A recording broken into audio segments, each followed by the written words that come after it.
Ladies and gentlemen, I welcome all of you to only the worst of all PvM pitches in the land of Gilmore. I am your fabled host, Hiimsido, back once again with another stream filled with only, I don't even know what I'd say. I was going to say the greatest of inting, but it's not really going to be inting. It's just going to be a lot of presenting. So, fellow contestants, if you'd be so kind enough to say hello to the stream, here's your chance. Hello, stream. How's it going? My name is Hiimsido. I will be presenting second in this round, so I should probably let Leaf talk first. But yeah, this is going to be very exciting. I'm not nervous at all. I don't know. Yeah. All right, I'll let someone else talk now. Mr. Leaf? Hello, was I supposed to say something? I mean, just say hi, that's it. Oh, how's it going? Mr. Piers? Hello? I'm not a contestant, though. You're a fucking judge, though. I think it's pretty important that the world knows that you're judging. What a fucking catastrophe idea, but... Oh well. And then we have Rare Corgi. Rare Corgi will not be talking, but I will be using my, my voice of reason to, you know, what I must. Speak for Corgi. And then we have, T. There's some other people who are also going to be competing, but they're not on VC right now. I'm hoping we don't have too many no-shows.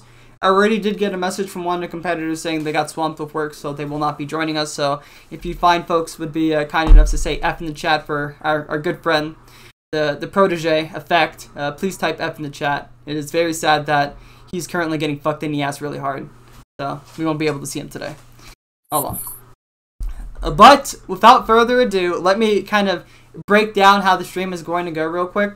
So we're going to present pitch by pitch. We're going to do serious pitches first. And then after that, we're going to take a little bit of time to do a break. And then we're going to do the meme pitches.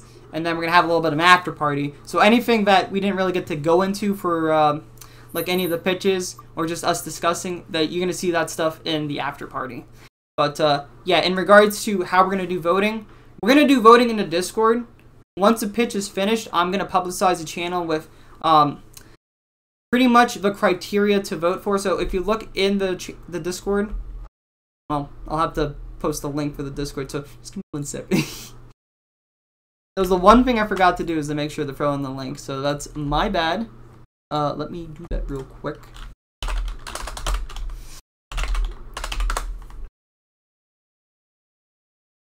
There we go. Then at com, vote. Then all I gotta do is just copy paste this. Right.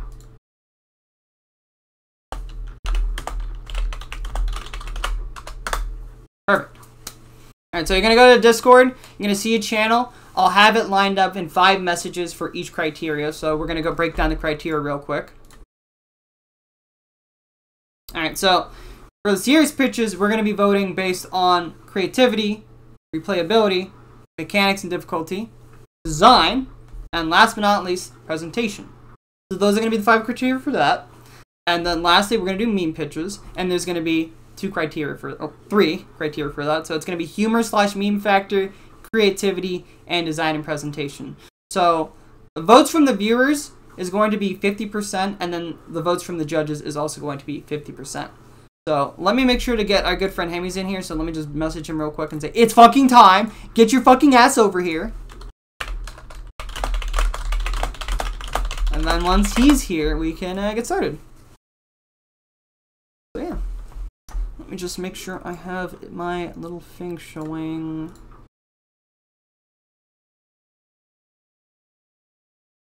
Oh, not sure. What the fuck's the pop out? That's not it. There.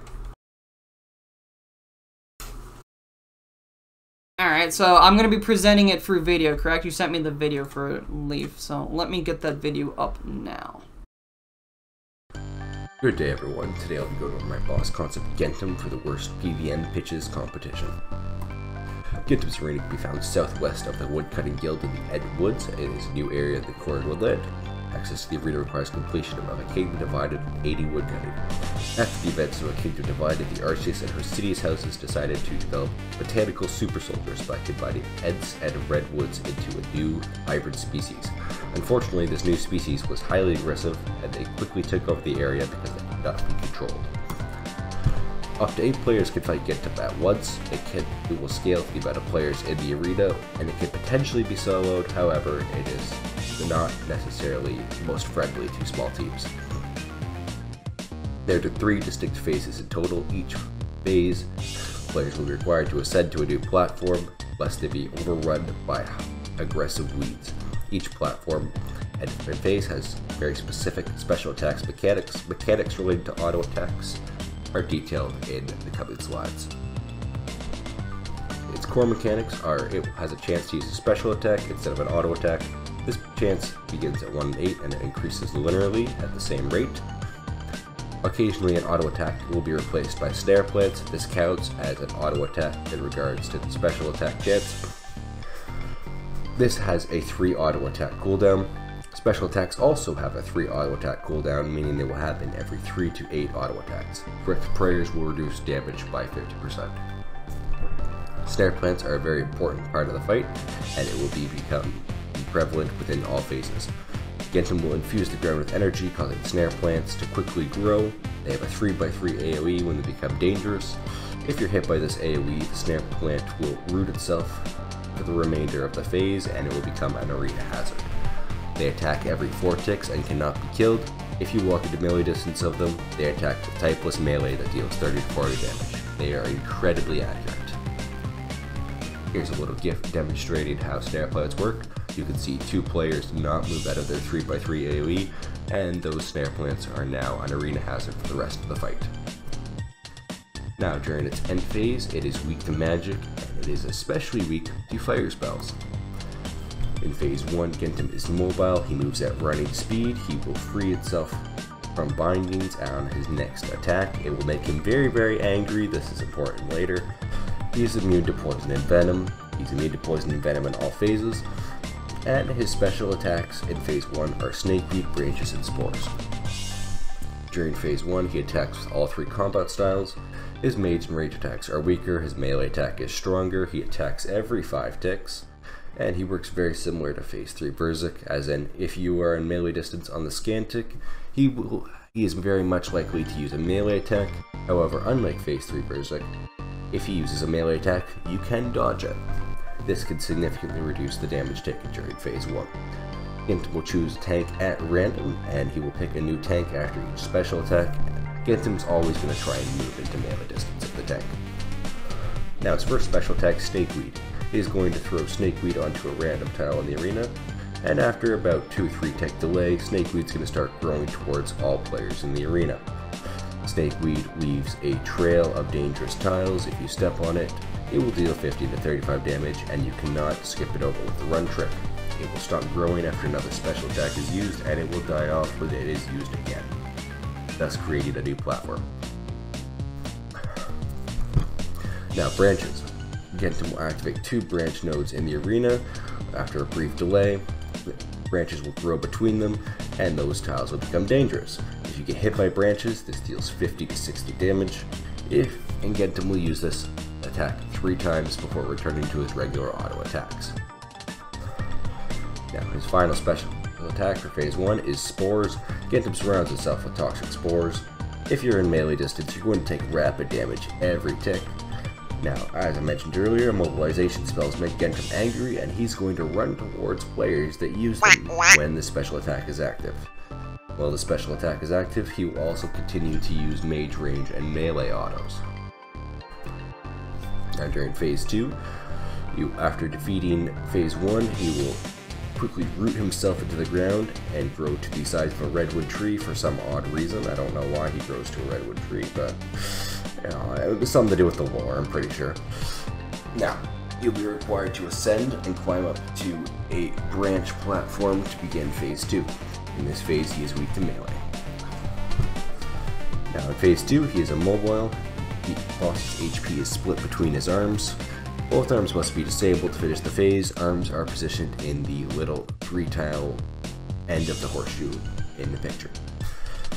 Special attacks are Entlings, Branches, and Bombs. Entlings and Bombs are new special attacks in this phase.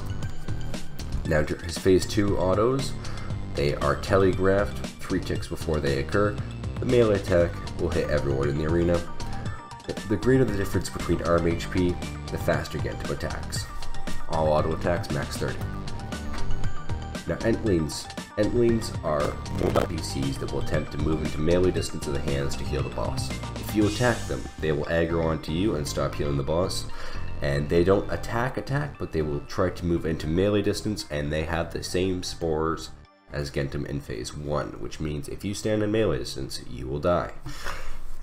Entlings cannot be immobilized, and they move at running speed. They will spawn in the middle and move to a random hand. They take 50% more damage from fire spells, and they have 200 HP. Players will never miss against Entlings. Now Bombs. Genton will throw a bundle of razor-sharp leaves towards the tank that will explode. If you are hit by the initial impact, you will take heavy damage. If you are hit by the fragmentation, you will take lighter damage. There is about a 2 to 4 tick window between when the bomb is thrown and when it explodes, so you have time to dodge it. Now, after defeating his arms, you can ascend up to his head and begin the final phase, head phase. In this phase, he is weak to ranged, and he has a high magic level. I wonder what to use here. In phase 3, he is immobile again. He is centered in the middle of the arena, or in the middle of the ring. When pushed below 2/3 HP, he will activate his Tendril special attack permanently. We'll go into that in a moment. When he's pushed below 1/3 HP, he will enrage and change up how he attacks. In this phase, he uses the same special attacks as phase 2, except he uses tendrils instead of branches. In phase 3, he only attacks with magic and ranged. He will camp the same attack style until he uses a special attack. When he uses a special attack, he will switch who is the tank. These special attacks are directed towards the previous tank, not the new one. If he throws a bomb at the tank, it's going to be going towards the previous one, not the new one. Genton attacks every 5 ticks, max is 32, and when he's pushed below 1/3 HP, he will fill the arena with toxic spores that deal 5 to 15 damage every 5 ticks. This replaces his regular auto attacks because now he exclusively attacks with snare plants off cooldown. There is no cooldown on them. This is very important that you learn how to dodge them, or else you will wipe this phase. Entlings have identical defensive stats to the Entlings from phase 2, however they have triple the HP because there is only one. They will be spawn offset 180 degrees from the tank's current position, and Entlings will immediately aggro onto the tank. They will not attempt to heal the boss. Now, Tendrils. Tendrils are a very important part of phase 3. They are a big arena hazard. Genton will smash the underside of the platform and begin extending tendrils through it towards the tank. Tendrils will block movement and shove players that stand on top of them. This deals moderate damage in the process. Tendrils will last until the next special attack is used. When pushed below 2/3 HP, tendrils will be permanently present in the arena, so bring us down. Should the tendrils attack be used again below 2/3 HP, it will spawn a second set of tendrils, as shown in this GIF here. Upon defeating Genton, if you manage to do so, rewards will appear beneath players, and he has 3 unique drop tables: the quiver table, the offhand table, and the weapon table. The quiver table drops components to craft the quiver, which is a new best in slot cape item. The offhand table has utility offhands. They all have identical stats, require 82 in every combat style to equip, and the weapon table drops some new level 85 equipment that is niche, but where it is good, it is exceptionally good. After picking up your rewards, you'll descend down the zip line that has appeared, and you can begin a new encounter. First off, we have the red ant quiver. It is an untradeable cape slot item made from ant leaves, ant roots, and ant hide. You need all 3 to make it. They will be dropped in that order. The red ant quiver can store an additional type of ranged ammunition, meaning you can use your ZCP spec without having to lose an inventory slot now. It has plus 16 ranged attack bonus, plus 6 ranged strength, and requires 80 range to equip, 85 crafting to make. Now, first offhand, Curion's Book. It's an offhand that spawns plant bombs beneath players. These bombs deal 0 to 45% of the max hit to anything occupying the bomb tile. When the bomb spawns, you need to lure an NPC over it in order to make it take damage. It does not need to occupy the southwest tile, just any tile the NPC occupies.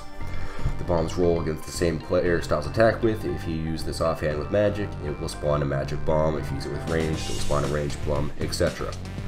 If you swap weapons, the bomb will dissipate, and it has plus 12 attack bonus for all styles. All the offhands do. Next up we have Ilvon's Lantern.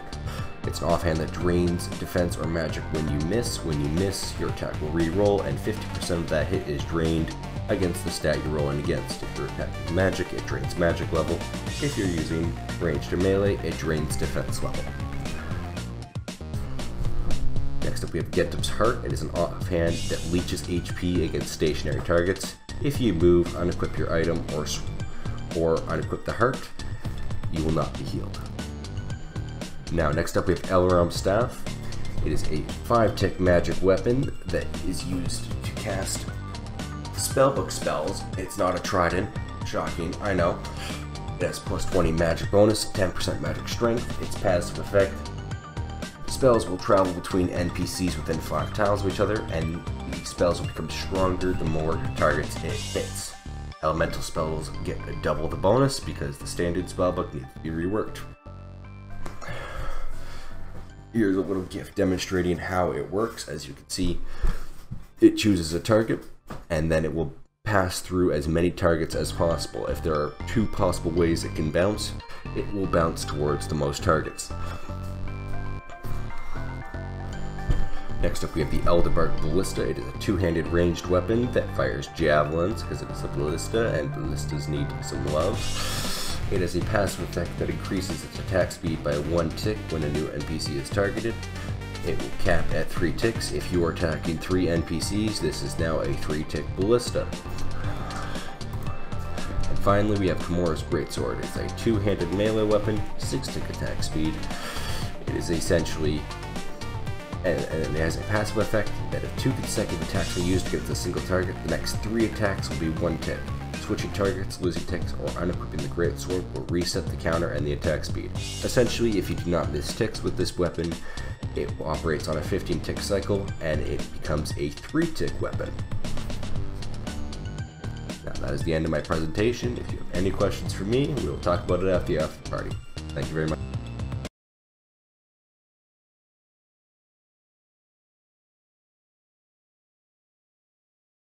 Are you there? Yes, I'm there. I just had to turn my shit back on. Sorry about that. Alright, so that was his presentation. So let's just hit you with a couple of questions. I will ask a couple right now. So, what inspired you to make this fabulous tree boss? Just 1 sec. Say that again? What inspired you to make this fabulous tree boss? Well, actually, this is an older idea. I've always liked games that kind of have like a Shadow of the Colossus kind of feel. So I think, what if we have like a really big boss and you just need to ascend to a new platform each time you run into it? And I'm thinking, what else is really big and that we have around right now? And I think redwood trees. Why not make a tree boss? And basically developed it from there.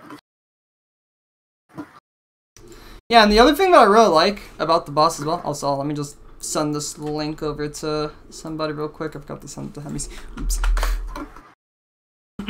Anyway, the other thing I really like about the boss is it really uses the environment. I don't think there's too many encounters that really utilize the environment too much in Old School Runescape, and that's one thing that I really like is just a lot of the attacks really use up the environment. Then you have like the, I'm trying to remember, is it called the snare? The one where snare. like, yeah, that shit. Snare where, plants. Like, targets players, and then you gotta strategically kind of move around. Oh, just to not that's snakeweed, yeah. Snakeweed, yeah. Yeah. Yeah, that shit, that, like, really opens up some interesting play. So I really like that. I also kind of got some, like, when you're jumping from, like, platform to platform, I was kind of getting some Telos vibes, if you ever played RS3. Because as you progress through the Telos fight, you would end up going from, like, one platform to the next platform. And then at the end, he, like, dips in the pool, and he's just, him just trying to fucking beat your ass down. So, yeah, Tellus goes down, Tree Boss goes up. Yep. No, I've always liked mechanics that require you to move around and kind of think about the environment a little bit more. Like there's so many mechanics in this game that are just, you kind of just sit there and take it. That's why I've always disliked Nightmare. It's always just you sit there, you click the thing when it hits you, and that's the mechanic. Like there's no thinking involved, there's no planning, there's no coordination. We got to work on that. I can attest to that. I would like to see more stuff like that as well. But for sure. Is there a order in which we're gonna like judge it? Good question. We could probably have it where I would say, do you want to go first, Hemmiez, and then Piers, and then myself afterwards?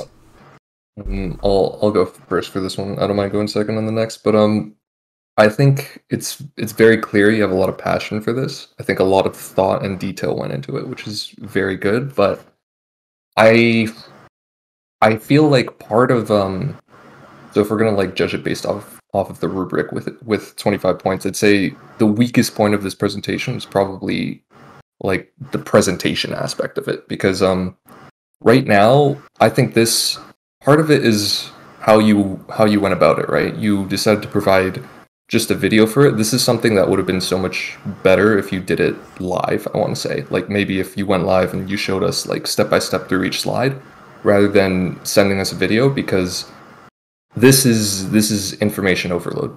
It's 13 minutes long. Every slide has almost 4 or 5 points full of three plus lines of text, right?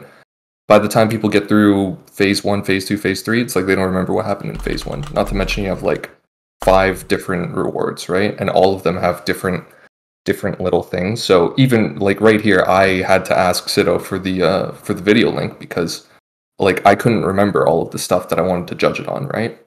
The other aspect of the presentation is I think the audio was a little like your voice was a lot less quiet compared to the background noise. And having background noise is great, right? But you know, I think your voice should have been significantly louder than it. So in terms of presentation, like part of it is in the manner of which you decided to convey the information, and the other one is just, well, you know, you weren't loud enough. So it's kind of hard to hear. But outside of presentation, I think I'd be very keen to see more bosses with stuff like this, although there's a lot of things that are causes for attention, in my opinion. One of which is the amount of so the first theme I want to touch on is that everything is very, very punishing, right? And in a fight where your stats based off of a 4-man had 3,000 health and 400 defense, like that is, we're talking at probably at least 10-minute fight, right? If there's 3 phases. And where most of the mechanics, if you fuck up once, you get hit for at least 30 health. Sometimes it's hitting you for 50, 60. And you have to watch out for, like, you also mentioned there's planning, right? Like some of the snare plants, they come in, they're a threat for the entire 3 phases, right? 10 full minutes of it, which is obviously why you need to take care of them first. But this is a boss that has 3,000 health, is always doing autos, has 400 defense, right? It's like some things aren't even good on it. It melees you, it's ranging, maging you the whole time. There's like several different other threats.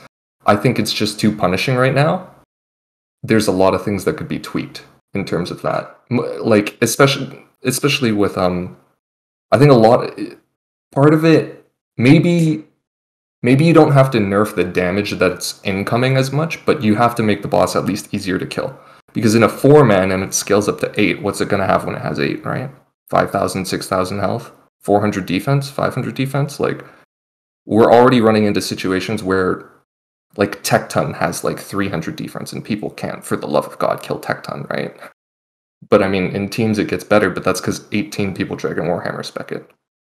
Contributing to this Dragon Warhammer meta, it's like, yeah, we can, but that's an aspect that I think a lot of high-end PvMers have been trying to deal with lately. It's like, just giving something a shit ton of health and defense isn't always the way to go, especially when a boss is this punishing and that long, is what I think.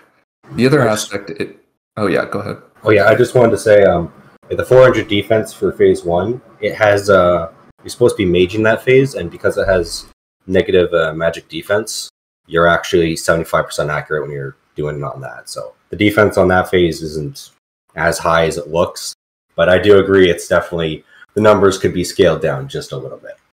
I mean, part of it could definitely be looked at also through when this releases. I mean, right now, this might be a problem, but later on it might not be after maybe once Raids 3 items are a little bit more common, but definitely right now, like even if we're just supposed to be maging it, that's a 4-man, 3,000 health with Magic's current DPS. That's just difficult, right? Like, it's like, fuck, what is in a 4-man CM Ulm? I don't know how much health the Mage Hand has, but I don't think it's 3,000, and I think it definitely is not hitting that hard. Yeah, when I was doing the numbers for coming up with stats and such, I think it worked out to be, if you use Harm with Tome of Fire, and you factor in the damage boost with fire spells, I think it was about 11.5 DPS against phase 1. But yeah, it could probably be reduced down to maybe 2,400, 2,600 HP. Definitely. I think part of this is also just like, because some of these things are just things that I didn't even remember, because as a video, it was very long. Well, it wasn't a long video. It was more so that we didn't have opportunities to really pause and like soak it in, right? Mm-hmm. So this is more of an issue in how it was presented rather than, I think, the boss itself. Because the fire surge thing is, I think, another great mechanic, right? You know, we have water surge, earth surge, air surge. Nobody uses any of those. It's pointless, right? So, playing to the elements is very good. I'd say how long do you think an average kill was expected to take? I think when I ran the numbers, each phase was about just over a minute and a half. That's in terms of, tick perfect everything. So I'm guessing it's probably around six and a half, maybe. 6 minutes, okay. Yeah, because when just reading through, just getting my rough impression through the whole thing was that this would be very, very, so you're talking very high in PvM, which from your rewards was pretty clear. So, fair enough. Maybe we have maybe the next like big encounter could be that. I like the lore touch up, but when going over the video, it looked like it was a very endurance heavy fight where it was all about, okay, it's hitting like a fucking truck. I'm running around the whole time because it's meleeing. I don't want to get meleeed, and there's things that are flying around the arena. So like, if I miss even a single snare plant, obviously everybody's going to be running around like a motherfucker. There's branches coming in and hitting people. It's like, and then it turns into a trunk that we can't walk through the middle at some point. So it's like, I imagine a significant portion of the inventory is probably allocated to stamina, and then stamina switches, brews, and restores, right? So it's just kind of hard for me to grasp how difficult it would be on release. Now, obviously, replayability is a big factor, right? So we want to make it so killing it on day of release is going to be hard, but killing it, like, I don't know, a month after isn't going to be piss easy. So I think that's kind of good, but it's definitely tough to strike the balance. The last thing I would probably touch on is the rewards. It's the same thing as, I think, the boss numbers also need to be tweaked a little bit. Some of the stuff sounds very, very, very strong, and well, I think that's something that, like QA testers could probably deal with.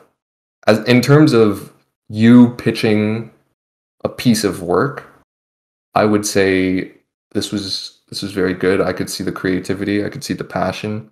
You paid attention to a lot of details. You ran numbers. That was very good. Difficulty and such, like, there's not much to say there, because I think you had a target audience and you tried to satisfy that well. And this is obviously not going to be a boss for med level low tier PVMers or anything. This is going to be for like the top the top end on release back when like back when Top came out and everybody's panicking and everybody's like, what the fuck? I can't get past Nilo, dude. Like it takes 2 days to complete. Like I'm happy to see it. I do think it's going to, like, I can't dock any points, but I can't give any points for it because I think you've targeted a very specific audience, and I think you fit that audience very well. But everyone else is going to be like, oh fuck. So that's fair. That's fair. Design, I like it. Lore, good stuff, and it plays into the battle as well. So overall, pretty good. If I had to give it out of like 100, I'd probably give it like an 80. I want to say the weakest point was 100% just the method in which it was presented. So, I mean, that's my take. Yeah, my PC has been known to have issues with screen sharing, which is why I wanted to go for a video presentation. Yeah. And it also did not help that when I recorded that, I did it all in one take. And I was also sick. You could probably hear it in my voice a little bit. It's very... I mean, it is what it is, right? It's not a work thing. It's a very passion-oriented thing. So, I mean, I can definitely see it, It's computer limitations, technical limitations. It is what it is. I think it was good. Thank you. All right. Piers, you're up next.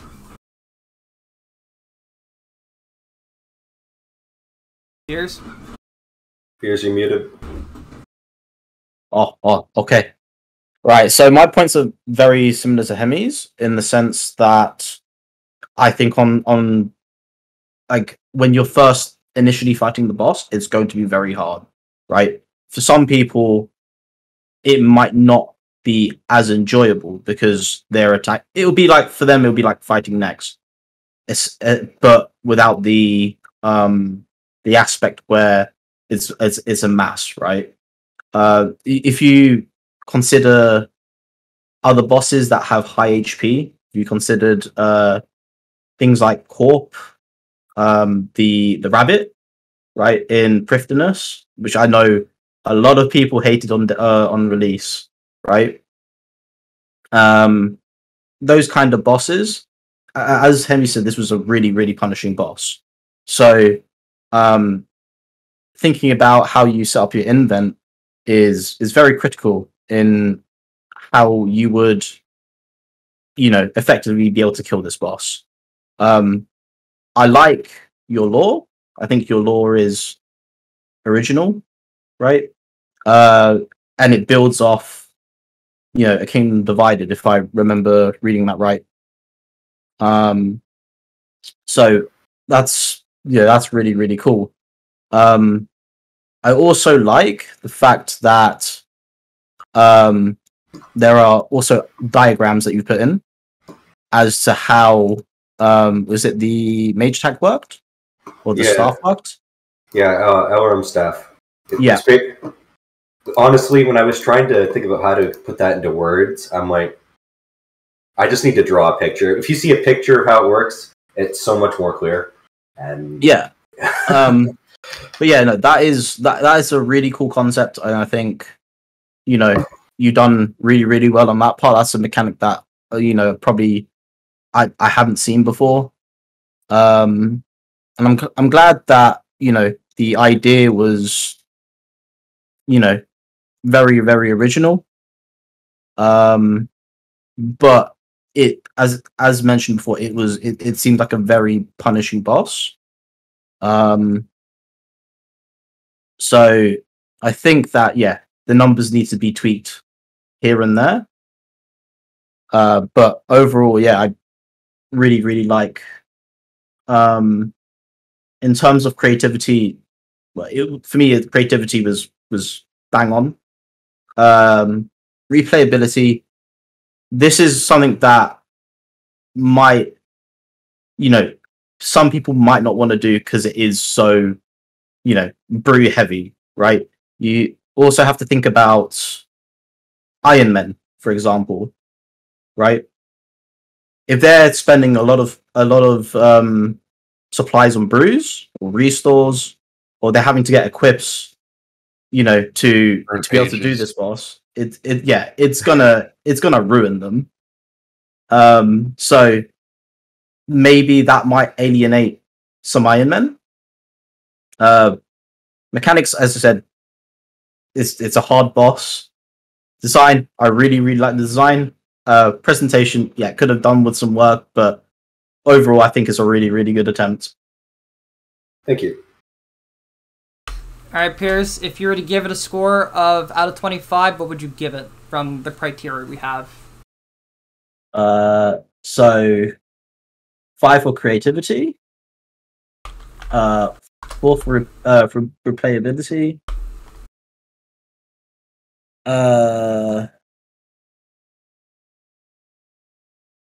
2 for difficulty. Design, I actually really liked. Give it a 5. Presentation, give it a 3. All right. So now I'm gonna go into my thoughts. I didn't really think too much about the whole alienating bit, so I would have to give applause to Piers on that one. That was a pretty good point, because we saw the issue with Next where a lot of Iron Men were like, I have to use up so many brews just to get these fucking pieces of armor. This fucking sucks. So that is a very valid point. But I was thinking in regards to replayability, at least in my mind, just because I'm a main player and shit like that doesn't matter too much to me. No offense to the Irons. I'm still going to consider that in my opinion, but I'm just saying I'm a mainscape player, okay? So don't torch me. Don't torch me. But when I'm thinking of replayability, I'm wondering, how is this fight going to change from the last one? That's the kind of replayability I'm thinking. So I guess that's my question to you is, from fight to fight, what's going to differentiate? Well, the main thing is the special attack order and the location of where he starts throwing some of the like the Snakery, for example. It's a different tile every time. It's not like say when you're doing running webs, you always run to the same web style. Yeah, it's not it does change. It's not always going to be the same special attack order. It's not a pre-programmed fight. So you always be coming back for it, and if you want to get like say you lost your quiver, well, you got to come back and get more 3 components there. So there's a replayability aspect there. I feel like I should have added maybe some sort of consumable or something like that you would need to come back for it, like Next did with the Nihil shards or Tob did with blood vials. But I think it has a fair bit of replayability into it, aside from just being good money. All right. Well, I don't really think there's too much else for me to say. Like I said, I think Hemmiez and Piers did a very good job with nailing this stuff. And I did say earlier, I really like the fact that there's a lot of environmental stuff going on in the fight. And I think there's some really interesting things that you can do with the mechanics too. So I'm probably going to give it around the 20. Thank you very much.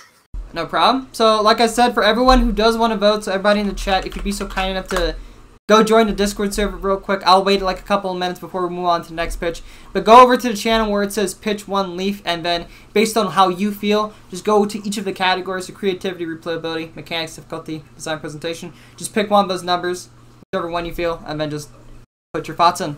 So like I said, I'll wait a minute, and then after that, I'm going to close the channel down, and we'll move on to the next pitch. But, if I can add one thing real quick. If anyone's interested in going over this, I can give a link to the video, and eventually I'll be putting it into a Discord text format in Hiio's Discord, the concept campfire. If anyone's interested in looking at some other concepts I and other people in the community have come up with, I'm sure we can get a link for that as well. I'll make sure to throw a huge shout out to the concept campfire as well at the end of the stream, because it's, I mean, you guys are fucking crazy when it comes to these concepts, dude. I gotta give it to you guys. All right. Thank you. I'm gonna take a little second just to kind of ask you about some stuff. The Bacarian's book.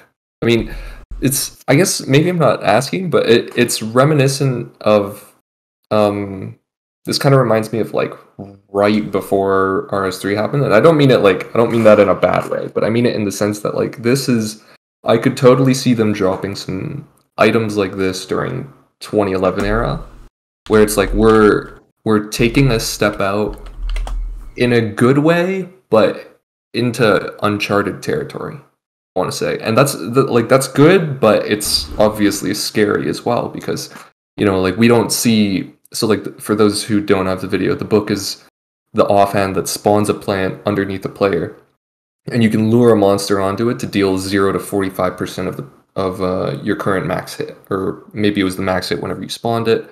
But at any rate, I mean, that's something that can obviously lead to. I mean, it can set up so many different ways of play, right? Like, especially because like maybe you set it up before you've even attacked something, right? So you can maybe stack damage, or maybe it's multi and you can hit multiple items with it. It has plus 12 attack bonus to all styles. Like, it's a very, very strong weapon, but at the same time, like, we're going in a direction that's very unconventional for old school RuneScape.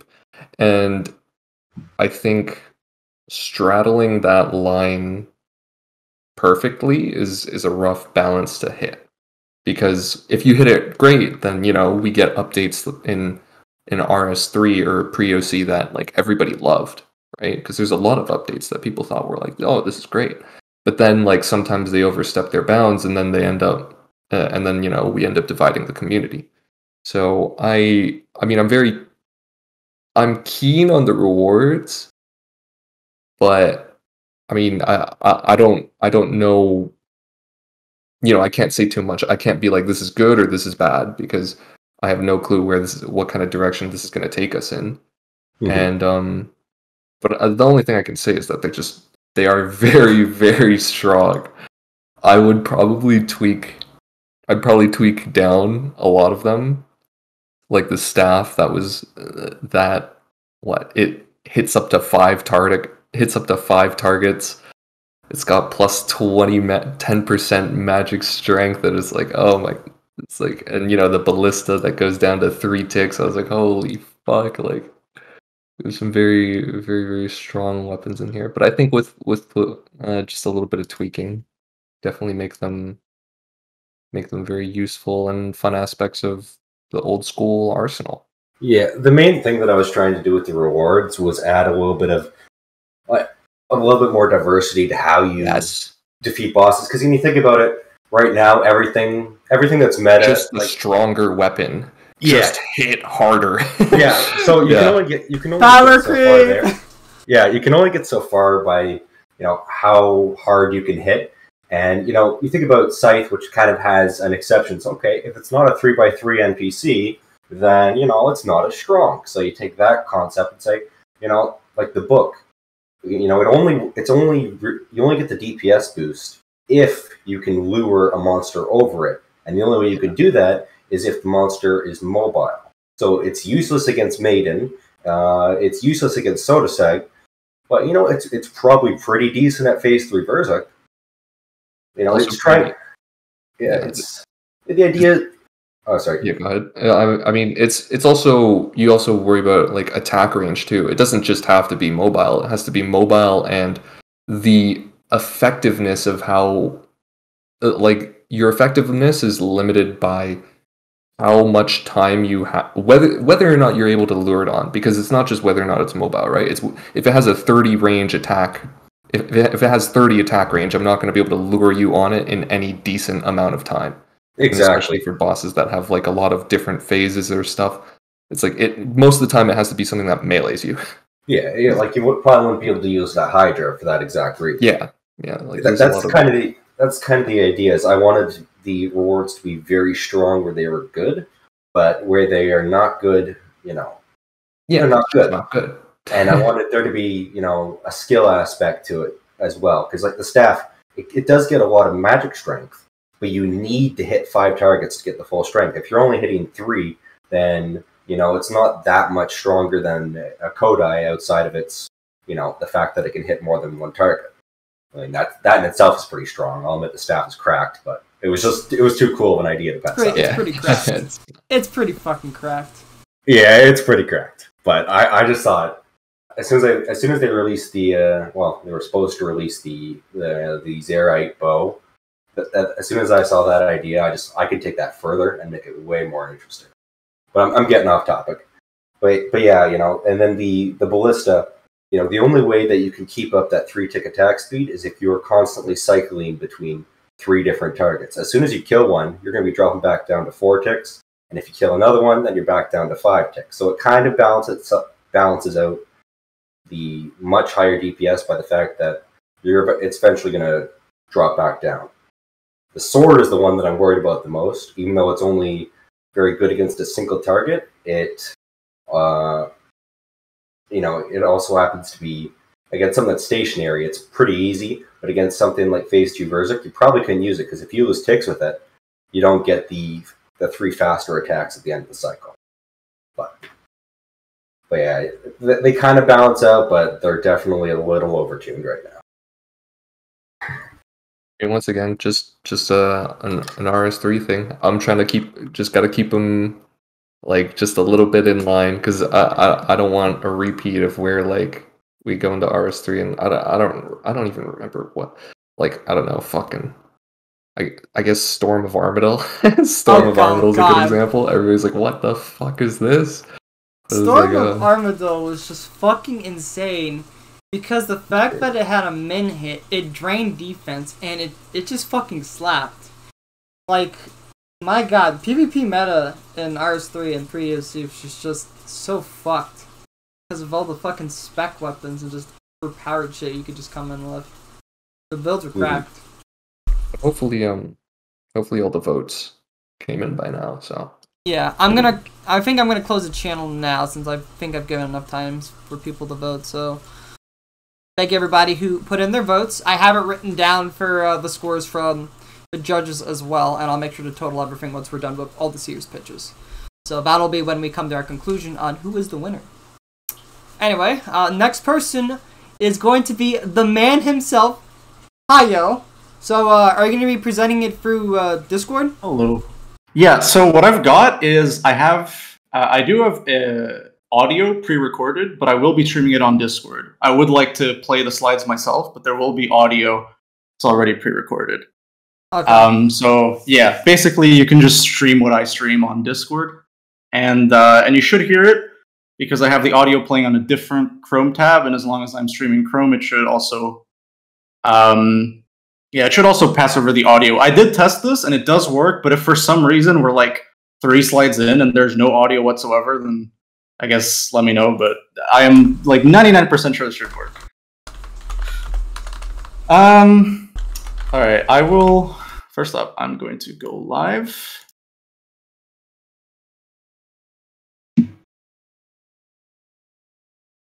And you should be seeing a black screen.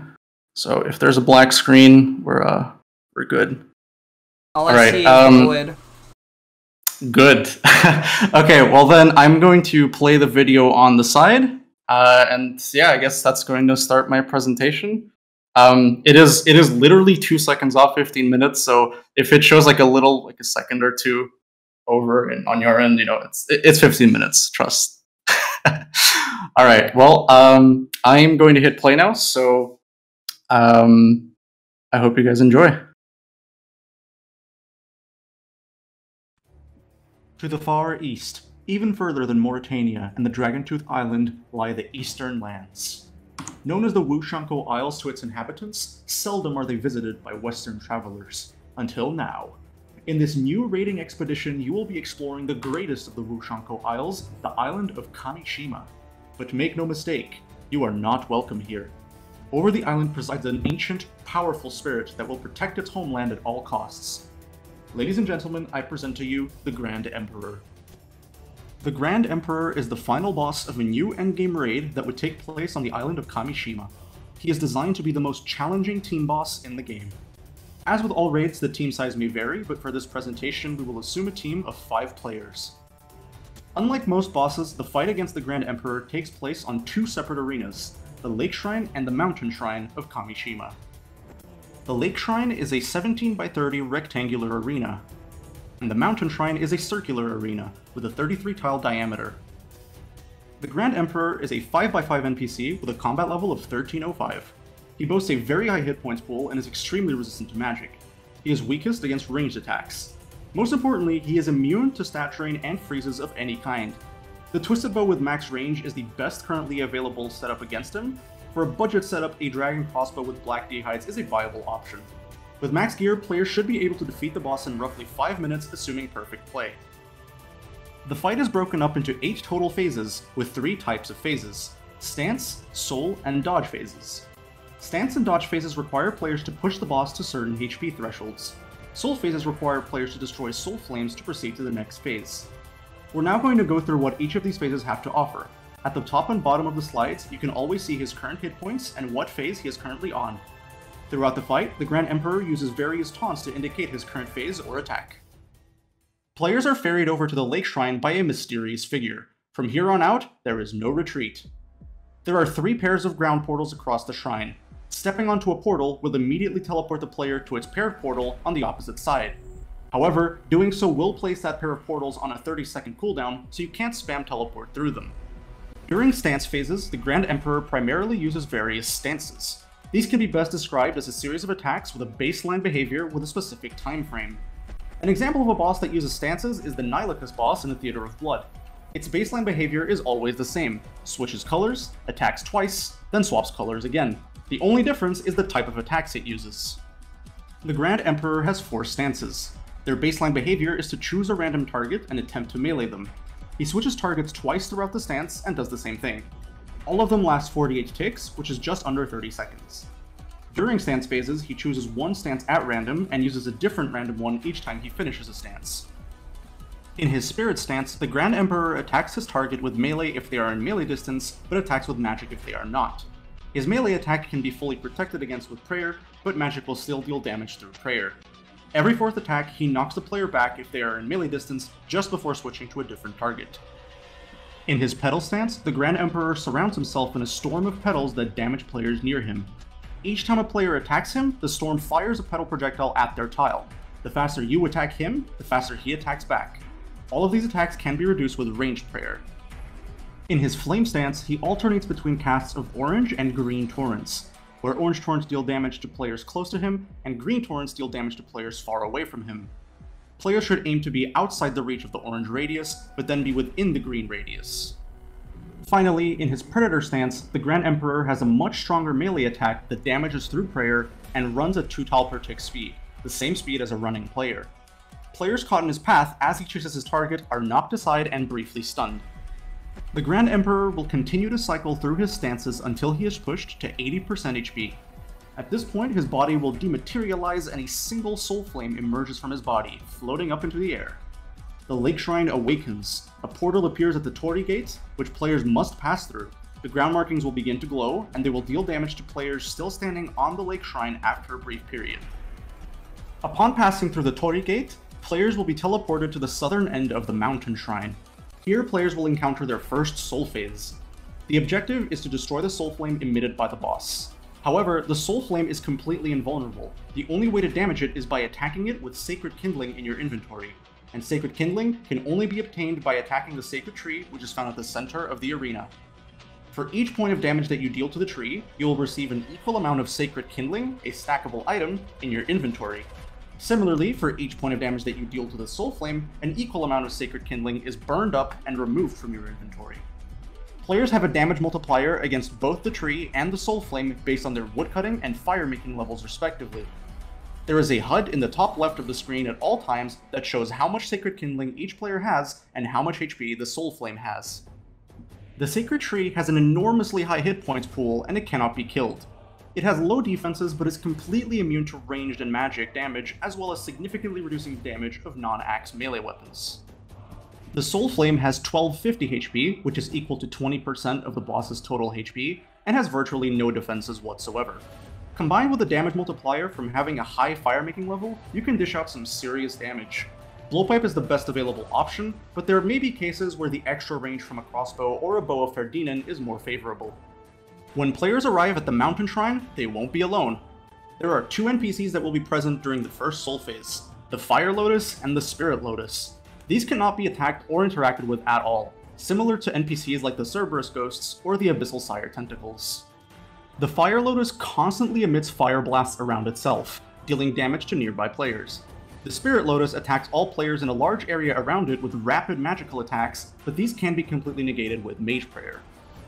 In the first Soul Phase, players will find the Soul Flame rotating around the tree, as well as a single Spirit Lotus rotating in the opposite direction. 20 seconds into the phase, 8 Fire Lotuses spawn in a ring away from the tree. These will blast 3 times at their spawn point, then slowly converge on the tree. They'll blast 9 times there before diverging back to their spawns and blasting 9 times there as well, repeating this cycle throughout the rest of the phase. Players need to figure out when to attack the tree and when to back away from it. This is what the first Soul phase is like after the Fire Lotuses have spawned. They converge and diverge from the tree, whilst the Soul Flame and the Spirit Lotus rotate around the tree. When players successfully destroy the Soul Flame, the Mountain Shrine awakens. Just like with the Lake Shrine, a portal appears at the Torii Gate, and the ground begins to glow. After passing through the portal, any remaining Sacred Kindling in your inventory is destroyed. After passing through the gate, players arrive at the northern end of the Lake Shrine to find the Grand Emperor has been forced back into his physical form. He walks over the water on the southern edge of the shrine. Players now begin their first dodge phase. This Hallowed Sepulchre-like gauntlet of a phase requires players to push the boss to the next HP threshold. The 6 lanterns on the sides of the shrine are now active. They will periodically spew a stream of flames across the center that deals a large amount of damage and prevents passage across it. The Grand Emperor himself slowly moves left and right across the water, hurling out spirit waves that travel north over the length of the platform. They deal a considerable amount of damage, but can be reduced with Mage Prayer. Lastly, there are patterns of petal shards that spawn towards the southern end of the shrine and travel northwards. These 4 patterns are always the same, but the order in which they spawn is random. All 4 patterns have a lot of petal shards, but they deal a small amount of damage individually, and can be further reduced with Range Prayer. This is a simulation of the first dodge phase, featuring the flame streams from the lanterns, the boss launching spirit waves, and the patterns of petal shards. Once the Grand Emperor is taken down to 60% HP, he will be pushed to the next stance phase. He leaps back onto the Lake Shrine, and the petal shards disappear. However, the lanterns will continue their flame streams throughout the rest of this phase. He will use the same stances as before, but each one is upgraded. The magic attacks in his Spirit stance now target all players, and his special knockback attack will also knock away all players near him. His Petal stance gets a new attack. Each time he switches targets, he will lay down an assortment of petal knives over the arena. These are dormant at first, giving players time to react to their positions, but after a brief period, they act as individual ranged attacks, each one homing in on the closest player within a short distance. If there are no players nearby after a brief period, they will simply despawn. He chooses one of these 4 assortments at random each time he uses this attack. During the Flame stance, his melee attacks will now explode into a small yellow torrent around the target, dealing damage to nearby players. Lastly, he now moves at 3 tile per tick speed during his Predator stance, which is even faster than a running player. His melee attacks also cleave the side he attacks on, dealing AoE damage. The stance phase continues until players damage the Grand Emperor down to 40% HP. As with his previous phase, his body will now dematerialize, but this time he summons 2 Soul Flames rather than 1. The Lake Shrine awakens once more, and players must make their way to the Mountain Shrine. In addition to the Fire and Spirit Lotuses, this next Soul phase introduces the Spined Lotus. It behaves identically to the Spirit Lotus, attacking all players nearby with rapid attacks, but using ranged rather than magic. It can be fully protected against with Ranged Prayer. Previously, only a Spirit Lotus would rotate around the tree. In this phase, the Spined Lotus is added into the rotation. It always remains opposite to the Spirit Lotus, so players will never be attacked by both at the same time. There is also a new hazard, the Radial Flame Walls.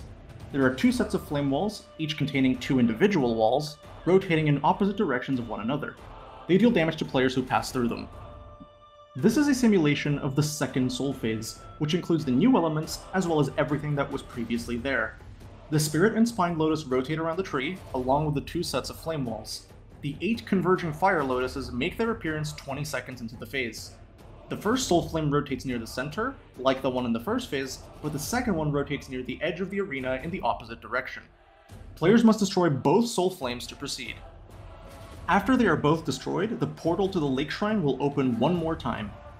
The pyres on either side of the Lake Shrine are now fully ablaze. The Grand Emperor has returned to his physical form for the last time, and he will appear over the water on the southern edge like before. The second dodge phase begins. The lanterns are upgraded. After each flame stream, the 2 great pyres on either side launch fire projectiles horizontally across the arena, dealing a small amount of damage each. These are divided into sets of 3 in between each lantern for each wall, so that there are always gaps between them. The Grand Emperor now fires out 3 spirit waves rather than 1. The 2 new waves travel forwards diagonally and will bounce off of a pyre if they hit one. Here is a simulation of the second dodge phase. The petal shards from the first phase are present as well, but they are not changed. After pushing the Grand Emperor to 20% HP, he will go into his final stance phase. He leaps back onto the lake shrine and the petal shards disappear. The lanterns and pyres will continue their flame streams and small fire projectiles throughout the rest of the phase. The lanterns themselves have a special attack during this phase. Each time a flame stream is meant to occur, there is a 1 in 3 chance that a flame wave occurs instead. A flame wave spawns from one of the 2 pyres at random and covers the entire arena. The only way to avoid damage is by teleporting over it using the ground portals. There is a grace period of 2 flame streams afterwards where the flame wave cannot happen again. In the final stance phase, all of the Grand Emperor's stances are upgraded one last time. His Spirit stance now launches Spirit Waves in all 8 directions each time he does his knockback attack. These do not bounce off pyres. The previous 4 assortments of petal knives in the petal stance are replaced with 4 new ones, which have many more knives and in more complex patterns. His flame stance receives 2 upgrades. First, the time between each torrent is reduced, and second, the radius for his orange torrent is increased and the radius for his green torrent is decreased, so players must move even further and closer for each one. Finally, in his Predator stance, he increases his speed one more time to 4 tells per tick, which is twice the speed of a running player. His knockback damage when he runs over a player is increased and stuns them for longer. If players succeed and bring the Grand Emperor down to 0 HP, they will be faced with one final challenge. His body dematerializes for the last time, and 3 soul flames float up into the sky. The lake shrine awakens for the last time, and the pyres burn out. Players must make their way to the mountain shrine. In the final soul phase, there are 2 fire lotuses that are present right from the start, constantly rotating slowly right next to the tree. Players should move around with them as they attack the tree. 4 new fire lotuses also spawn at the edges of the arena, but only after 20 seconds, alongside the converging fire lotuses. These will also rotate counterclockwise around the arena. And finally, the flame walls receive a 3rd set. This one contains 3 walls rather than 2, and rotates clockwise even further out from the other 2 sets. This is a simulation for the final soul phase. The Spirit and Spined Lotus from the previous phase rotate around the center of the arena alongside the 3 sets of flame walls. Even further in are the 2 fire lotuses that keep players on their toes whilst attacking the tree. The 4 fire lotuses in the outskirts of the arena also prevent players from standing still for too long. The previous 2 soul flames are in the same positions and rotations as before, and the final 3rd soul flame spawns far out from the arena, rotating clockwise at 3 tal per tick speed. It can only be reached with weapons with 6 tal range or longer. Players must destroy all 3 soul flames. Should they succeed, all hazards in the arena will immediately despawn. The sacred tree withers, and its power fully replenishes everybody's stats. But as the sacred tree disappears, a singular white soul emerges at the center of everything. Your progress is admirable, and your cunning commendable. But your vandalism ends here. Within our land, your western powers are forsaken.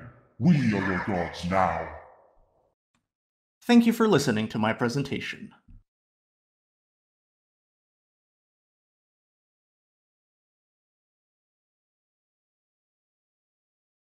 Damn. Holy fucking shit! What the fuck?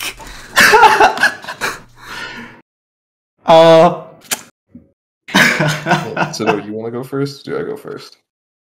I mean, I can go first, but like, I just got mad fucking Touhou bullet hell vibes from this shit, dude.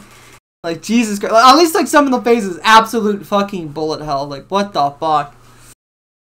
I was gonna say the same thing. That was reminding me of Fury. I was like, holy shit, like, this is a bullet hell game, what the hell? This is an actual bullet hell game. Yeah.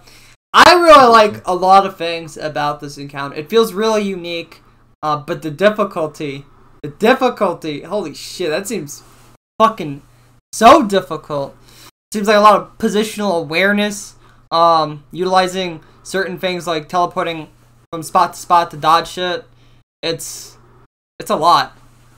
It's a whole lot. But I like the art.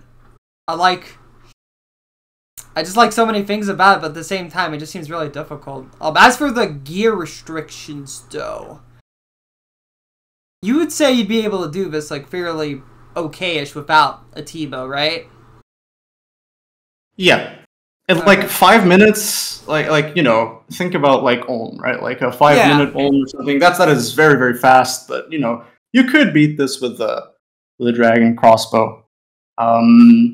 And I guess it also depends on how many switches you bring for your melee switch for the tree.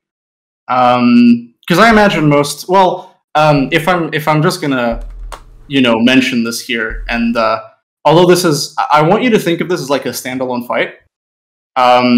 But this was in fact designed like the Divine Emperor is not the Grand Emperor. If you look at my stream real quick, there is another 80 slides of the second half of the fight, but we're not going to talk about that. Yeah, we'll leave it that. Was a raid, and I was like, I mean, a single boss raid. I was going to mention that, but yeah, no, it's meant to be the final boss of the raid. Yeah. Okay. There we go.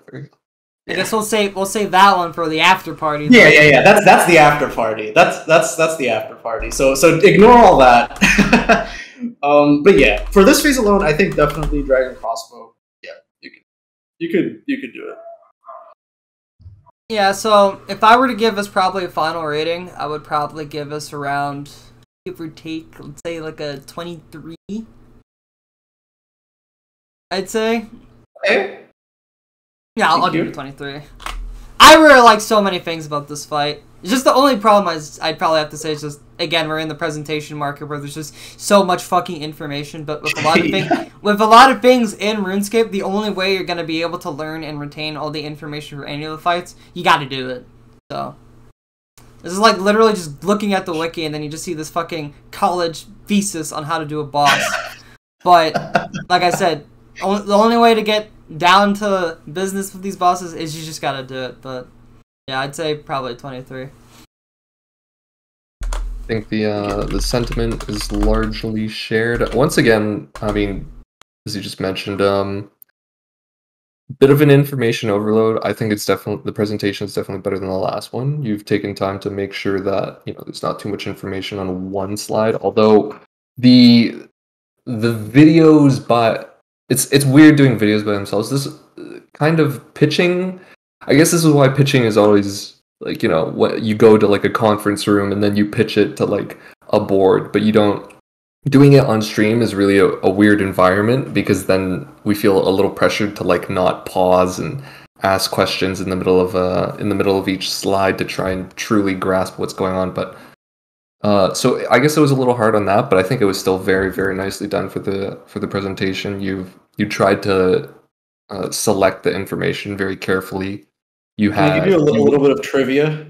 Go because ahead. my first attempt to like present this was 47 minutes long. Mm-hmm.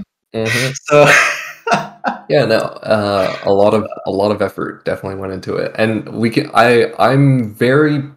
I'm very, very surprised at how much detail is coming in just the first two presentations alone. The fact that both of you have ran stims and fucking sat here and were like, okay, so I already know the formula for the damage on the tree. I know the formula for how much kindling I'm gonna get and how much damage the kindling's gonna do. And you thought of all these little things. Like, I mean, like that in itself might seem a little like just the fact that the amount of kindling you get from chopping and then that is equivalent to how much you burn, and they work off of different formulas because you have different, like one works off of wood cutting, the other one works off of fire making. It's like it would mostly be assumed as a given, but that's the kind of info that you need when you're developing something. You can't just be like, we'll leave it up to, we're just gonna fucking wing it, right? Like the fact that you actually went through and figured out those numbers that normally would seem pretty obvious, I think is very good. I think the art also, yeah, like a presentation was done very well.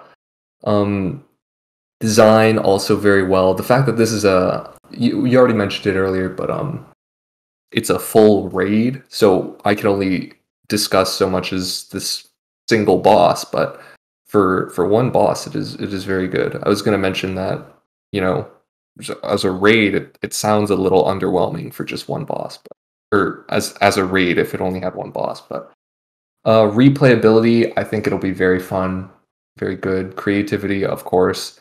Bullet Hell was very, very cool. Just I could already see it coming in from the first like soul phase. or I was already like, okay, yeah, I know where this is going. I know exactly where this is going. A couple of the issues I was gonna have were mostly just thrown away by the fact that this is not the whole raid, and the fact that it's not the whole raid. Because I was going to say that, like, at the start you mentioned Soul Phase 1, and I was like, it was a little underwhelming, but I didn't want to say anything because, you know, there's Soul Phase 2 and Soul Phase 3, and I was like, okay, well, he's gonna ramp it up, and then you ramped it up, and I was like, okay, well, fair enough. And then there's more bosses to come, so there's a lot of praise, definitely a lot of praise. Very high difficulty. The one thing I would just say is it's very, you know, just gotta run it through like QA testers and shit, see if they can actually get through it. Because outside of that, I am curious as to whether or not the raid will have, like, you're gonna have opportunities to replenish your own supplies, right? Yeah, to be honest, I didn't put much thought about the full raid. Like, it is literally just a standalone boss. The main reason why I consider it a raid boss is because the rewards are like raids level, right? They are the highest of the high, and of course we didn't get to talk about the rewards. If we get to talk about them in the after party, I'd love to discuss them and, you know, kind of go over that. But yeah, that's the main reason why I said it's a raid boss and not a standalone boss, is because of the rewards.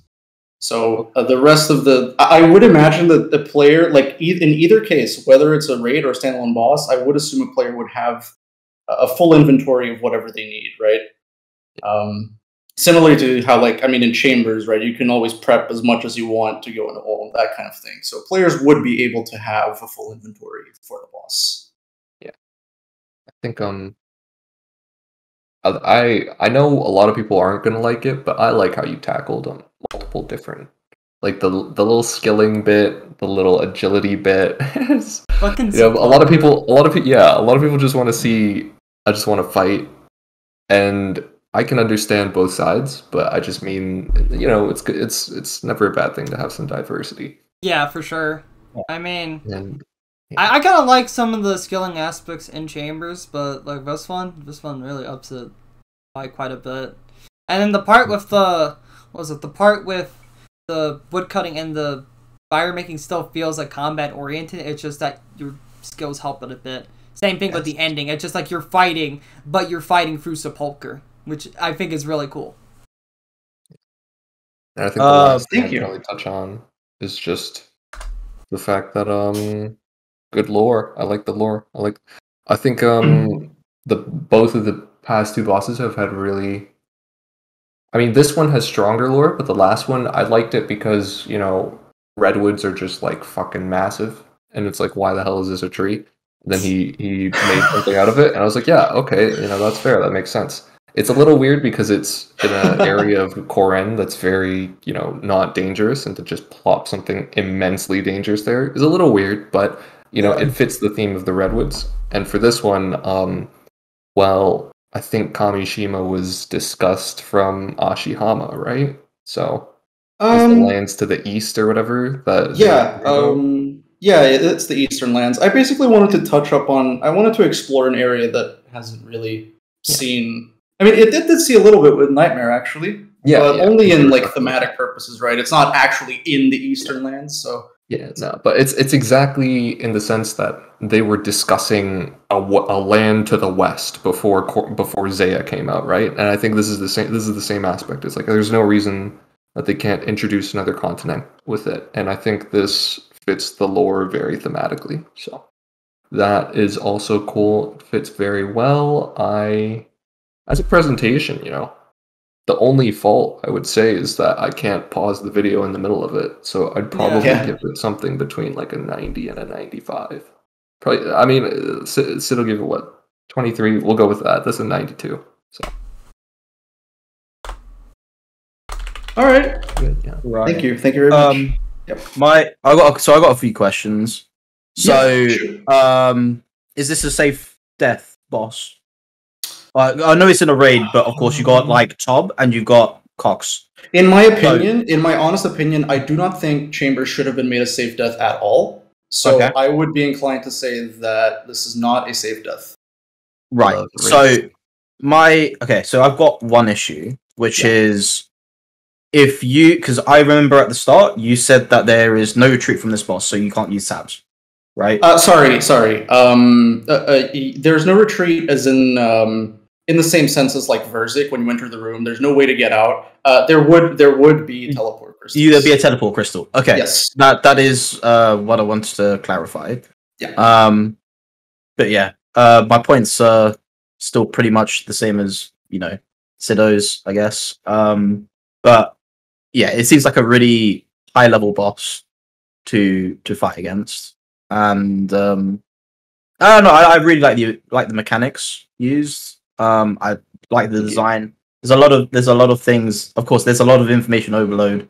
But that's gonna happen, right? So,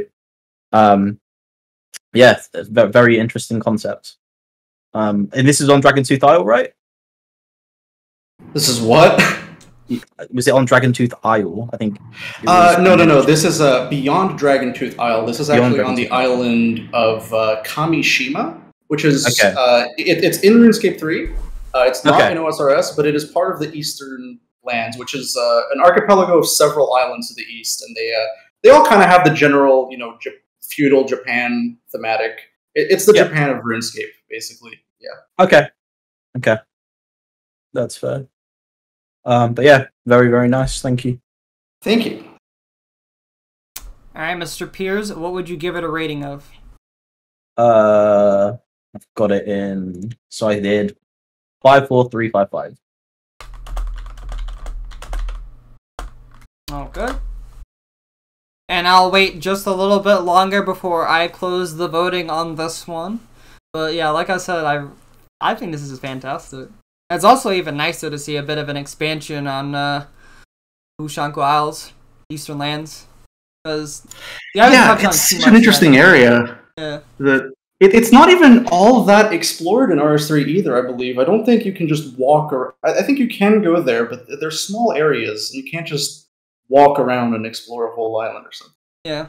I also noticed... I'd love to see that. I also noticed in the presentation you used some songs from RS3 as well. I did, yes. Yeah, one of them was the one from, is it Elder God Wars Dungeon, the one against the dragon? Yes. One was against Karapak. Song is called The Cursed Warrior. Yeah. And the first one is actually the theme song of Telos, called Anima. And the other two songs was one of the boss themes of Raiden Shogun from Genshin Impact, and the other was the Egg Dragoon fight from Sonic Unleashed. So there you go. There's the soundtrack for my presentation. Alright, so now I'm going to close the channel down, but thank you so much for the fantastic presentation. I really enjoyed it. Thank you. I'm very much looking forward to the after party. I do have 80 other slides if you guys are interested in seeing the Divine Emperor and the rewards, but of course we'll leave that for the after party. But yeah, thank you so much, and thank you for having me. No problem. Alright, so before we move on to the next one, I just need uno segundo. Make sure I'm not going to run this one down. Alright, so the next one is going to be Corgi, so let me go straight to the DMs and get ready to prepare this one.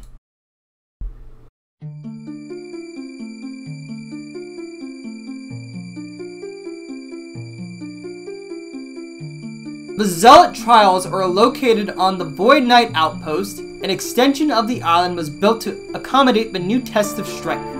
And this is primarily a solo activity, however, two more players may join you.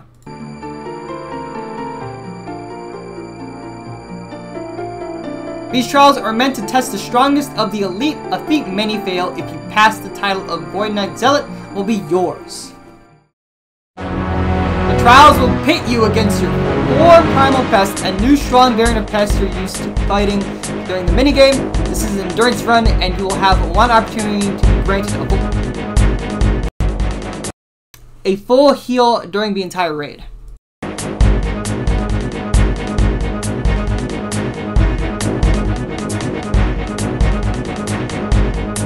Each boss is randomized each time you enter. The Thors, Primals, and the Brawler.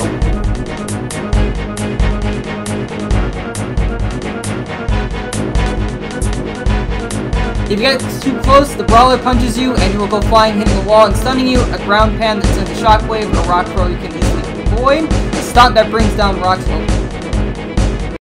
Is it okay if I play it at like a bit slower? Because I kind of feel bad. Having to go back. Oh, it's too loud. Let me lower it a bit. I'm sorry, Corgi. There.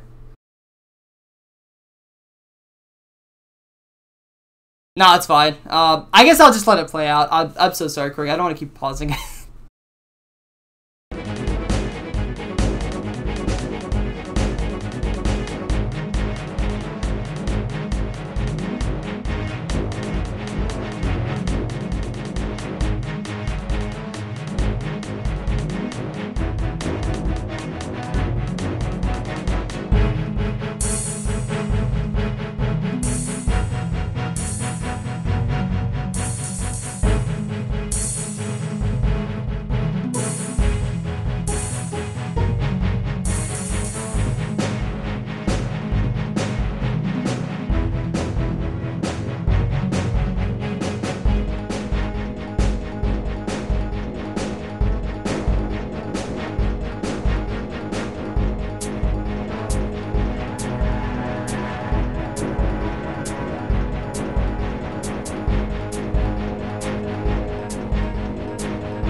Alright, so I'm gonna apologize right there. I fucking ran that shit down. It was probably better, like you said, to just let it play out, because when I was reading it by myself, instead of trying to read it out, it was fine, but trying to read it vocally, I trolled that shit so hard. I'm so sorry. But, Piers, if you'd be so kind to go first while I get the channel going, I would love you forever, Mr. Piers. Yeah. So I really like that it's not a very high tier PvM activity. I think that you're building on existing content, which is actually really cool as well, and you're incorporating what's already in pest control into this piece of content. I love the style of the artwork. I think it's I don't know. I really like that kind of style of art. I think the rewards are in line with things that you'd get for, I'd say, is it mid-level? I'd say mid-level PvM. So I think you've done a really good job there. Replayability, of course, is going to be a slight issue because I think you said you need, is it 4,000 per piece? So you're not going to be here the whole entire time. It's not going to be like an Ulm where you can keep on, doing the boss. It's like a, best way to say it is like, it's like a mini game, right? So I think that's a pretty cool aspect in itself. I think that, it's the mechanics don't seem too hard. I think it's a very easily digestible boss, or for me at least would be more of a mini game to do. I'm actually really happy that you've included void weapons or void knight weapons aside, like a, let's say, an upgrade to a mace and other void knight weaponry, because of course we don't normally have that kind of stuff. I think you had an accuracy and a damage buff. I'm not sure if that would be very wise. The reason why is because if you remember old Elite Void, that was considered overpowered, and a lot of people, Jagex had to make a nerf on it, so I'm not sure how that would play out. But it's accessible to everyone, which is, in my opinion, what I would like, right? But yeah, I think you've done a really good job here.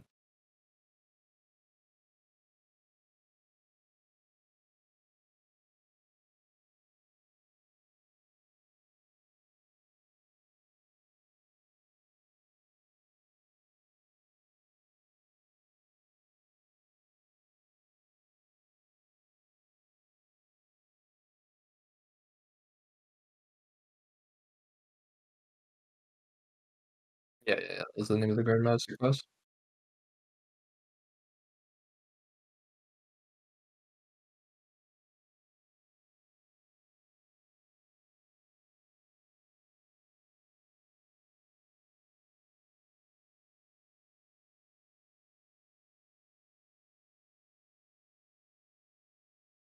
The stream says you're muted. No fucking way.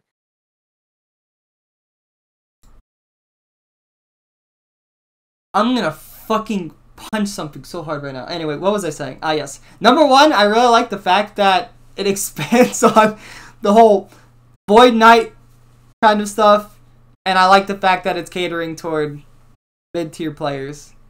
That's the best way of summarizing what I just said. I'm so sorry to everybody that didn't get to hear all the awesome things that I just said now, except for the people on Discord. Oh well. Now the world will never know what I said. I'm a fucking klutz.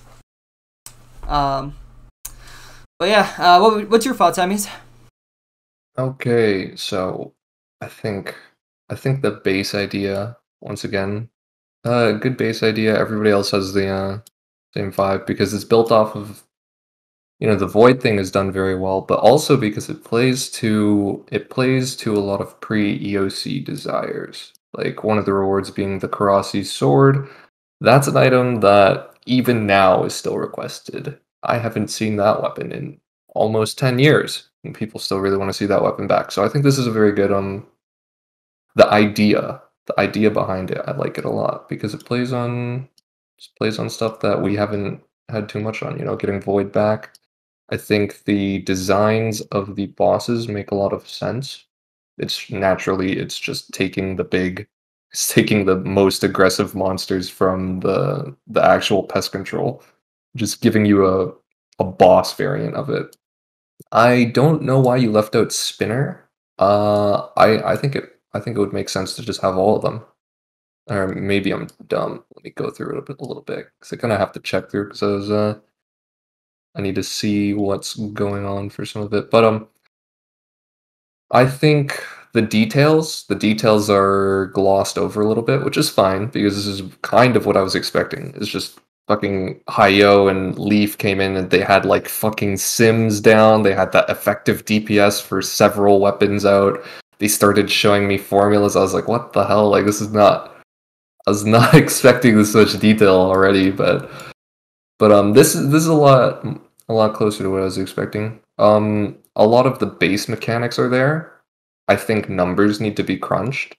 I think you could throw in some more mechanics because 4 mechanics per boss is pretty good, but as well, I think Piers mentioned it earlier when he was talking to Leaf, but it might have been Sido, I'm not sure, but I think an important part of having replayability in fights is making it so that the mechanics can interact with each other in dynamic ways. You can't just have singular, one attack happens and then that's it, and one attack happens and that's it. If it's like that degree, then the mechanic needs to be sufficiently engaging that you can sit there and be fully occupied by that one thing, right? It can't just be like rocks on the ground. So, and obviously, I think you've left a little bit of that open because, well, you kind of know that. So I'm assuming a lot of these attacks are going to be occurring simultaneously, not like one after another, which could make this good. I do think that there could just be more though. Like, because I think you tried to limit yourself to 4 for each because that's what fits on the screen.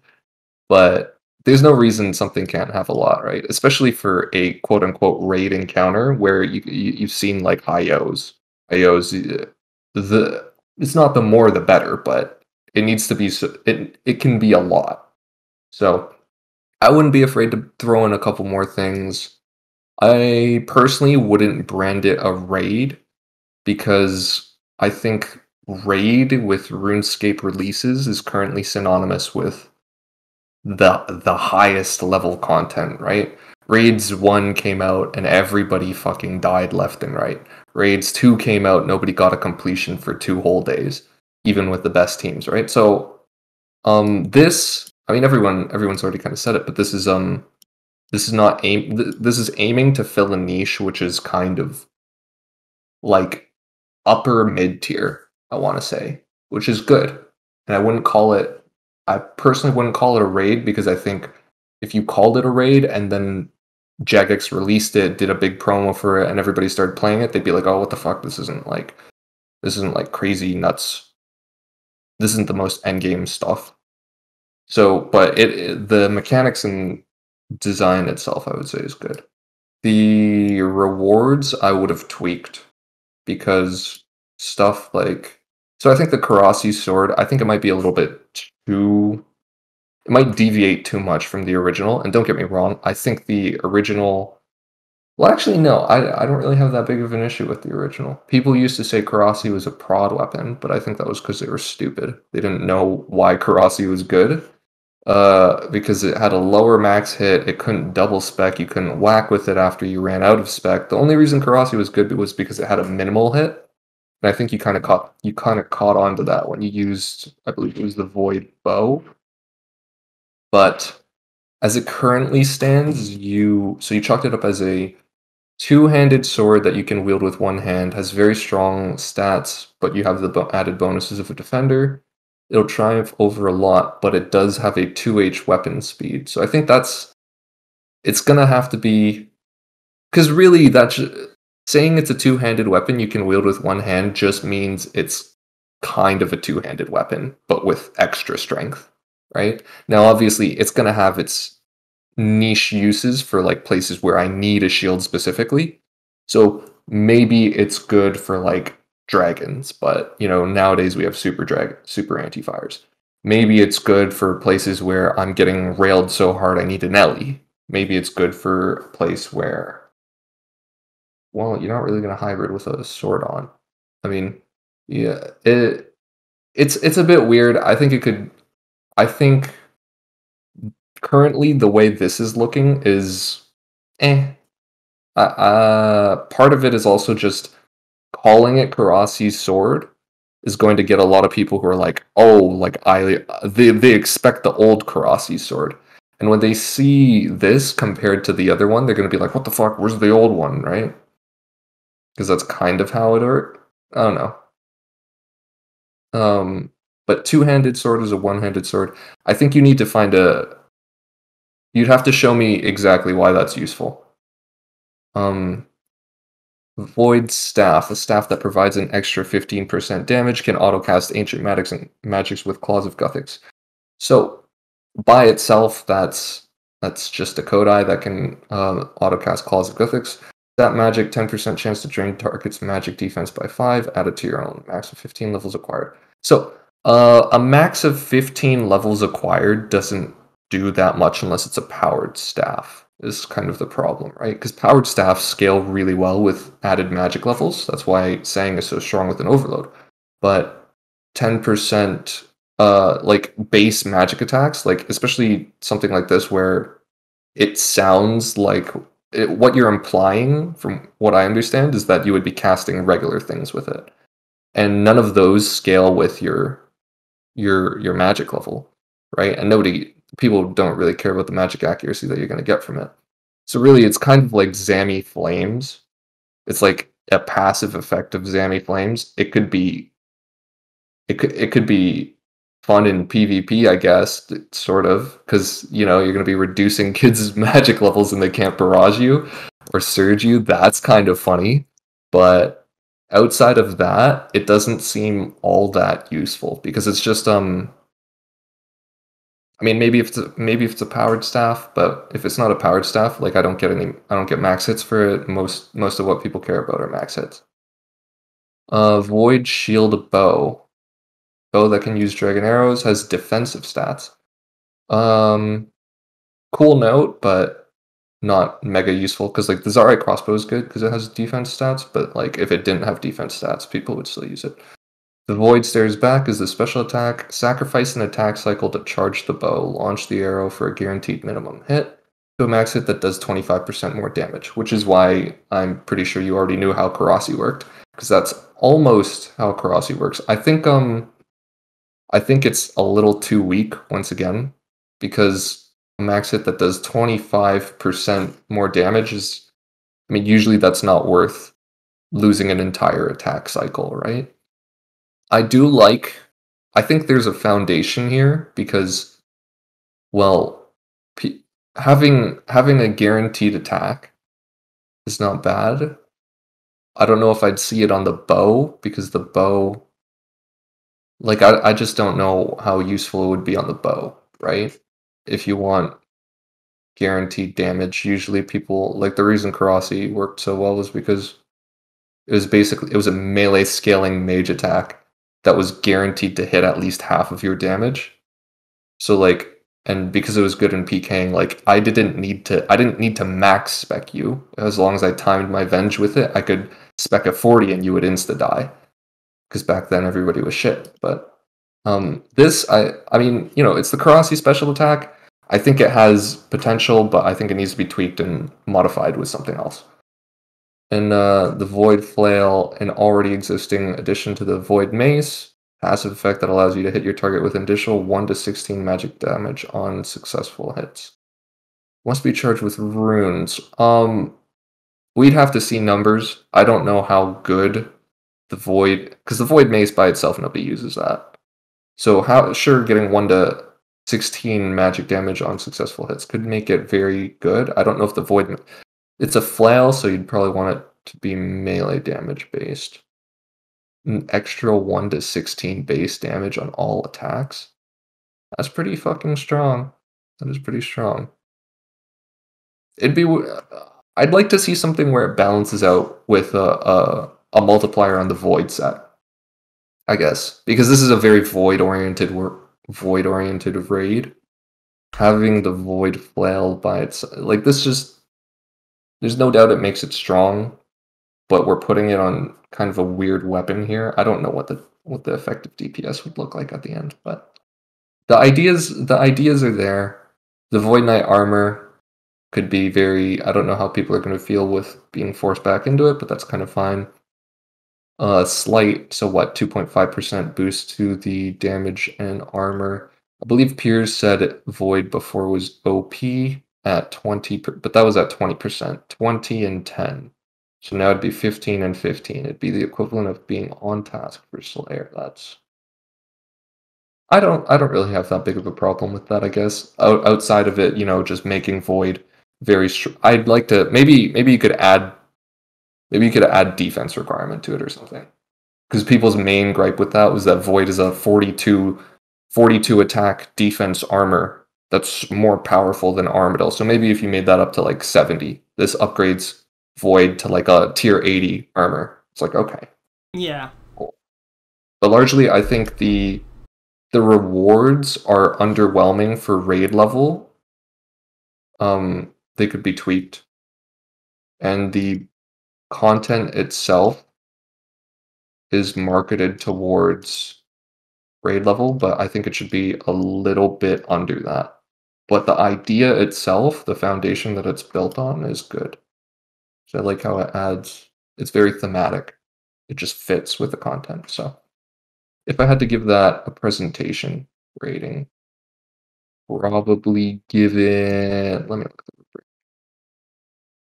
I'd probably give it a 70. Probably give it a 70. Yeah. That sounds about right. Crunching numbers in my head right now because I have to convert it from 70 to 25. Yeah. Yeah. Please don't look at me, right? 17.5, so it's like a 17 to an 18. Something like that. Oh, what would you give it? Like an 18 or a 17? Hold on. So I do include a spinner in the drawn out raid.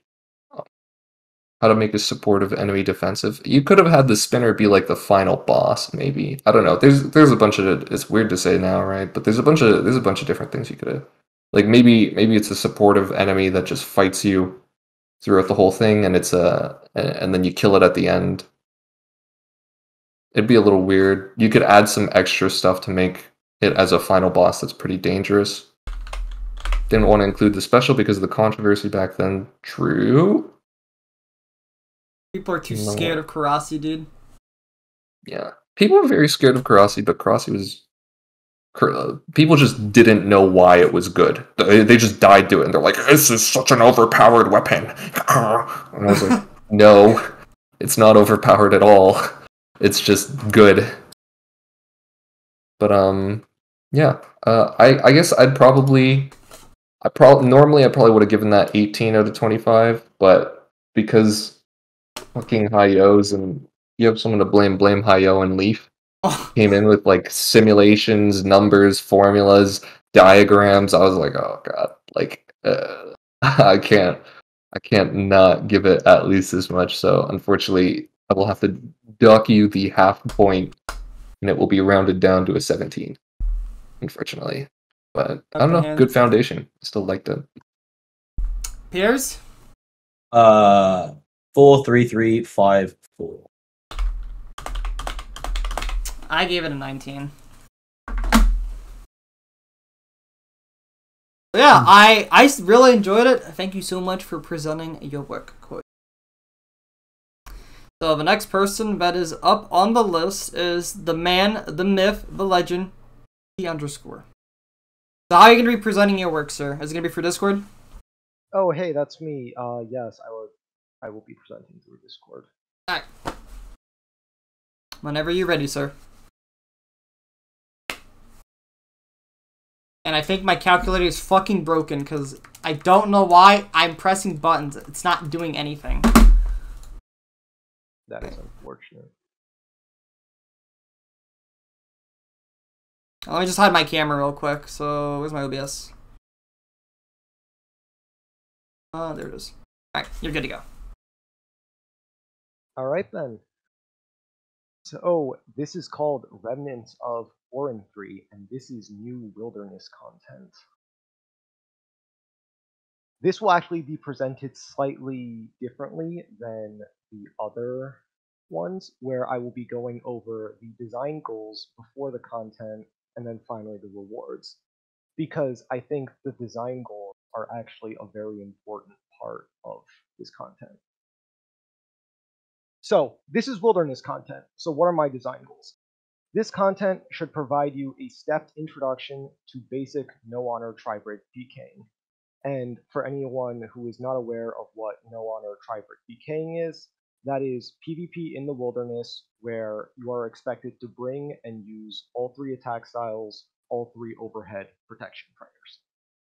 The content should not put you at an instant disadvantage for attempting PvM content while in a PvP zone.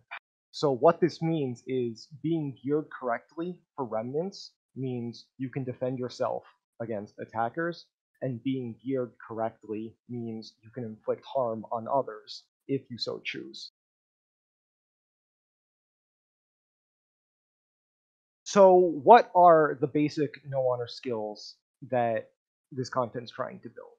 Well, I'm going to separate these out into beginner and non-beginner categories. The beginner ones is the basics of how do you one-tick your attacks and how do you react to somebody who is not correctly attacks.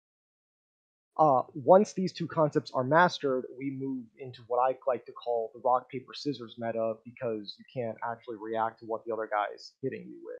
And this is where things like supply management, movement, faking attack styles, forcing people to lose ticks, and knowing what the expected damage is going to be for your attacks and optimizing what you throw next based on what the other guy's wearing. So what is one-ticking, since this is the important thing that we're trying to teach you? Well, one-ticking just basically means you show the weapon you're about to hit somebody with as you do the attack. So this is the very simple MSB to AGS. You see the character holding an MSB, and then all of a sudden they're AGS specking. If you try to throw your protect melee on when you see the AGS, too late, so sad, you've been hit off prayer. Because when you see the AGS, the damage has already been calculated, you're getting hit by it, you need to have put your prey melee on without actually seeing the AGS. It's not limited to just melee, you can do this with ranged too, so here is DSim into Ballista, you see I am holding the Dragon Scimitar, and then I click on the Falador Guard, and all of a sudden, boom, there's a Ballista out of nowhere. If you weren't already praying range, you have just taken a Ballista hit off prayer. That's probably very painful. This is also doable with Barrage as well. So, quick example here. I hit the Falador Guard with the Dragon Scimitar, wait 3 ticks, and then next thing you know, I have a Toxic Staff of the Dead out, and I'm casting the Ice Barrage animation. Same deal as the other 2. By the time you see the Toxic Staff, it is too late to be praying Mage. You needed to be praying Mage when you saw the Dragon Scimitar. So the second design goal is being able to defend yourself properly. So current wilderness content, and this is mostly referring to things like Black Chinchampas, the Chaos Altar, Revenant Caves, all of the wilderness bosses, so Callisto, Scorpia, Venenatis, Vedion, they heavily penalize players who attempt to fight back if they encounter a PvP situation. The boss mechanics discourage you from bringing multiple styles because they're either outright immune to damage from certain styles, or they have so ridiculously lopsided defense that it would be silly of you to attempt to attack them with more than one style. In addition, the bosses hit you so hard that you have to safe spot them for the most part. So your defensive gear doesn't really matter. You're geared mostly for offense. And finally, in the event that you do make mistakes, the boss drops don't actually give you very much staying potential. if you burn 2 brews because you misclicked and got hit in 80 by Callisto, well, you're not getting those 2 brews back unless you leave the wilderness to resupply. And those mistakes will add up over a trip, and of course, your prayer pots will be used over and over. So you're just going to eventually run out of supplies, and if you get caught at a bad time, you're probably just dead. This content is designed to not run into those issues. On screen, I've got a Callisto set up that I've stolen from gear. As you can see, there's only the melee attack style with a Vigorous Chain Mace. In the wilderness, you can still hit other players with it. It's equivalent to a Dragon Scimitar, so it's a pretty terrible weapon.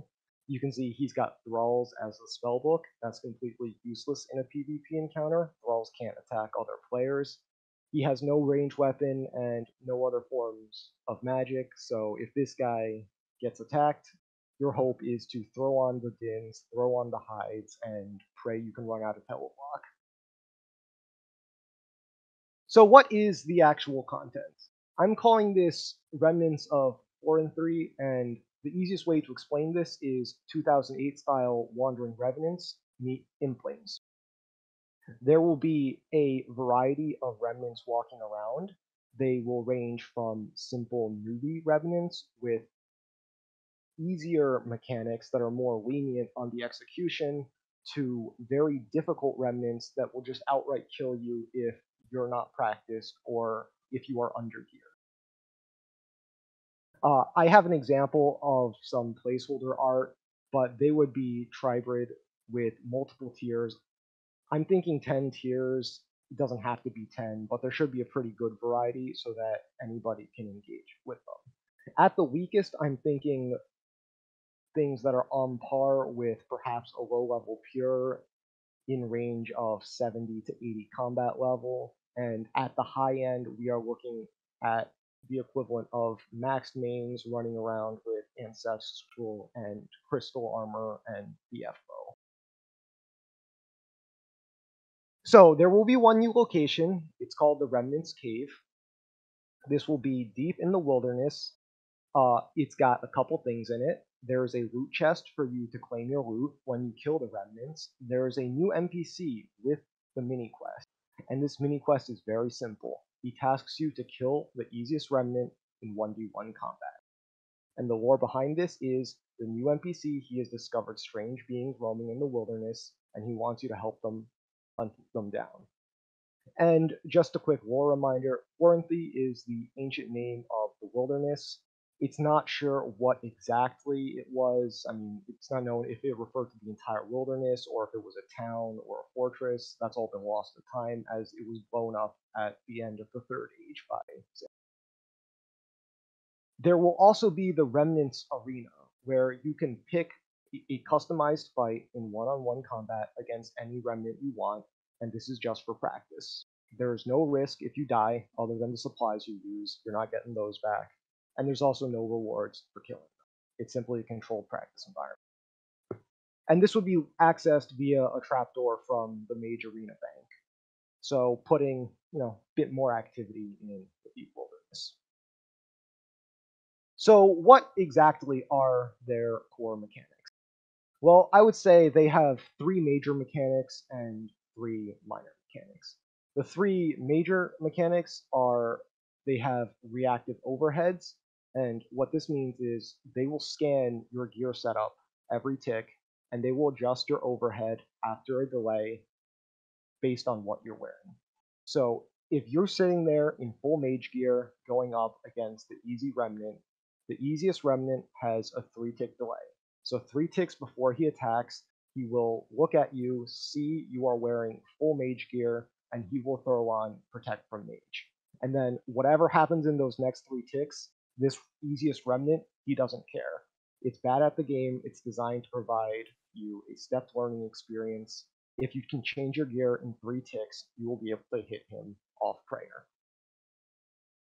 This delay will shrink as the remnants get harder. So if you go up against the hardest remnants, they will scan you every tick, and they will change their overhead every tick if you are changing your gear every tick. So the only way that you can hit them off prayer or the hardest remnants is you just have to be faster and faster with your switches. And these overheads would be standard wilderness overhead rules. So these are 40% protection overheads and not full protection overheads. And this applies to both combatants. So when the remnants hit you, they are also dealing 60% damage through your prayer, and you're getting the correct overhead just means you do 40% less. They will have metamorphosing models. They will scan your active overhead with a delay before every attack, and they'll adjust their model like Nilos do in Theater of Blood, where sometimes the Nilo's green and then all of a sudden it becomes gray, but everything else about it stays the same. The HP stays the same, the aggro stays the same, the pathing stays the same. It's just the attack styles, defensive bonuses, and stats. And after X delay, they will attack you with whatever your overhead was not praying. And once again, this will also scale downwards with difficulty. So once again, easiest remnant, he scans you 3 ticks before he attacks. You're praying melee. Well, he's not going to hit you with melee 3 ticks before the attack. He's going to metamorphose into either a mage model or a range model, and then 3 ticks later, he's going to hit you with that. As they get harder and harder, this delay will be shorter and shorter. So once you are going up against the hardest remnants, you will have a 1-tick window to watch them change their style and to change your overhead correctly, or you are eating that hit off prayer. They'll also have a pretty hefty stat restore and healing mechanic. The stat restore is both to discourage BGS and Dragon Warhammer as spec weapons, but also because in reality, any PKer you run into, they'll have super restores, and nobody brings a Banjo's God Sword into Deep Wilderness because you spec the guy, he drinks a restore. I mean, his defense is right back to where it was. In terms of HP healing, they will have moderate healing every 5 ticks, and this scales with difficulty. They have a max health of 99, like players do, but the healing is what goes up as they get harder and harder. Easiest remnants, we're looking at anywhere from 5 to 10 HP per 5 ticks, so you can easily just combo them out. They have low defensive stats. You could pretty much hit them with whatever you want, and you will kill them pretty quickly. The hardest remnants, they're going to scale up to 10 HP healed every 5 ticks, and because of their defensive stats, even if you hit them off prayer all the time, that healing is going to take a while to get through. And they only have 99 HP, so this encourages you to bring high-hitting spec weapons, like an Armadillo God Sword. So if you bring them down to 30 HP and you don't want to chug through another 600 HP of healing, just spec him out. And the max amount healed, of course, will scale with the difficulty. So the lowest tier remnants, they will only have 400 or so total health to work with. The highest tier remnants have closer to 900. And that is on top of all the increased stats and defensive bonuses there. And then the minor mechanics, they can run, so keep your distance. You can't run away from them necessarily. They can move just as fast as you. They have dynamic spawn locations like Implings do in the rest of the world, and if you actually die to them, that is a forced death office reclaim unto death. This is the wilderness, there is no running back to your grave, get your stuff back. Sucks to be you, you're gonna have to go to death and get your stuff back from him and at a higher speed. So, to sum up the mechanics in one nice little chart here, there is the overhead reaction speed, which at the easiest end is a 3-tick delay, but you could also implement it as a damage cap similar to demonic gorillas. And at the hardest, a 1-tick delay, and that there is Sigmund from Another Slice of Ham, who is actually cheating and knows what you're going to hit him with before you hit him with, and that would be a 0-tick delay, not being that mean, it's just a 1-tick delay. The attack style reaction speed, at the easiest, it's a 3-tick delay like the blobs in Inferno, and at the hardest, it's like a very competent PKer who is going to be hitting you with properly timed switches.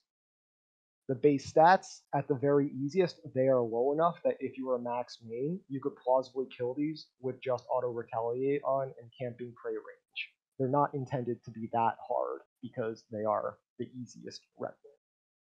The hardest ones, on the other hand, if you go out there in a low risk setup, like a 700k risk setup, you are going to die every single time attempting to auto retaliate them to death. You actually have to do the content. And once again, the healing rate and max heal, newbie remnants, they don't bring great supplies. They'll have, maybe 20 sharks worth. It heals relatively slow, and the total amount that they can heal, not that high. Highest tier remnants, though, they've got the bruise, so they can keep healing for days, and they can heal all the time. Spawn zones. Broadly speaking, there's 2 spawn zones. The red spawns in the deep wilderness, where there will be only high tier remnants, and then green zones in the left and right lower parts of the wilderness, where you can find all. And I'm choosing to have them, for the most part, only in single combat zones. There are a couple areas that are singles where the remnants will not spawn, specifically Lava Maze and the immediate area around Ferox Enclave. Lava Maze because the padding there gets weird, and Ferox because I'm not so mean to plop a spawn camping NPC right outside of Ferox Enclave. They're only going to be available in singles, though, because the balance becomes borderline impossible in multi. So let's look at what you would use to hunt remnants.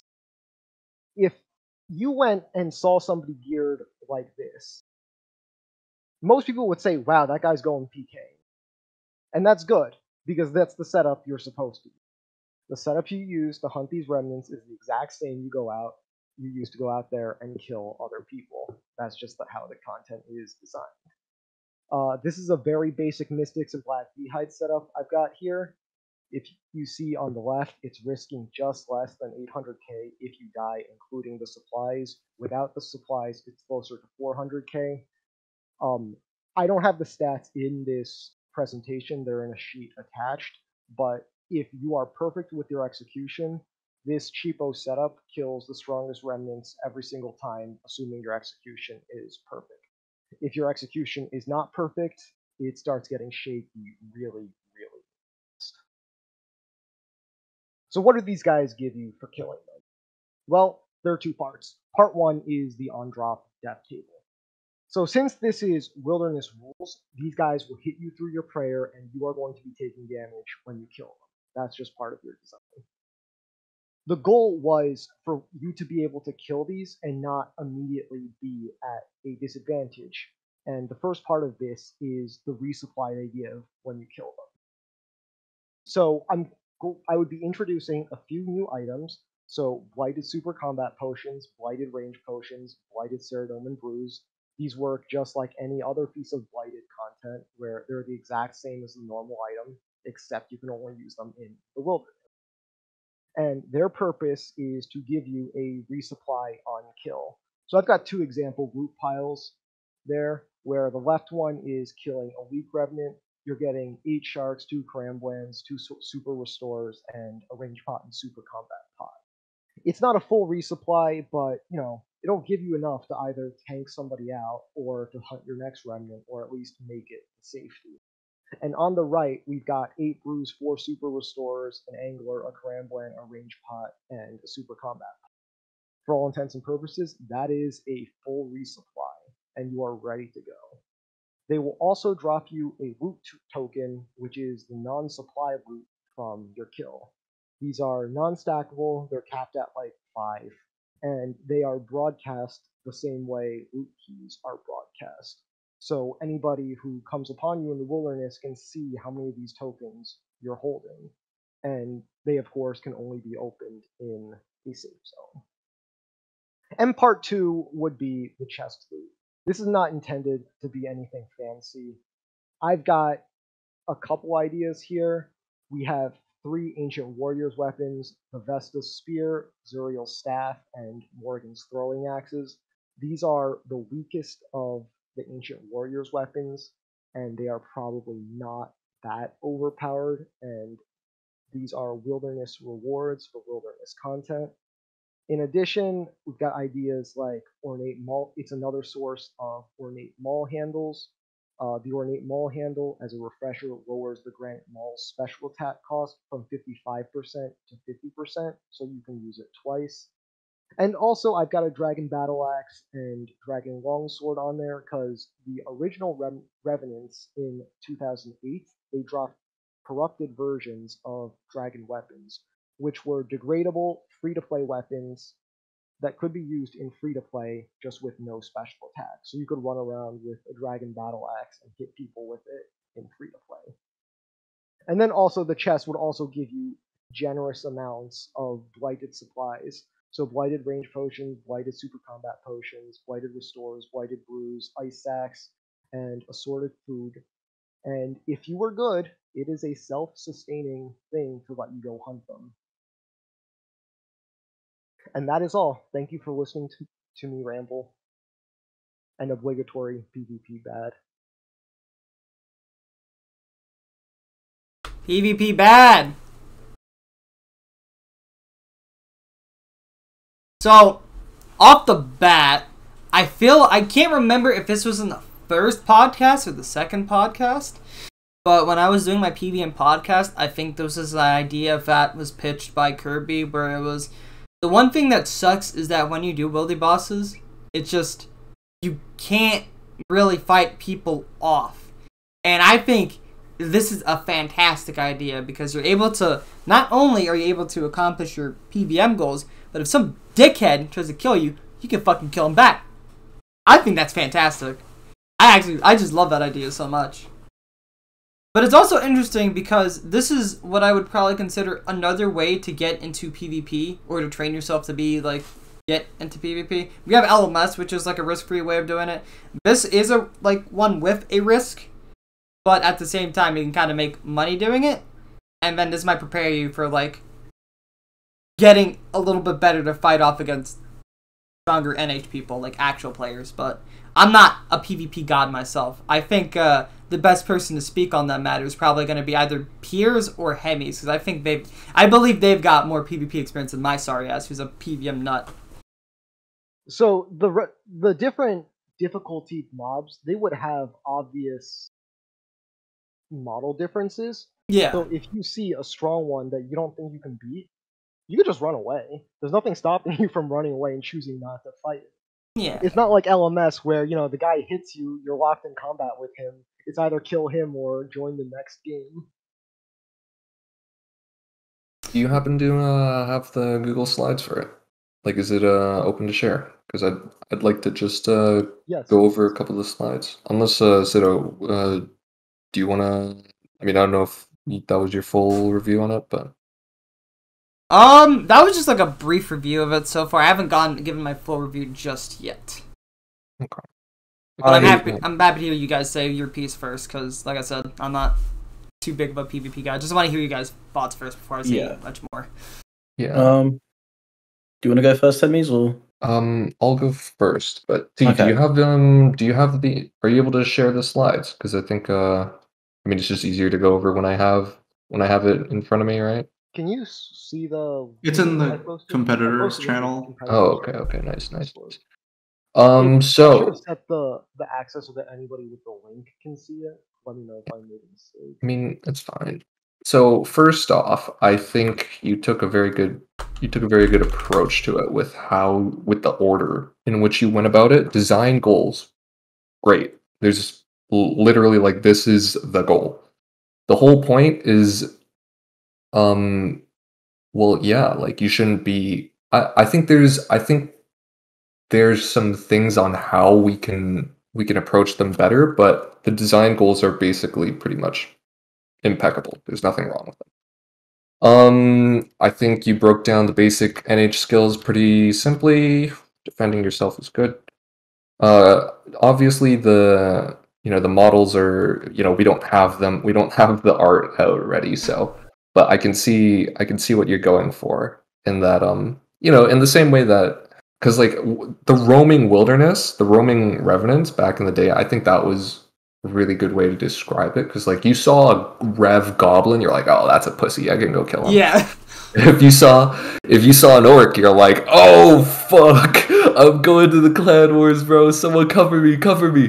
But like here, making them look a little bit more combat oriented towards their style is good. But in terms of mechanics and the risk is some stuff I'd like to touch upon, because the first thing is also one, your lore and so you're gonna have the cave happen. It was going to be a little mini quest. The guy was going to be like, oh, your goal, just kill the easiest one. I think that's great. I think, if anything, you don't even have to make it a mini quest. Make it a mini game. Make it a fucking mini game, with a little outpost, kind of like Clan Wars back in the day. And it's just like, well, it doesn't need to be an outpost because we kind of have Ferox for that. But, like, literally, if there's raiding for it too, like, people might be a little bit more hooked in it. Have a little mini quest. It's an intro to the mini game. You can go do it, and people are gonna compete and shit. But it's good. I like that. No risk for the first thing. It's at Mage Bank. That's cool. Forinthry, just a cheeky throwback back in the day. Core mechanics. So I think I'm curious how you want to deal with people just. So like. What if some people are lazy as balls, right? Not everybody's going to want to kill it the way it's intended. What if I just sit here with the Staff of the Dead and start staff bashing it, right? Like, it's like, how do we counteract that, I want to say? To which I think there are some pretty simple approaches, like one of which could be, if I'm praying against, like, really this is all, I mean, shit.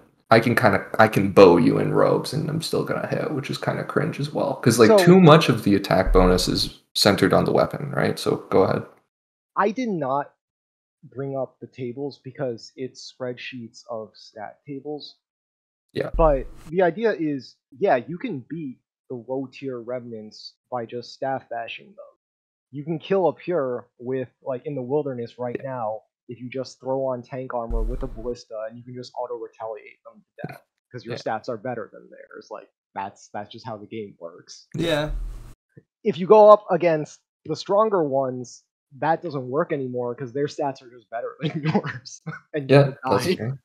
And that's just it. You can't staff bash them to death because the stats aren't good enough. Yeah. So I guess this kind of leads into this sort of issue where to do so nobody is going to want to kill so from what I'm getting this, the only way, I don't know, that to me that kind of indicates that if people aren't going to be motivated enough to kill these medium level ones or not even medium ones. If people don't want to kill the low tier ones, like the low tier, it's kind of, we're working up sort of like an escalating system, right? So like you kill the low tier ones, then you're like, oh shit, well I want to kill the medium tier ones. Now I want to kill the high tier ones, right? As you get progressively better and better. But I think to start, people want to have to kill the low tier ones in the first place. And to do that, the amount of, the average setup that you had them take in was 800k, and that's not a lot to risk, but I think some people are going to be like, it has to be competitive with other things that are in the game currently, because other people are going to see like, I'm shit at PvP and now I want to kill these things. Well, they have to be motivated enough to kill those things, and if they don't drop anything crazy because they're low tier, it's like fuck. And if they want to take anything decent to it, they're going to lose 800k in the process for it, which I think provides enough. I think it decentivizes it such that it's going to be hard to get people into it. But, because I mean, like, you just compare it to some other shit someone's going to do. Someone's going to be like, I want to fucking kill Vorkath and get 3 mil an hour, right? Compared to, like, I want to go kill a low-level Revenant because I can't deal with the high-level ones. I want to kill a low-level Remnant, and I have to risk a mil for it. And then, like, some other guy is going to kill me. And then they're going to be like, oh, fuck, I got to go buy a return set now, right? So I think there's a bit of an issue with how incentivized it is. But I do like the aspect in which I think we can work around that, right? I think there's specific things you can do to make it just so that, you know, staff bashing isn't fucking a big problem, and neither is like bolting in your fucking robes or some shit, or bolting in tank body, tank legs. But I think also the moderate healing of every 5 ticks is I think I was gonna work around it differently, but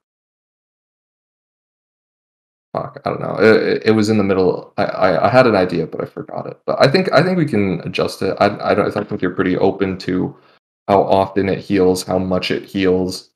That's not too big of a deal.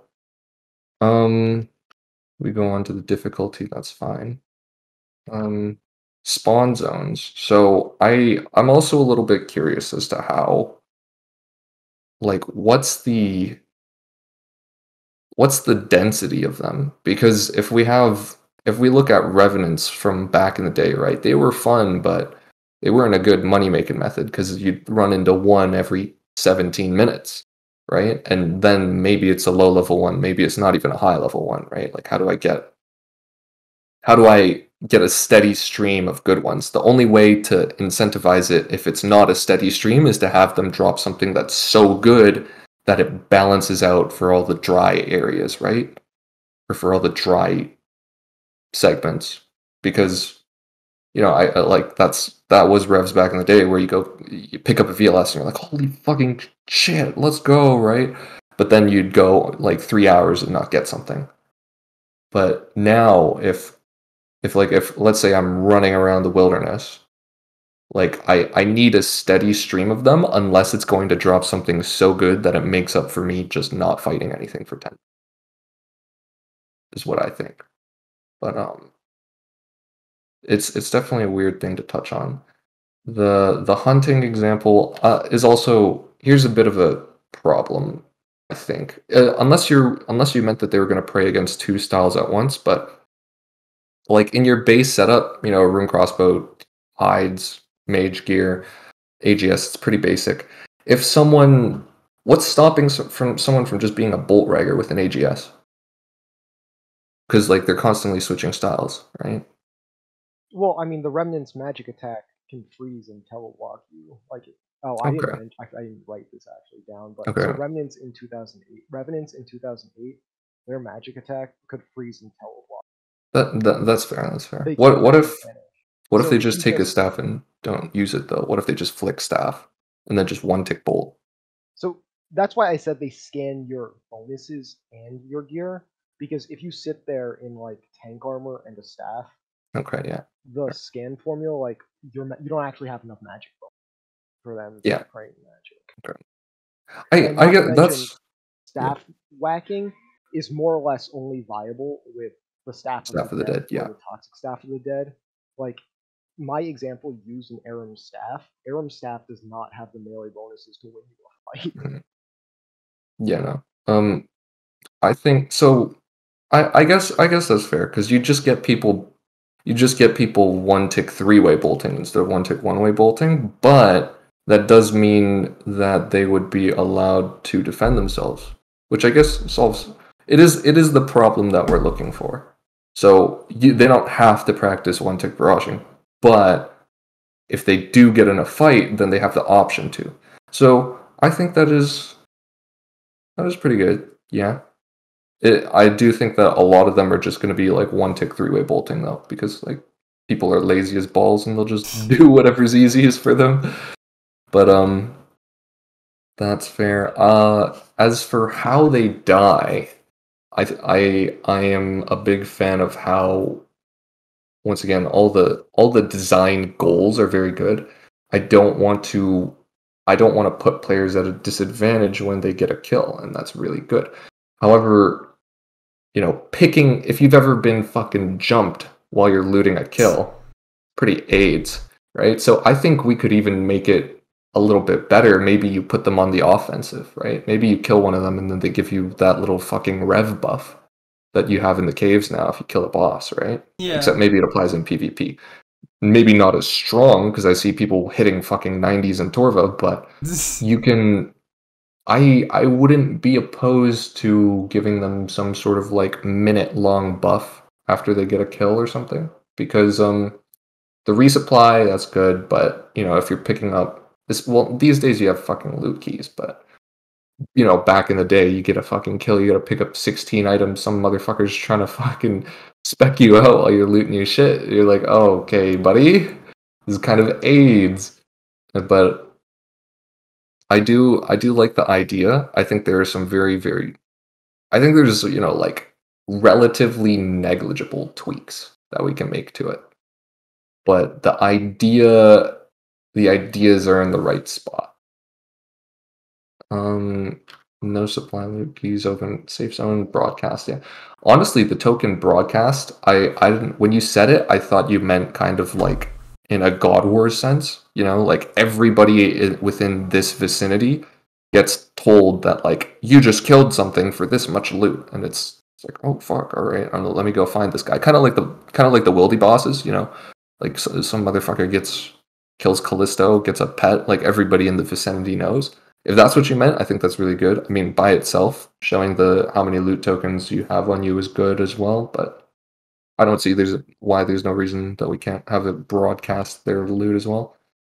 The rewards chest, I'm a fan. Corrupt items, very, very cool. We can bring some life back to free-to-play PKing, because that shit is actually pretty goddamn fun.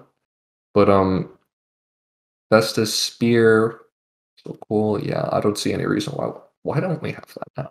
I guess because it's not worth bringing back in without a piece of content. Rewards, I'm down. More than that too. Like, aren't they bringing out blighted surge sacks? I don't know why they don't already have that out. That's gonna be real cool. Throw that in too. Get some other stuff. Overall, I think there are details that can be tweaked, because I think that the population will get unbelievably... They're so ingenious when it comes to finding ways to get lazy.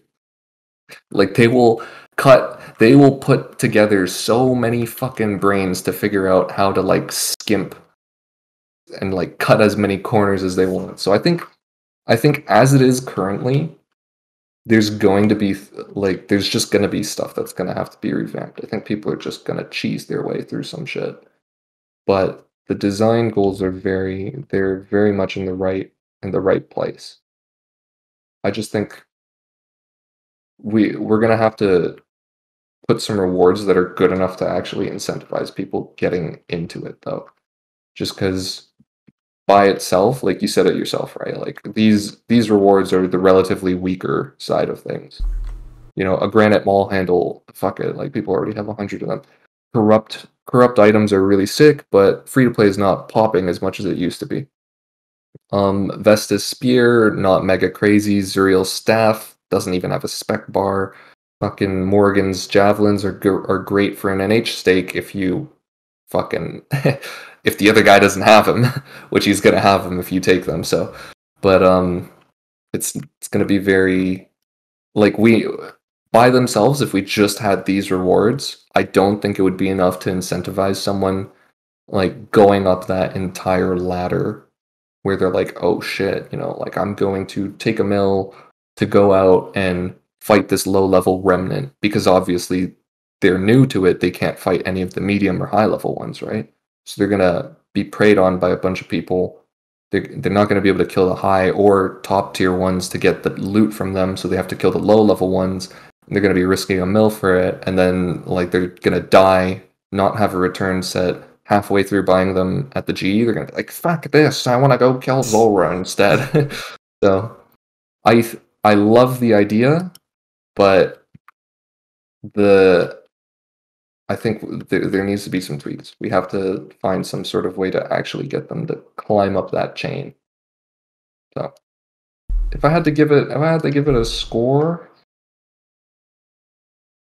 The thing is, I think you're tackling a more difficult problem than the other people. The other people are just like, I just need to come up with a reward that people want, and that is proportioned well with this. But this is more of a, how do I come up with a reward that's relative to everything else that's currently in the game good, but also accessible to people who are not that good, because otherwise they're not going to go through the troubles of learning everything, right? So I don't know. I mean, I'd have to give it probably like a 70 out of 100. I'd probably give it a 70. 70? Yeah, because in terms of, in terms of creativity, it's not super creative. It's a topic that we've all been touching on already. Yeah. Tons of people have already touched on how to try and revive the wilderness. Takes a good approach to it, but mega creative. It's not incredibly unique. Replayability, very replayable, very good, very fun. A lot of people, I mean, there's a reason people still PvP to this day. Yeah. Mechanics and difficulty scale with every player, which is good. The design, I mean, most of the work hasn't been done yet, so that's fair. Presentation, fairly succinct. Nothing else. I'd just say your mic was a little quiet. But yeah, I'd probably give it like a 70.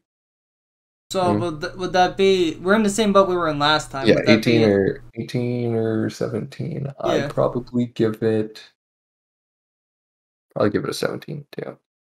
It's just unless you have an answer as to how to get people to do it when they're not able to kill the medium and high level ones, because I mean that's just the big problem, right? We can't. That's the reason why Jagex or Eliup or that's the reason why it's so hard for anybody to suggest to them a working solution to the wilderness right now, because it's a fucking hard problem. So that's just how it is. Yours? Right. So I've got a few points. This seems to be like a very ping orientated piece of content, right? Where your ping greatly matters in what happens, whether you take a load of damage or or whether certain things can happen to you, right? My big issue is clans. Clans will clamp down those high level areas, right? So it being singles is great, right? But for me, as a person who used to be in a clan, that is being up there is very, very scary, right? For a person who's solo, which Hemmiez already touched upon. There'll be rag potential. There'll be most of the time, as a person who's worked in a clan, you just wait for the person to kill the mob, and then you'll hop onto them straight away, right? And yes, you'll be getting your resupply back, but you could be getting specced out straight after, right? So there needs to be probably a timer in between where you can collect your loot and maybe try and get away. The only issue is that this is 50 wildy, right? And you tanking X amount of levels is going to be pretty hard, right? So this brings me up into a point where what is the risk reward, right? So Remnants is high GP per hour, right? Depending on your setup, right? And you don't have to particularly risk much, right? You could be risking around about 200, 250k for a decent amount, let's say 3 mil per hour, right? Depending on how many people are going to be on you. I know certain people, like myself, who've dabbed in this in the Rev Caves. There's a spot for Dark Beasts, and you can be sitting on the 30s line, hitting the Dark Beast, and be ready to tally out whenever you need to, right? Whereas in the 50 zone, you're a bit screwed, right? You're gonna have to X-log, or potentially X-log, and that's gonna be dangerous in itself, right? So, the risk is so much higher, but yet the rewards are also really, really good, right? But there's also an issue with the rewards. So if you're looking at universal rewards, so for certain bosses like Vetion, Callisto, Chaos Elemental, they drop the Dragon Pickaxe. Everyone can use the Dragon Pickaxe. Vetion, you can use the Ring of the Gods, right? These are things that everyone pretty much can use. The slight issue that I have is how useful are these Morrigan Javelins, the Zuriel Starfish, and the Vesta Spears going to be for Iron Men, right? And I get that Iron Men need to fight back, but how would that impact, you know, would that just alienate Iron Men at that point? That's kind of my issue with that. The reason why Revenants are so good is because you've got the chance of an ancient statuette, which is money, right? And I saw that you had 2 Alkaballs, which was the Dragon Longsword and the Dragon Battle Axe. Most Iron Men would go to Revenants over this because there's just more chance of Alkaballs, right? They're not looking to engage in PvP. They're not willing to risk, in some cases, their set of mystics, right?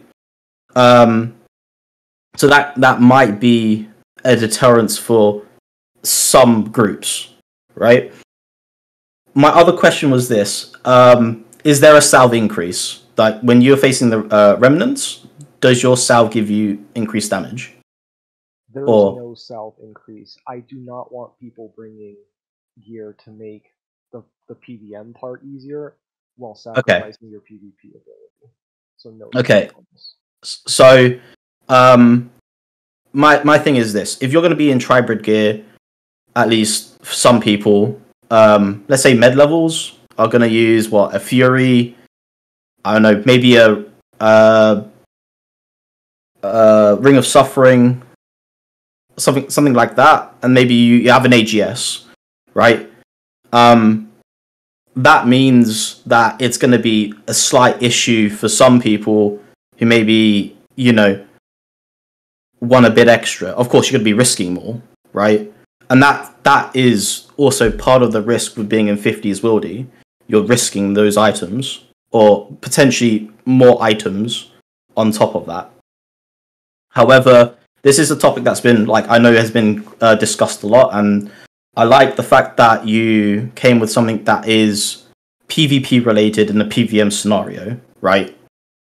That is, I think fighting back in the Wildy is a great thing, and people should do that more.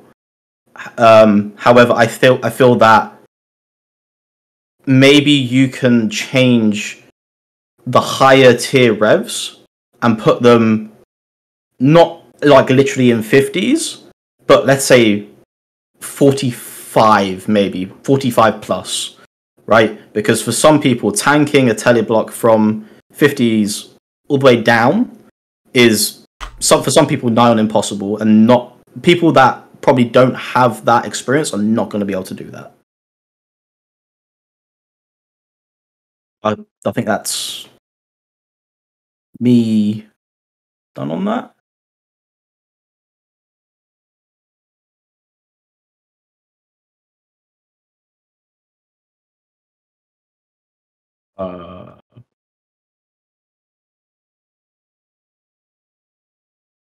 Has Sido fallen asleep? Might have maybe his camera's off on stream. Hold on, I have an emergency, guys. Sorry. Oh, I'll take some time to. I will say I missed some of the It's kind of I kind of missed the because when you were running through your initial pitch, something that was really when you're discussing design goals really remind me of original Rev Caves. Now, obviously, because it was multi, it was You know, like you didn't gear to defend yourself in the same way that you would now. It's not an NH stake, or it's not a tribrid attempt, but it was PVMers would kill each other all the fucking time. I'd take fucking claws on me, and then you sit at voice, you're like, oh shit. Like, go, right now, and then everybody fucking claws them out at the same time. It's like people were not afraid to kill each other because the gear that you would take was relative. You were able to fight back then, right? Like you'd be able to, because the kind of guy who would attack you back then was, you know, someone who maybe like it was mostly just fucking mailing. Anytime someone pulled up in like full Ganodermic or something, they'd probably be with a clan. So I guess that was kind of the problem. But that was multi, so whatever. If it was a guy in Mystic, it's like whatever. You just poke him whenever you got him frozen, it'd be fine. So I mean, obviously the meta's changed nowadays. We're not going to have a situation where you're just capable of defending yourself with nothing but a rapier and claws. But the whole idea of being able to, you know, being geared to PVM but also to PK at the same time was very enticing. It's just, I don't know, that you run into the big problem that all PVM content has, which is it has to be incentivized enough that fucking it has to be so rewarding that someone is willing to leave Vorkath and Zulrah to do it, right? And when it has its own intrinsic risks of, you know, I need to take about $1 mil for it, like, oh, well, I don't know what little Jimmy is gonna think, right? I don't know what the guy who's killing Vorkath is gonna think. Sido's trying to. I just in the entertainment business, this is called killing time. I just wanted to make the mention of the fact that when he was talking about like all the clients and stuff, I was just in my head, I just had that scenario where fucking Hemmiez and the free to play boys just pulled up to some fucking member's rat and just decimated him. I thought that shit was just hilarious. No, that was a fucking great clip. That was a great clip. But yeah, I felt like you and Piers did a very excellent job, like kind of breaking down some of the issues with it, because like I said, I'm not a PvP person, so I probably wouldn't have been able to tackle it that well. As a person that strictly does PvM, I think it's a fantastic idea. Maybe a couple of things do need to be tweaked a bit though, but other than that, I really liked it. I really liked it a lot. Very interesting way of mixing PvP and PvM together, if that makes sense. And I just still love the fact that you can just fight back. You can say, fuck you PKers, and just at least try to fight back. But, of course, the risk comes in when you're in the deep 50s. So, if nothing else, I do want to say, I think, like, one of the things I brought up was, like, I'm personally not a big fan of the repetition of just forcing people to... Because, like you said, you know, it's gonna read your attacks. It's gonna read your base gear score. So if you're sat there in the tank, maybe you're in double hides with a fucking ring cross, and you're just one taking a ring crossbow, it's gonna pre-range, and that's fair, right? Mm-hmm. But the laziest thing for a PVMer to do there is to just flick full robes on and then one tick the 3-way bolt.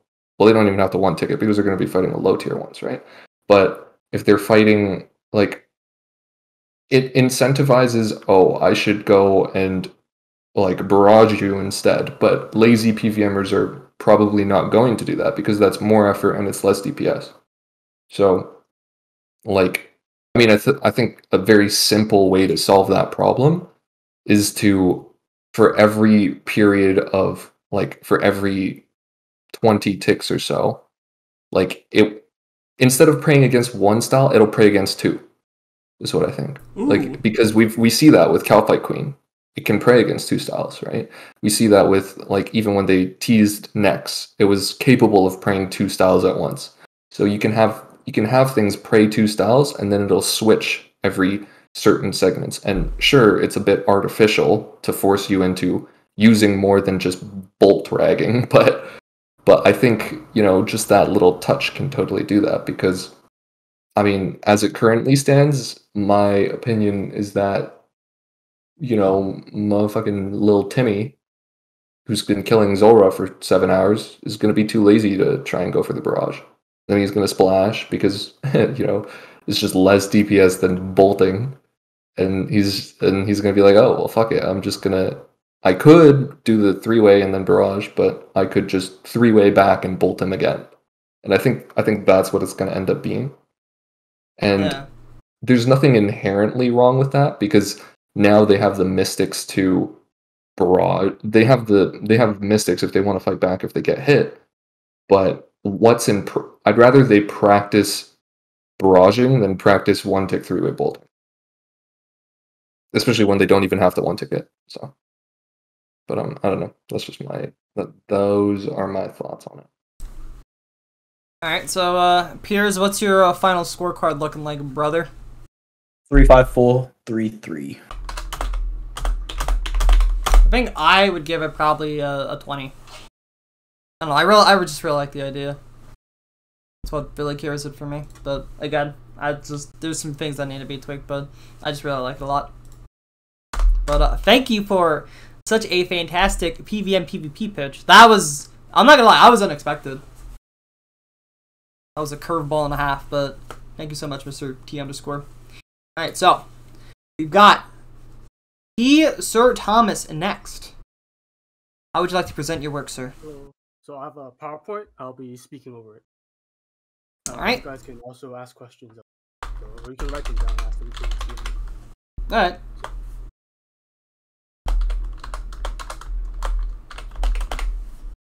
Whenever you are ready, sir. So for my submission, this is the raid Colossio Maximus. I'll be submitting one of the encounters in this raid as my submission.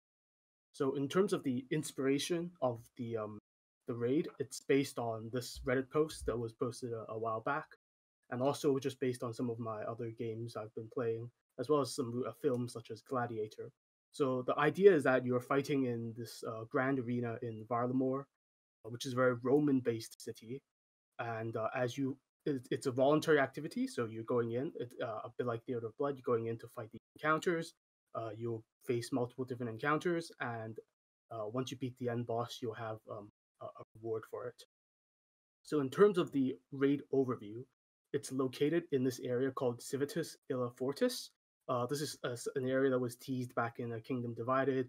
A lot of different Zaya quests and Zaya lore also mentions this as the capital of Varlamore.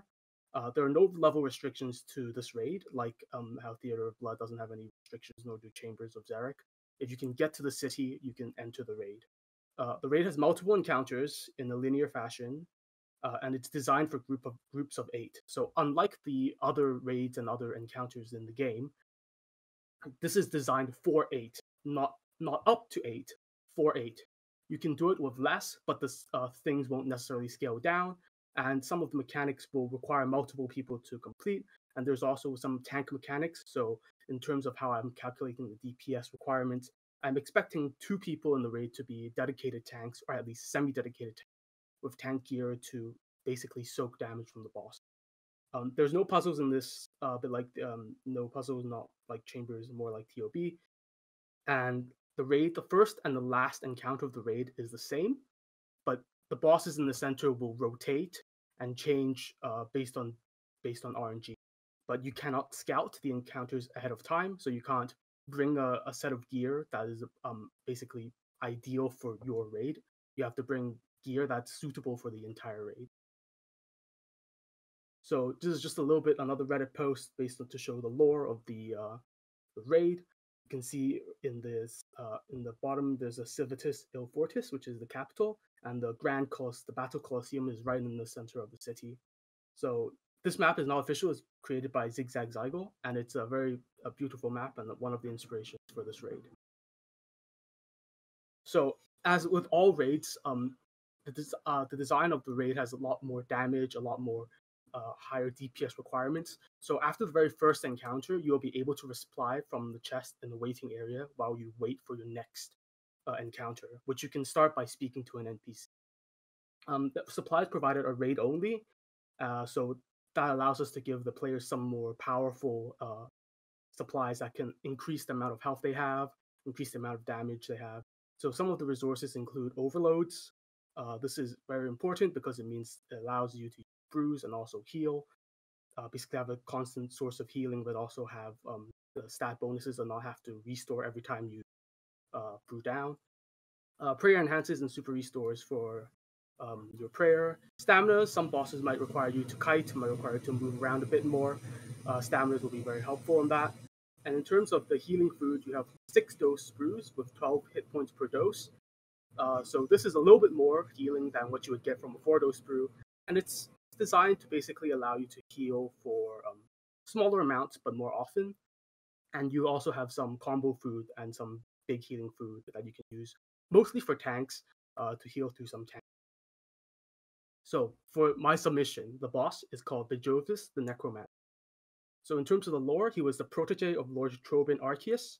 Under him, he had a great mastery of the Arceus spellbook, and he was a keen and eager student. But the great kingdom of Koren has ethic codes, and he was bored by the experiments and felt very restrained. So he left eastwards to follow the Mage King Zarek, following his history, hoping to study under him. And the enigmatic Yokao Ak, as the lizardmen refer to him, took him in as his student, and they developed many necromancy spells. So now, after what happened in the Kingdom Divided, Vejovis has left his tutorage and is now heading down south to the Grand Colosseum to hope to search for people to test his skills against, and for corpses for him to use in his necromancy. So these are his stats. As you can see, the boss has very high HP, 8,000 HP. Has a moderate defense level of 200 and a 200 mage level. The boss is a size of 5x5 and has an attack speed of 10. And his defensive stats are quite low overall. And this is designed in a way so that your damage is high and consistent, but you do need a very high DPS to get the count. So in terms of the mechanics, the boss attacks at 10 tick speed, as said before. It has unlimited attack range, a bit like Maiden, so you can't outrange him or hide in the corners where he can't hit you. This boss has a unique aggroing mechanic. It targets the person with the lowest combined hit point and prayer total. And if it's tied, then it will target the person with the lower mage defense. The boss attacks with a powerful mage attack with a max hit of 46. Similar to Verzik or Nightmare, this damage registers on hit, and you can pray against it to reduce the damage by 50%.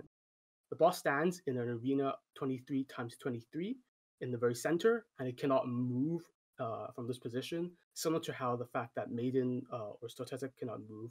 And at the same time, you also cannot stand underneath this boss. So the boss has 3 phases. In between each phase transition, from phase 1 to 2 and from 2 to 3, the boss will begin a channel for 20 ticks, and he will not attack during this period, and he will also not use any abilities. Instead, he will summon 4 greater zombified thralls from the very center of the boss, which have to be dealt with. So phase 1 lasts from 100% HP to 80% HP. One of his mechanics, which I'll go into depth later, called Resurrect Greater Ghost, spawns 1 greater ghostly thrall at a time, and the boss does not cast his second mechanic called Summon Desecrated Grave. Phase 2 lasts from 80% to 25%. Resurrect Greater Ghost spawns 2 greater ghostly thralls at a time, opposite to each other. In phase 3, which is from 25% to 0% HP, Resurrect Greater Ghost spawns 3 greater ghostly thralls at a time, and another special attack he has called the Soul Barrage has the cooldown reduced from 30 ticks to 20 ticks. So the last phase is a bit of a rush phase. The boss will start attacking a lot more often, hit a lot harder, and you'll have to burn him down from 25 to 0%.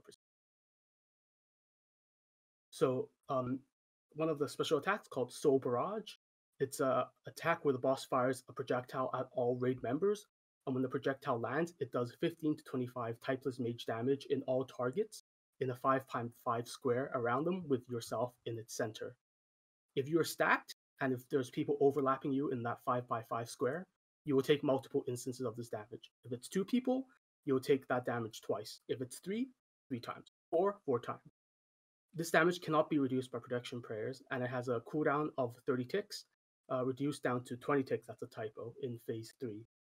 And as for the cooldown, the way the cooldown works is the boss will only do 1 special at a time, but it can do a special back-to-back. and when the cooldown of the special goes off, is increasingly likely to cast that special, and it would want to cast that special as soon as its cooldown. And this is regardless to its attack cycle.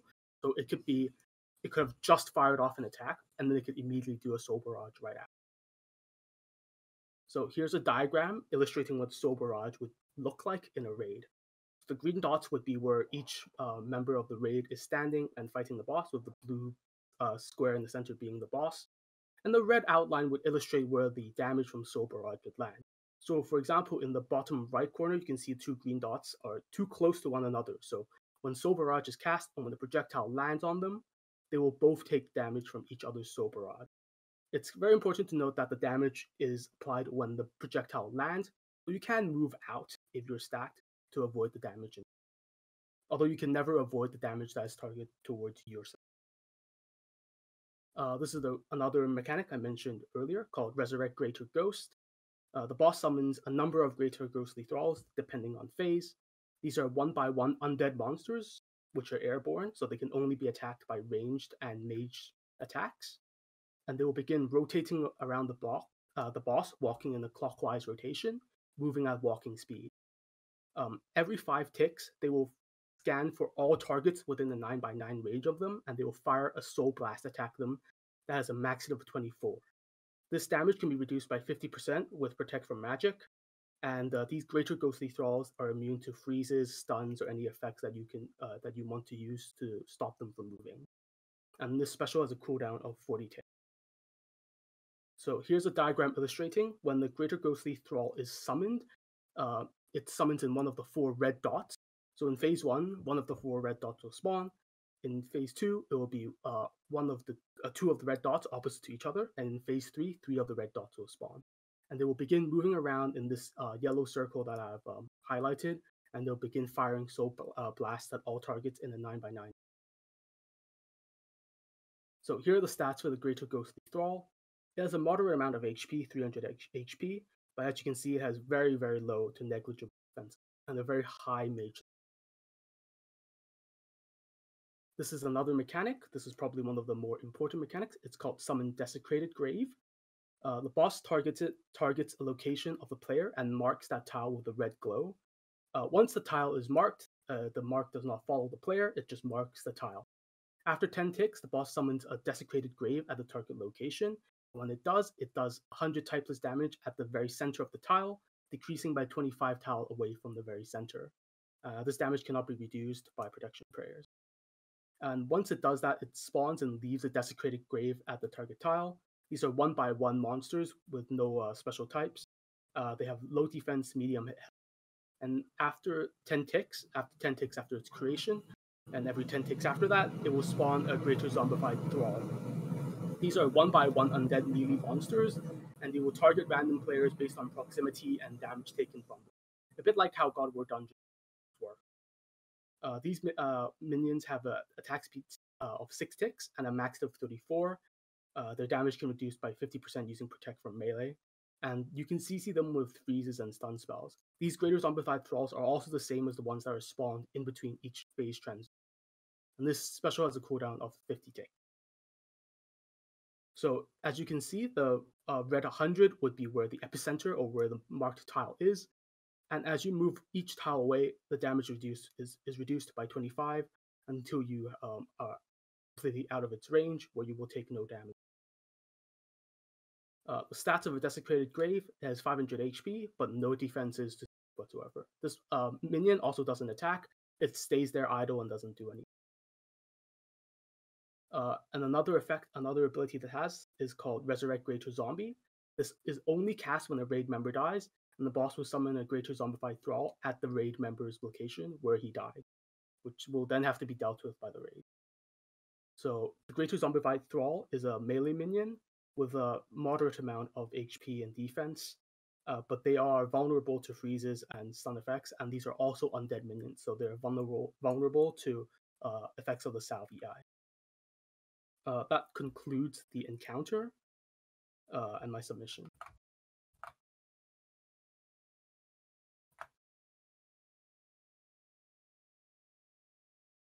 Could I get could you send the document for it because yeah. So in terms of the raid design, it's designed to be a raid that you can see the mechanics are not particularly difficult or hard to understand, but they will interact with one another. And one of the very key points of the raid, this encounter in the raid I've designed, is proper target prioritization. So in the fight, lots of things could be happening. You could be having graves being spawned. You can have thralls flying around, shooting bolts at everyone that need to be dealt with. And I think there's a very high personal responsibility to spread, to not take damage from Soul Barrage, and also to focus down the correct targets at the time. You know, do we need to hit the boss? Do we need to rush the boss down? Do we need to kill a grave so it doesn't spawn more zombies? Or do we need to take care of the thralls that are casting at everybody right now and dealing a lot of damage? And in terms of the lore, I'm trying to integrate a lot of the lore in the Kingdom Divided. We know there's a lot of new spells, but nobody in the game really uses these spells besides the player, unlike a lot of the other spells. So this is another way that shows, these spells in the game are part of the game, and how you would fight someone who would be using these spells to try to defeat.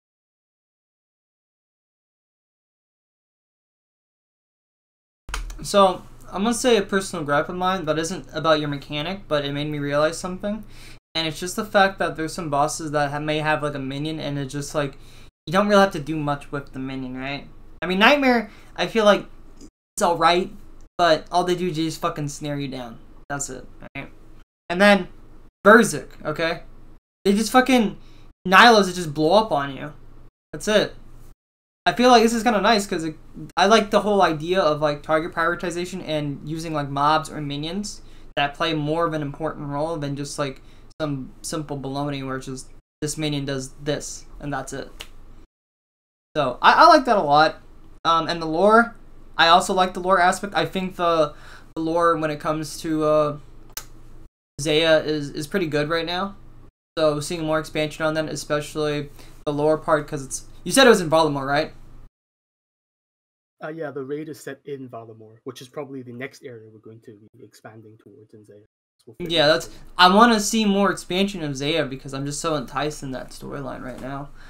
I can't wait for the next quest, to be honest, and I'm kind of curious to see how else they decide to expand the area and maybe even add more spells. Who knows? But yeah, I like the pitch so far. I'm trying to think of like what I probably want to make a tweak about. Like the mechanics are pretty clear cut. I felt like I retained a lot of the information too. I felt like the presentation was pretty good. I guess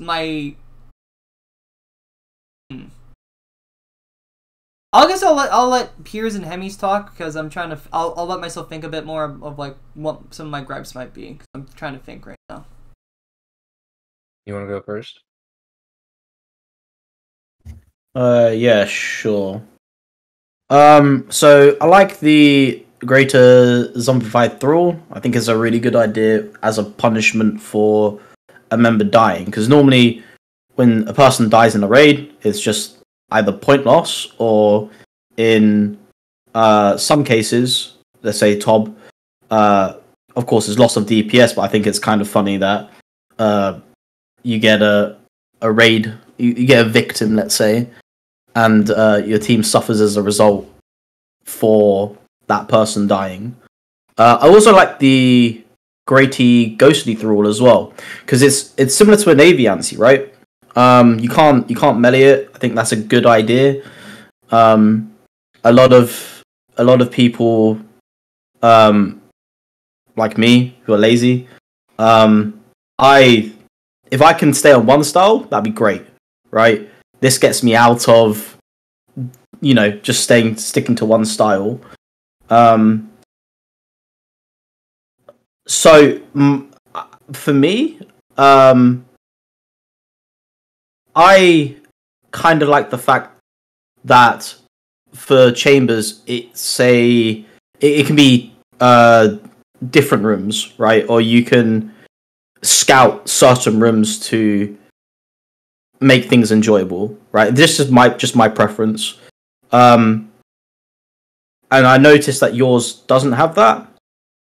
I think the idea is that the encounters will be similar, and they're randomized, but not in the same way that chambers have. So you will never be put into a room where you need something, but you don't have. Like there will never be a situation where there's a Guardian's boss, but you don't have it, for example. So could would the order be switched? Would it be like I don't know? First, so as in the working state it is right now, the first and last boss is fixed, and each encounter after that can have 2 or up to 3 different bosses that you can pick from, and the bosses are designed to be similar. So for one of the 2 bosses, it's either a Ripper Demon or a Greater Demon you have to fight. So they're both demons. You can bring Demon Bane weaponry to help, or Demon Bane spells to help for that particular encounter. But you don't necessarily know which of the 2 you get until you're before the encounter, and the announcer tells you, "Oh, by the way, you're fighting this guy." Okay. I mean that's pretty cool. The resources. Now, I'm actually really happy you've included a food that is very similar to Crumbs. Like, I feel that it's a piece of food that doesn't get used much, or there's no other type of food that is like a Crumb one, right? So I'm glad you introduced something like that, or you've built upon the Crumb one. So the brew. So I'm a bit 50-50 on it, because so brews heal 16, right? So 16 times 4 is 64, right? And yours heal 72. So for me, it's kind of like the 8. Of course, it's going to matter over time how many brews you bring in, but I don't feel like the 8, the 8 extra HP will mean much if you, let's say, get absolutely destroyed by a mechanic. Which is like was it the tile one where you can get hit for like 100 or 75 or 50 or 25? But yeah, I don't know. I'm not too sure on that. But that being said, I actually like there's a lot of, let's say, it's not just a static boss where there's you're just fighting the boss like next and then you fight Crawl. There's many mechanics that go into this boss. But yeah, I think that's my piece. Do you have a number for him? Not yet. I will give that in a sec. So I'm trying to touch on it a little bit, but I think the lore is cool. You've touched on something that is that's already been built upon once again, which is always a good way to go about it. The fact that surely someone didn't design the Kingdom of Varlamore just for this, right? I'm assuming you took this off of something that was already pre-built. This was made for just someone who wanted to design. It was done 2 years ago.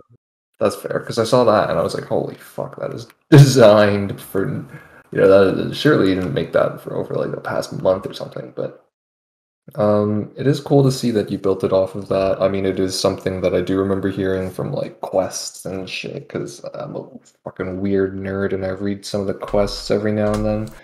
Tell me all. Yeah, it's weird. But it looks cool. Coliseum, very cool. Always love to see one of those.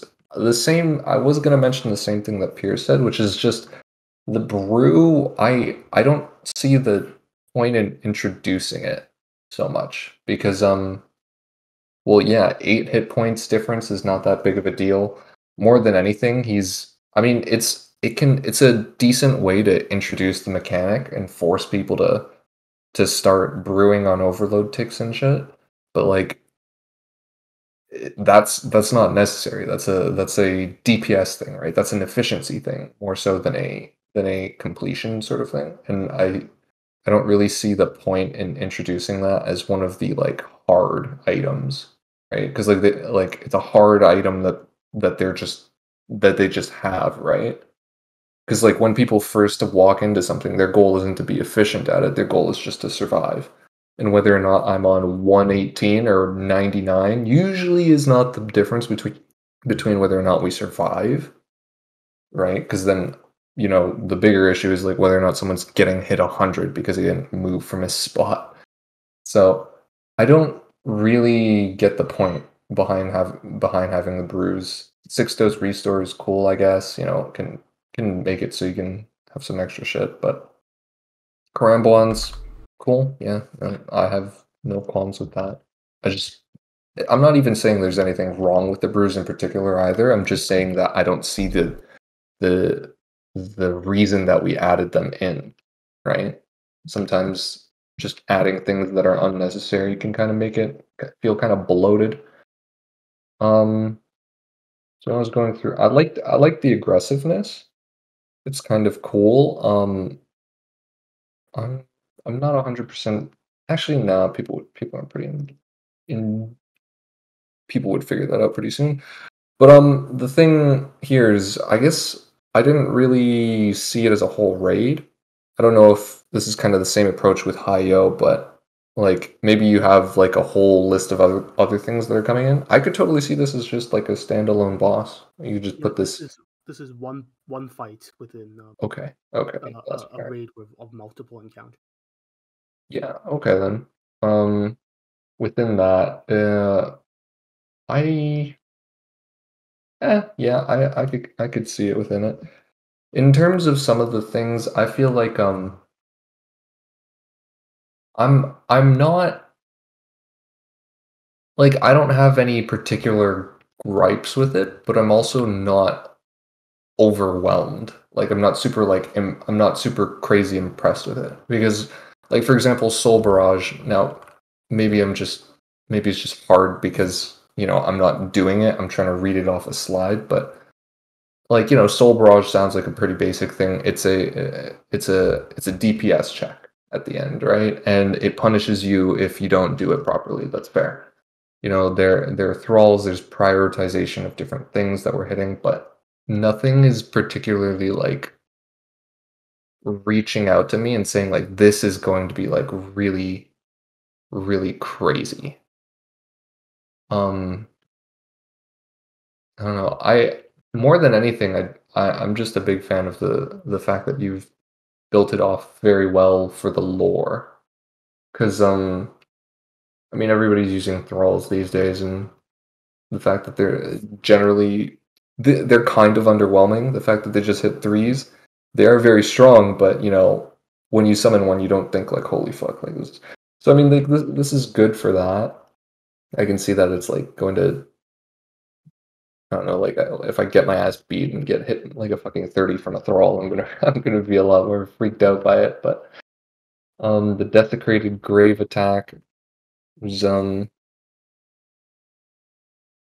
guess when I saw it, one of the weird things was you listed a 7x7 radius and you said it decreased by 25 damage for every tile, which I mean, it's not really a particularly big issue, but I just thought, you know, 25 by 7 is not 100, so maybe I didn't understand that correctly. But so it's a 7x7 grid with the very center tile being 100, and then 75 one tile out in that square, and then 50 out in that square, and then 25 out in that square, and then 0. It's like a crystal bomb. Okay, fair. I was like, yeah, I wasn't too sure, but yeah, the thralls are. I mean, it's good. I like the lore, but I'm not nothing particularly freaks me out, I want to say. Which, you know, I mean, it's weird because like I don't want to just say like I'm not a fan and that's it, right? Cuz that's not constructive, but I guess what I'm trying to boil it down to like nothing is really shocking me, I guess. And I feel like that's kind of an aspect that we should kind of hope for. We should kind of like aim for, because to me it's kind of like Nilo. I don't know. There could definitely be other bosses in a raid that scales it up, but I feel like this is going to be one that, you know, sometimes you run into a boss like this. To me, this feels kind of like not the highlight of the raid. and you can just get a decent one. So I feel like there's something you could probably add to make it like spicier. Because like when I run into Mystics, I'm not like woo, let's fucking go Mystics, right? It's just Mystics. I was like, so I don't know. It's just maybe it's just weird. Maybe it's just me. I felt like there's something that could be added. But in terms of the pitch in general, I would say that maybe the biggest thing there is probably I have you maxed out at 200, and I could still barely hear you. But I think if I had to rate it, hold on, let me get the rubric out. So creativity, pretty good. Mostly because we've built off of like Varlamore. It has everything to do with the lore and shit. But at the same time, it's not new, right? And part of being creative is that it's new, right? Because this is largely like Thralls. It's barrages. We're taking mechanics that are pretty similar to other ones. Stuff like the Rev Boss attack is kind of what I thought of when I thought of the attack that like bounces between everybody. Mechanics and difficulty, it does sound like it'd be pretty difficult, but at the same time, if you also have overloads and prayer enhances and you have 6 doses between them all, I don't imagine it'd be like mega difficult, because you just have more food. More than anything, it's just like the only downside to having an overload that has, or a brew that has six doses to it, is like Piers said, if you get completely raped and you just can't out heal it. But because then it just you're eating lobsters. I'm just eating lobsters at that point. But difficulty, I don't imagine it's going to be like enormously crazy, which is why I kind of took an issue with it if it was, by itself the whole raid. But you said it's not, so that's good. Design, it's, I mean, let me open up. Oh fuck, I closed it. Well, I think it was looks a little bit like the guy on top of Vasa. We'll have to see what it looks like. It could look very cool. Coliseum, I'm a big fan of Coliseums. If I had to give it out of 25, you could have 100. I'll just convert it. Yeah, I think out of 25, I think I'd give it 16. I think I'd give it 16. Alright, I would probably give it about 19. The other thing I was going to mention is that you don't see this too often. And it's the whole idea of, so with Todd, right, on release, they made it where it doesn't scale down. They said, okay, you can do it in trio, you can do it in 4-man, you can do it in 5-man, but the HP of the bosses don't scale down. It only scaled it down like a couple updates later. And I think that's pretty interesting. It kind of makes it where it gets more and more difficult when you do it in smaller teams. So I think that's it's pretty cool. Same thing with like Next, like that one doesn't really scale down, so when you go down to Duo, it is more of a challenging encounter. So I do like that a bit. But anything else that you guys need to say, Hemmiez, Piers? No, not really. Okay.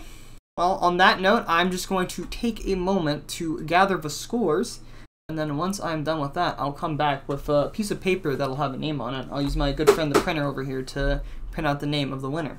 So if you'd give me just a couple of minutes, because I'm fucking shit at math, let me figure this out, alright?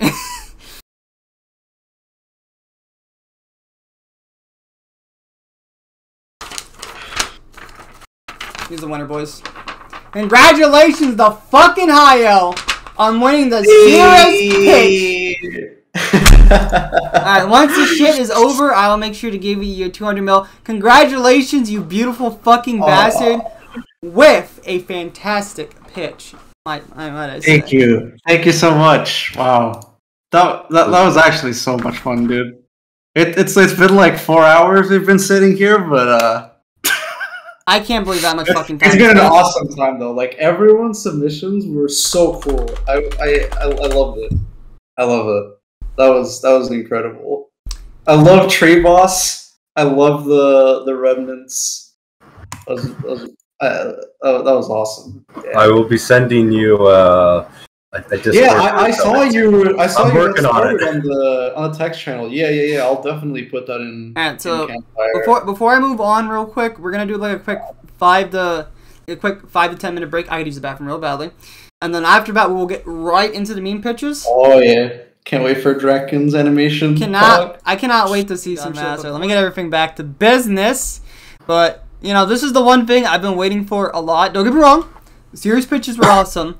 But I want to fucking sit here and laugh my fucking dick off, alright? So that's the one thing I'm really looking forward to. Because we got some good meme shit to show. Alright? We're going to be leading it off with our good friend Crangus. Crangalang. You'd be so kind. Show your pic. Jizzy good. Oh, of course, you have to fucking say Jizzy good. So let me just hide my camera. I'm gonna mute, but I'm probably gonna laugh my ass off. So you don't have to be muted. This isn't gonna be very long. You guys could interrupt and talk if you want. Alright, fine. If people want to laugh, I guess you can laugh. But here we go. Let me know. Bottom floor Ohm. I'm here for it. So, I've come here today to pitch bottom floor Ohm. And this is, has Chambers of Xeric become too easy? You know, even the challenge mode variant is getting beat by 30 minutes. People are getting 20 minutes in CM. And this content's just getting too easy, and we need to expand upon it again. So, what bottom floor Ohm will expand on Chambers of Xeric? This will further increase the challenge of Cox. It can be done in regular chambers and challenge mode. You'll need to know how to divide your team successfully and have better communication on your team. So, right here, this is the portal room of Ohm. You've all seen it. You go through that portal, and you see Ohm.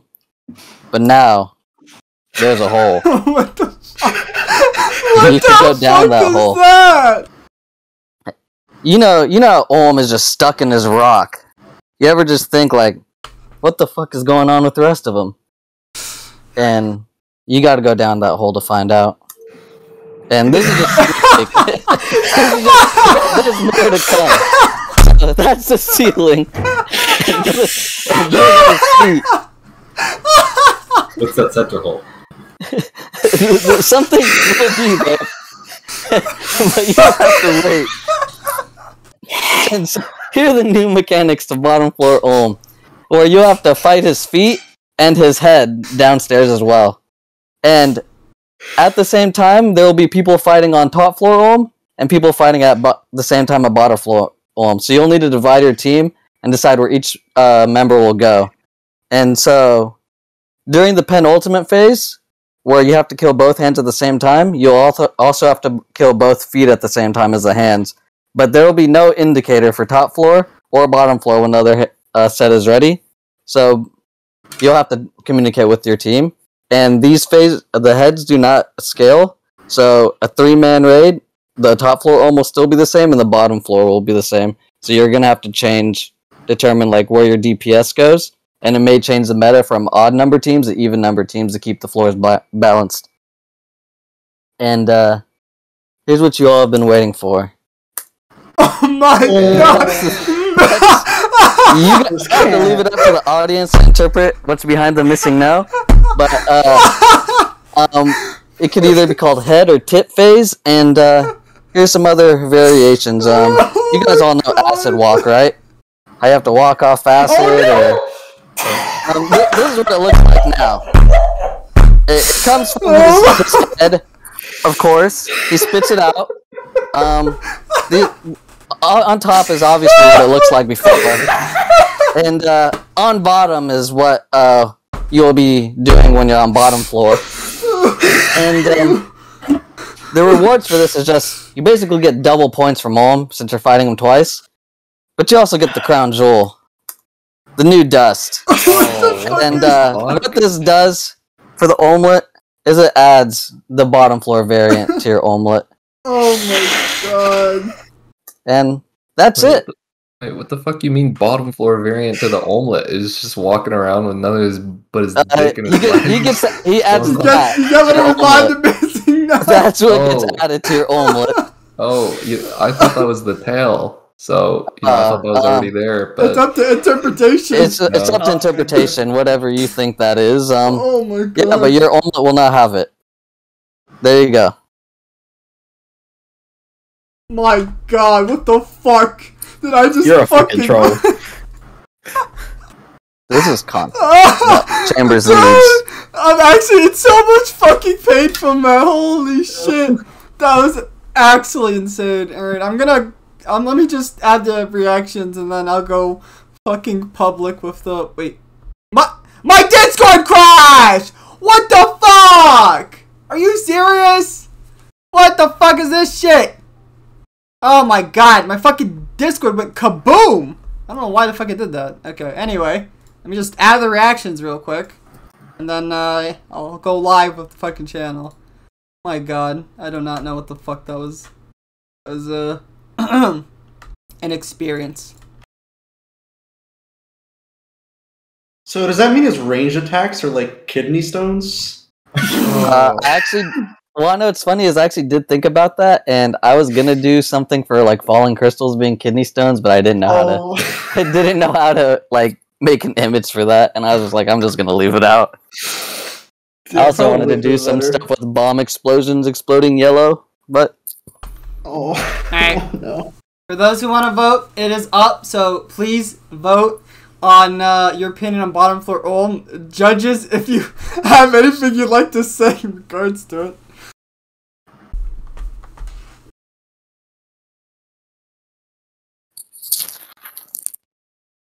I mean, I can lead us off if you'd like.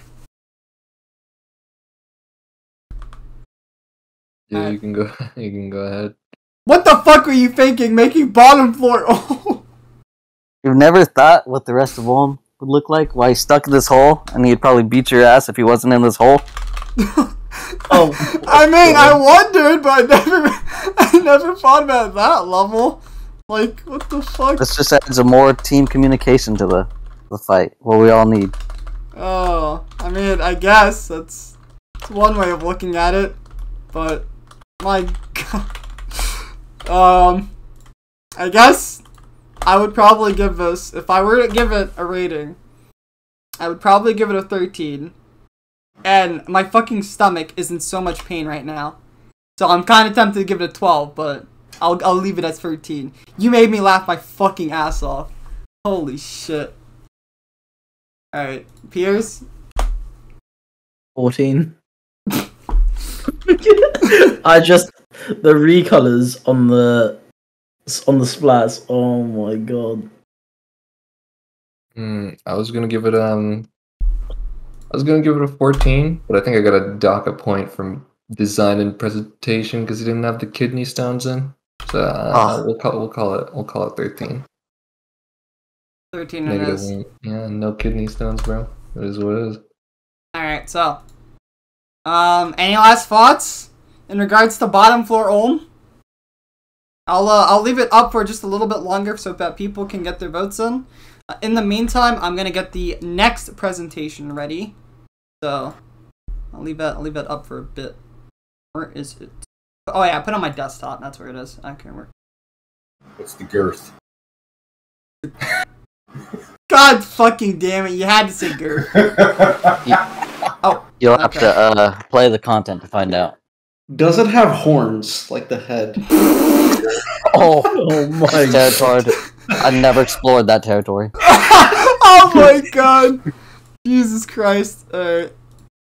Alright. I think I'm gonna close voting now. I know that I'm not having it open as long, but we're probably just gonna rapid fire this shit. So, goodbye. I'll go tally that up later. Alright. So, I'm going to screen share this next one into Discord. And let me just have it ready in on stream. I gotta figure out how I'm gonna do this. I think I just have it display capture and then I have the second one. You make sure I have nothing on the other monitor. Yep. Okay. So hopefully you guys can hear that on stream. But I'll just make sure I have my chat open in case. So just please yell at me if nothing is heard on stream, okay? So let me just open my...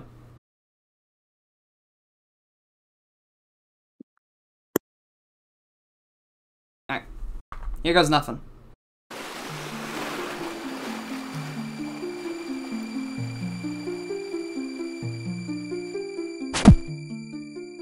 Is already.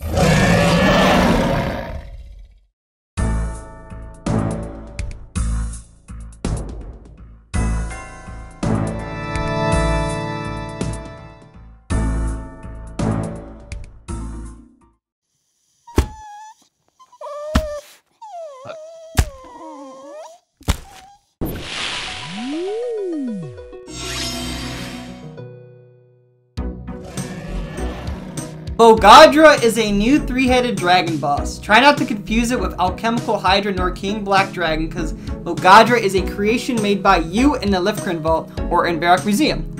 VoGaDra is currently the strongest boss in the game by 1 level higher than Berserk.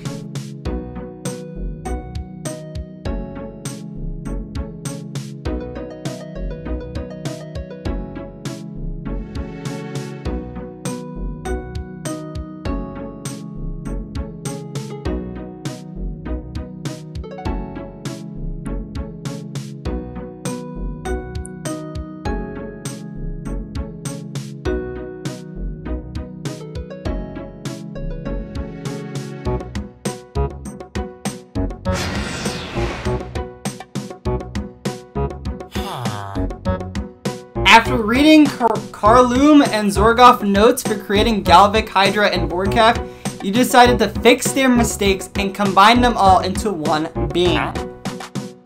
However, you lack their knowledge to make a dragon.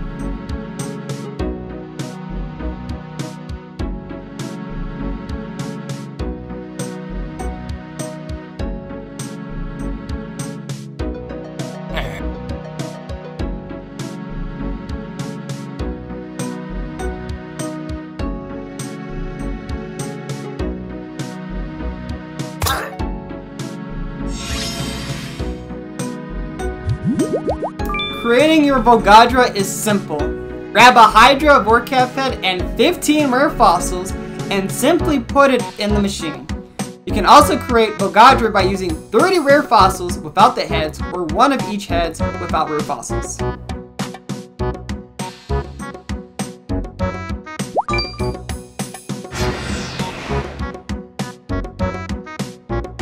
The only requirement is Fossil Island so you can have access to rare fossils. So no need for DS2 or 95 Slayer.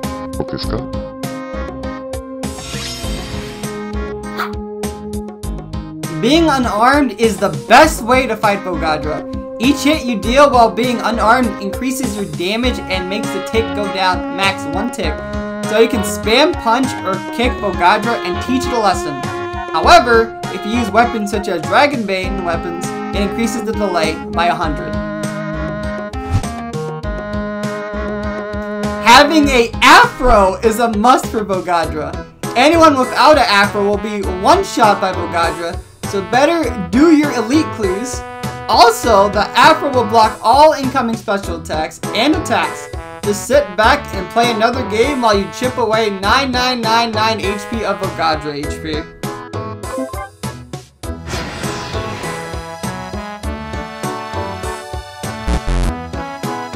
Despite Vorcaf and Alchemical Hydra, we decided to tax players based on what drop table they rolled on, for example. You lose a guaranteed 20 superior dragon builds from your bank. If you do not have the items in your bank, you will be banned. You also have a chance to get a metamorphic box that you can use on Hydra. Just gotta shove your pet inside the box. To change form, simply bonk the head with the Dragon Warhammer to desired form.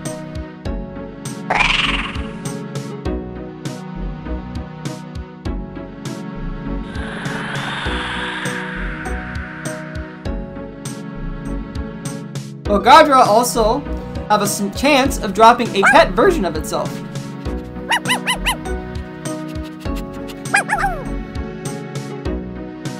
Go to block.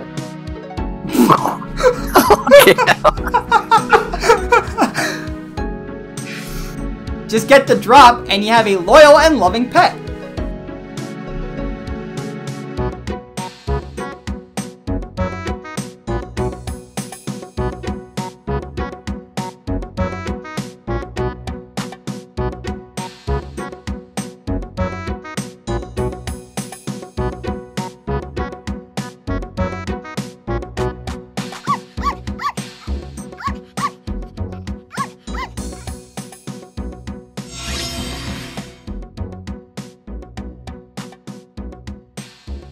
And here's a concept art that Draken used for the beautiful thing that we just saw.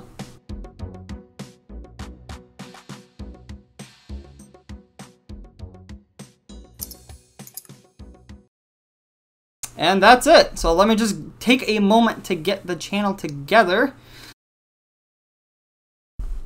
Hold on, where's the display capture? There it is. Alright, so I'm going to get that channel up real quick, and then afterwards we can get right into the discussion. That's guy with a fucking Blender animation for that. God damn. Sheesh. All I'm saying, if anyone needs Blender animation, go to him, alright? He's the GOAT.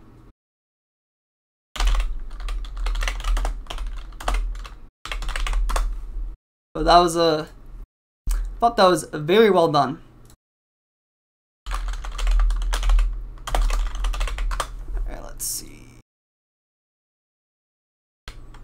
Okay, I'm gonna make the channel go live now. So let me just give my thoughts. So, I won't lie, I did not laugh as hard as I did to fucking bottom floor Ohm.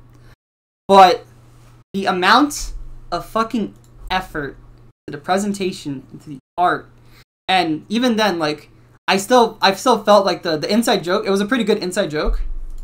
So I felt like it was pretty good. It was fantastic.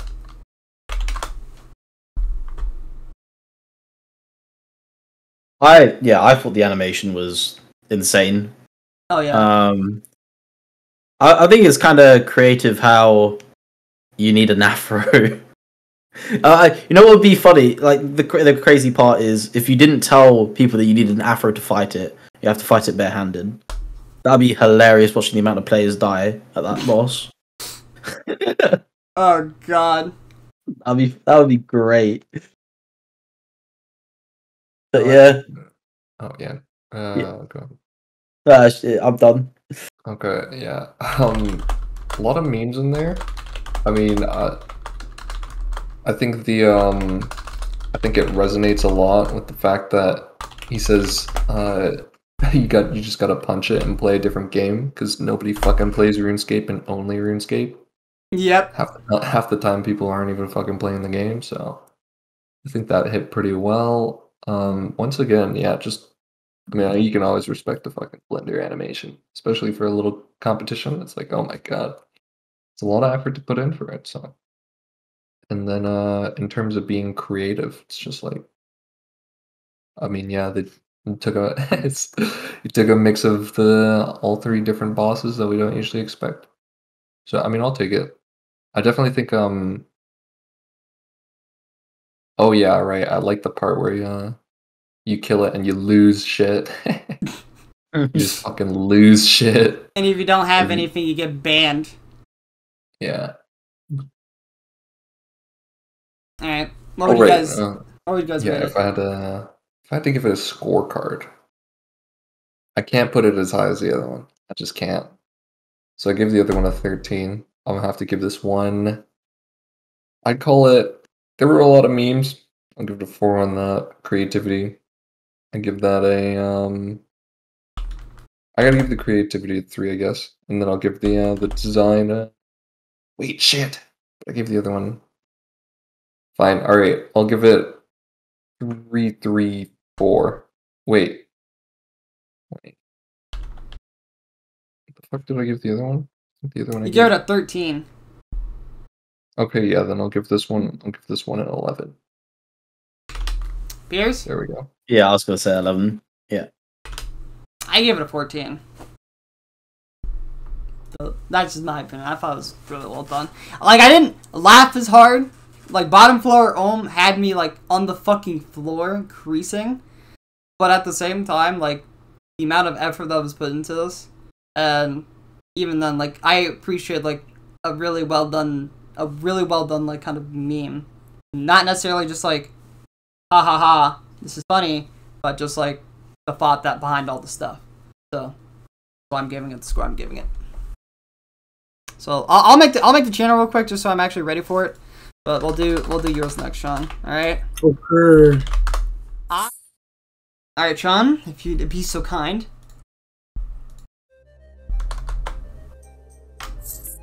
The Bananza. So where this is being taken place is Apatol. When you go to Apatol, who do you see as a king there? You see King Awawogi. But King Awawogi is actually a placeholder.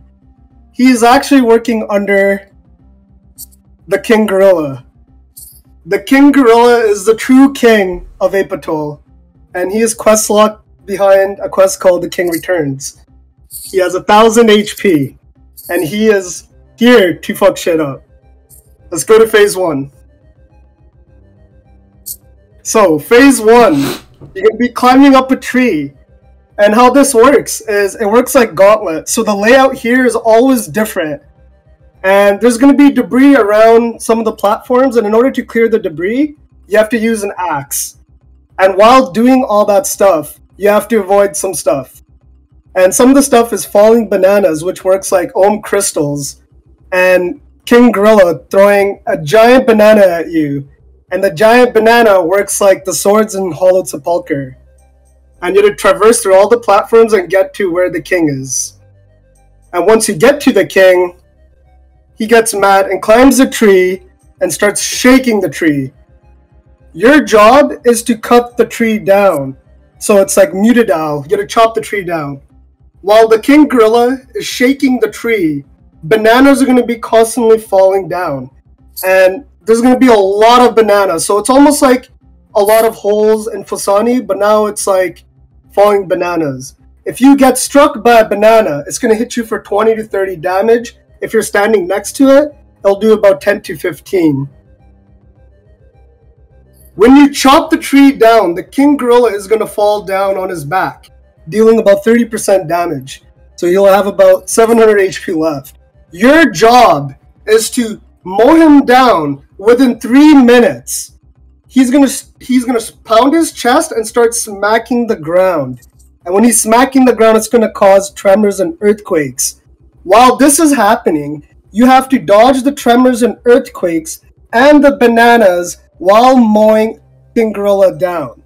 If the 3 minutes are up, the whole platform is going to collapse and you're going to have to start all over again.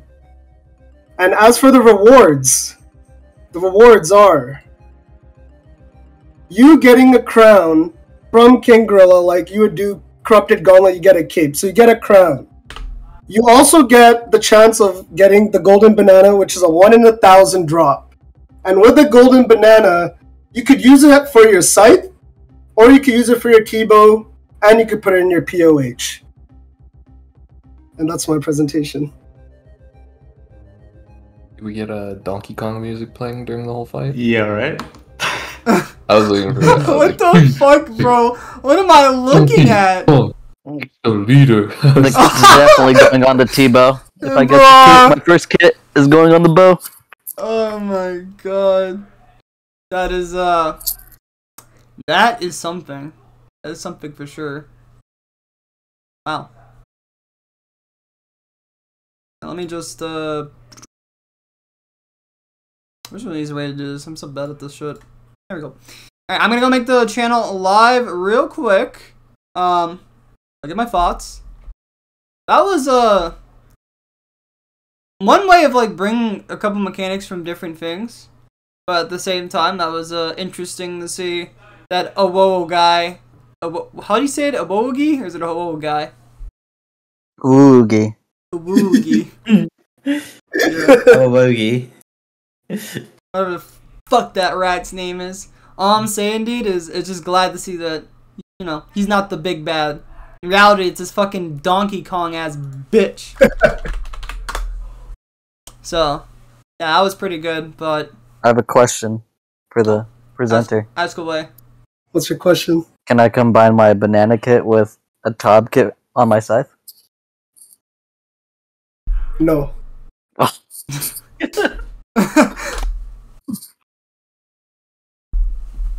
Alright, so if I were to give it a rating, I would probably give it like... I would probably give it a 12.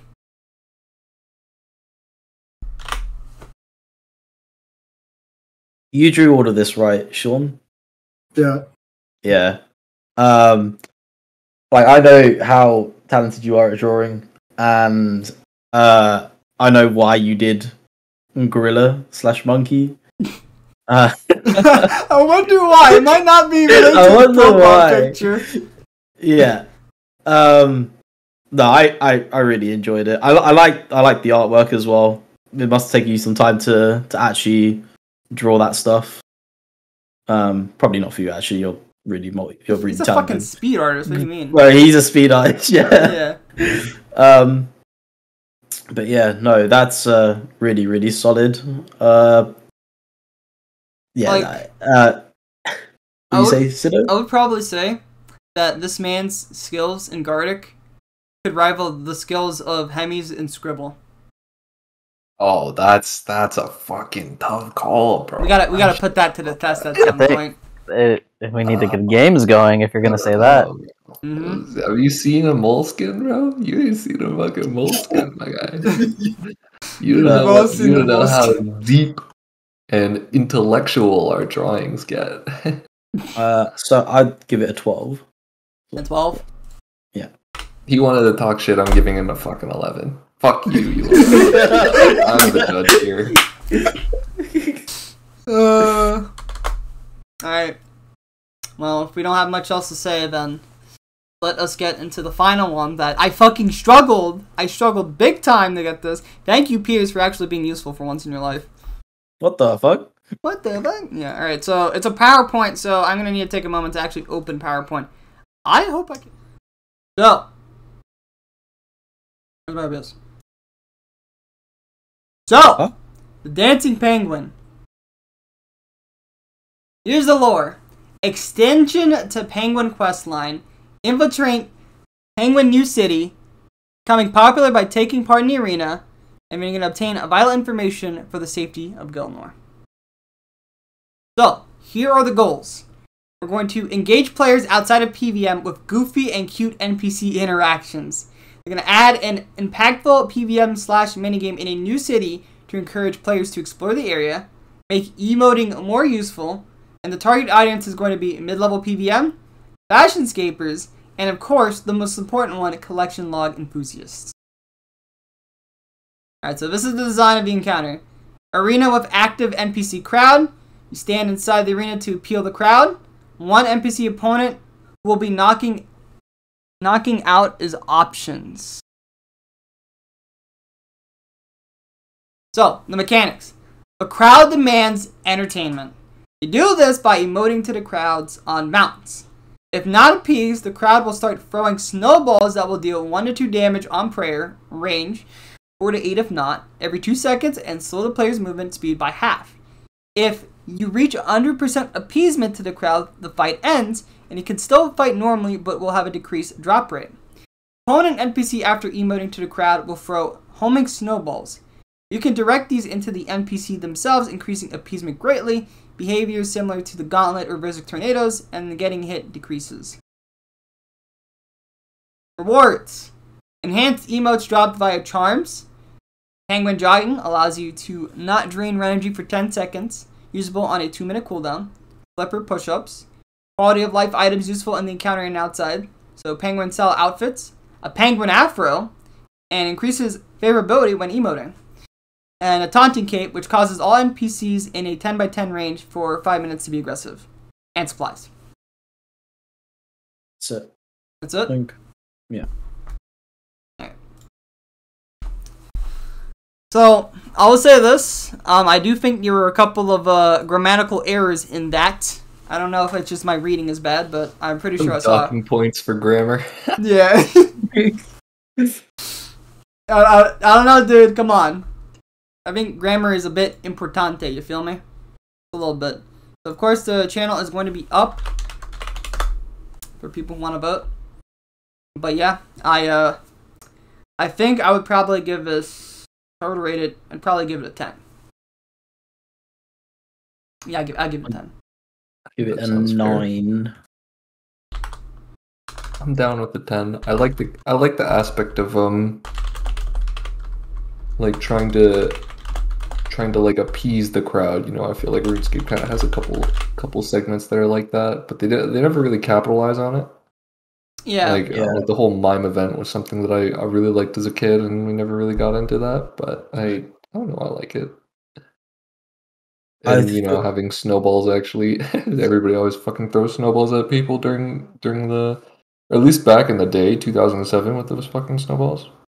I always wanted to fucking kill kids with those, but never could. Unlucky. Me, it was about wanting to expand more on the concept, because it's, I think it's still in its like early stages. Would like them to beef it out a little bit more. The fuck is this? I'm fucking missing no. Oh yeah, I know why. It's bottom floor won. Crangus, congratulations on the meme win, brother. Thank you. That was I'm not gonna lie, I did not expect to laugh as hard as I did when I saw that one. My god, that was so fucking stupid, and it was so fucking funny. But yes, ladies and gentlemen, we have finally gone through all the meme and PvM pitches, but I do want to give a big shout out to Draken, because that shit he did in Blender was a fucking work of art. So I have to applaud the man on that one. So everyone, please applaud the man. 5 hours later. Whoa! It's not easy going through all this shit. It's hard.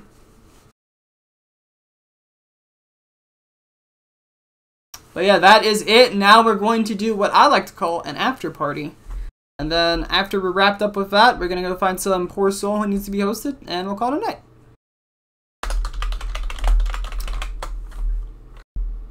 Alright, so let's be real. We already know who wants to lead us off for the after party. Hi-yo. Well, yeah, I could go first. I could, yeah, okay. I promise I'll try to make this brief, just so, you know, I want everyone to get the time that they need as well. But yeah, let me just get my thing set up again. And of course, this is like, you know, this one's a lot more unscripted and whatnot, so I might ramble a little bit here. I'll try not to. But yeah, let me boot this up. Put up the stream. Should be able to see the Divine Emperor, I think.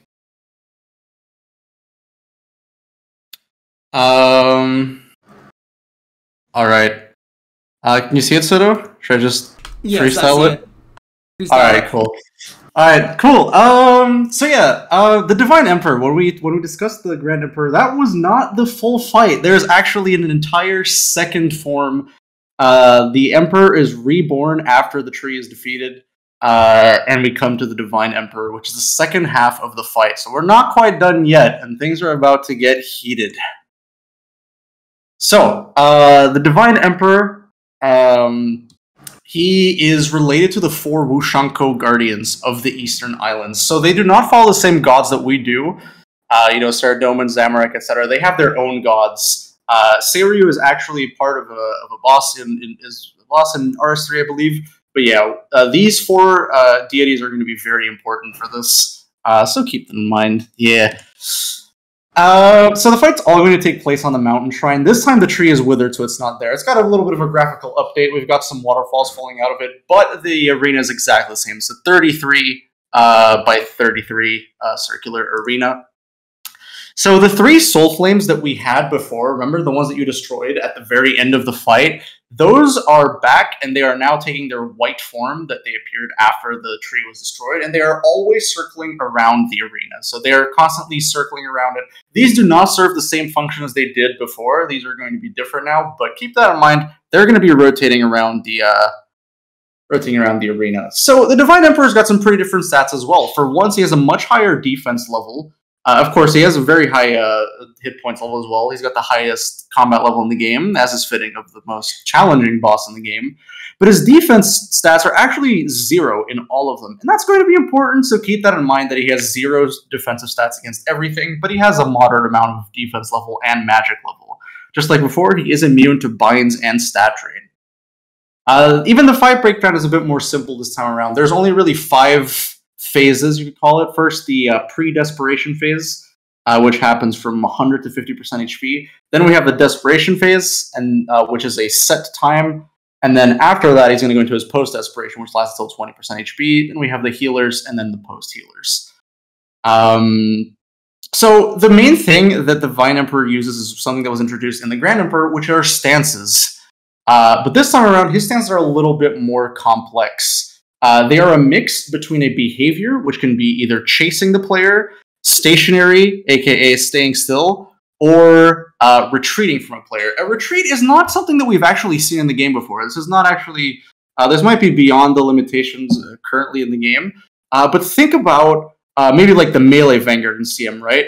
Imagine it spawns far away or something. You try to hit it with magic, it just runs away from you, right? It's unusual, but it just kind of backs away from you. So what I'm imagining is that the boss tries to get like at least 15 tiles away from you. So that's the type of behavior. Obviously, if you're further away than that, it's going to chase you, but it gives the illusion that it's trying to back away from you because you should be trying to attack him, right?